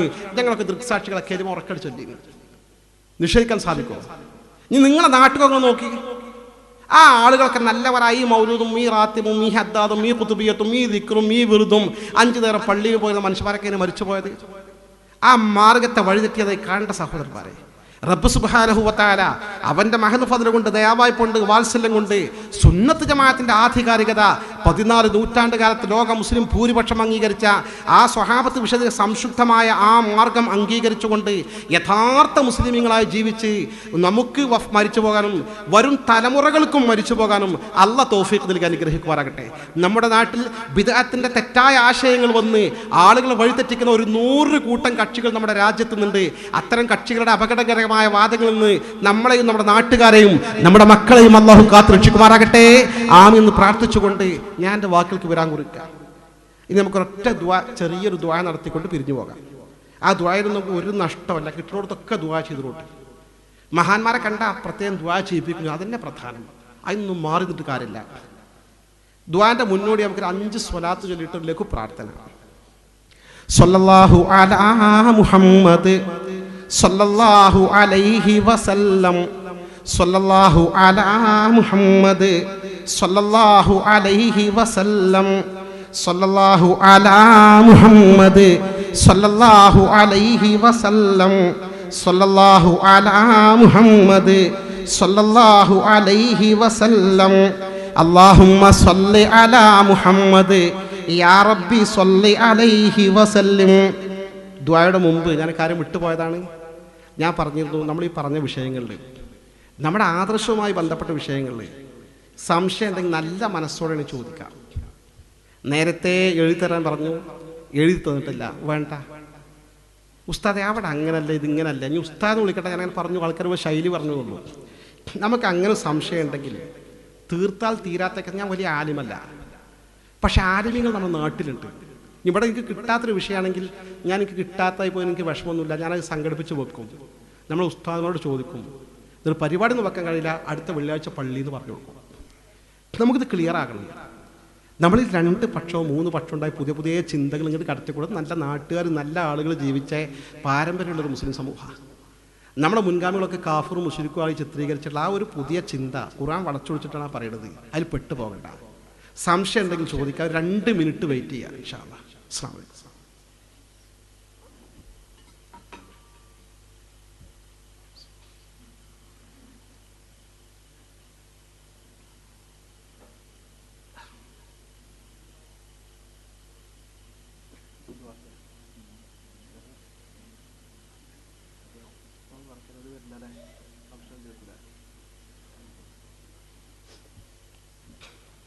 എന്താ ചോദിക്കണ്ടവനെ? അതെ, ഞാൻ ഉദ്ദേശിച്ചത് ഈ സുന്നത്ത് ജമാഅത്തിനെ കുറിച്ച് സംശയമുള്ള പുറത്തുള്ള ആളുകളെ കുറിച്ചാണ്. മോനെ സുന്നിൻ്റെ ആളാണ് കണ്ടാൽ അല്ലേ. അല്ലാത്ത ആളുകൾ ഉണ്ടെങ്കിൽ നമുക്ക് അവരെയാണ് ഉദ്ദേശിച്ചത്. മറ്റേ നമുക്ക് ചോദിക്കാം, ഇനി നമ്മൾ വെയിറ്റ് ചെയ്യും. അവരാരെങ്കിലും ഉണ്ടെങ്കിൽ ഒന്ന് വന്നാൽ തിരക്കിടില്ല. വരണം നമുക്ക് നിർബന്ധമില്ല. കാര്യങ്ങൾ മനസ്സിലാക്കി നല്ല നിലക്ക് പോയി. നാട്ടിൽ എന്തായാലും കുഴപ്പമുണ്ടായത് അൽ ഫിത്നത്തു അശദ്ദു മിനൽ ഖത്ൽ. ഖുർആൻ പറഞ്ഞത് കുഴപ്പം എന്ന് പറഞ്ഞാൽ കൊലപാതകത്തേക്കാൾ അപകട. ഈ നാട് ഒന്നാ. ഇവിടെ ഭിന്നിപ്പും പ്രശ്നവും ഗ്രൂപ്പും ഉണ്ടാക്കണ്ട. നമ്മളൊക്കെ നാടുകൾക്ക് എല്ലാ മദ്രസക്കും പള്ളിക്കും നേതൃത്വം ആധികാരികമായ മഹാന്മാർ പടുത്തുയർത്തിയ സംവിധാനം സമസ്ത കേരള ജംഇയ്യത്തുൽ ഉലമ. അതിൻ്റെ ഘടകങ്ങൾ, അതിന് ശക്തി പകർന്ന് മുന്നോട്ട് പോകുക.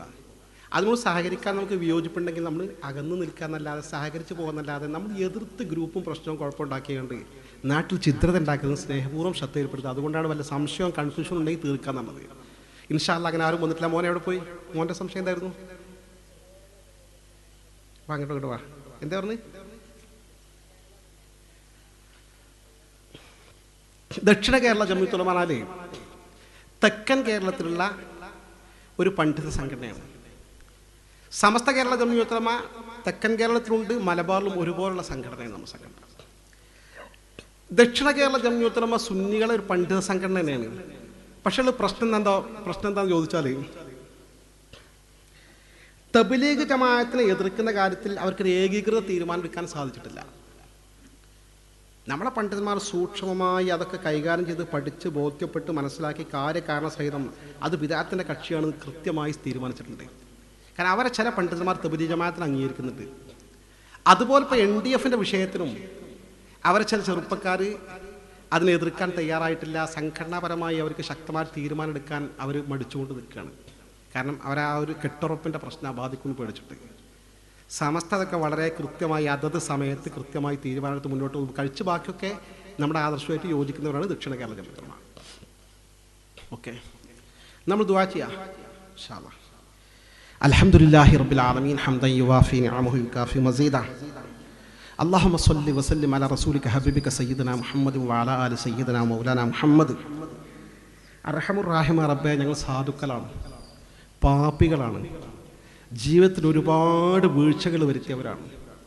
എല്ലാം പൊറുക്കാൻ വിശാലമായ കാരുണ്യമുള്ള റബ്ബേ, ഈ സാധുക്കളായ ഞങ്ങൾക്ക് നിൻ്റെ മഹദ് ഫദ്ല് കൊണ്ട്, നിൻ്റെ റസൂലുള്ളാഹി തങ്ങളെ സ്നേഹിക്കുന്ന പുണ്യം കൊണ്ട്, നിൻ്റെ അമ്പിയാക്കളെയും ഔലിയാക്കളെയും ആദരിക്കുന്ന ബറക്കത്ത് കൊണ്ട്, ഞങ്ങൾ ചൊല്ലിയ സ്വലാത്തിൻ്റെ പുണ്യം കൊണ്ട്, ഈ മജ്ലിസിൻ്റെ ബറക്കത്ത് കൊണ്ട് സകലമാന പാപങ്ങൾ വിട്ടുപുറത്ത് മാഫാക്കി തരണേ അല്ലാഹ്.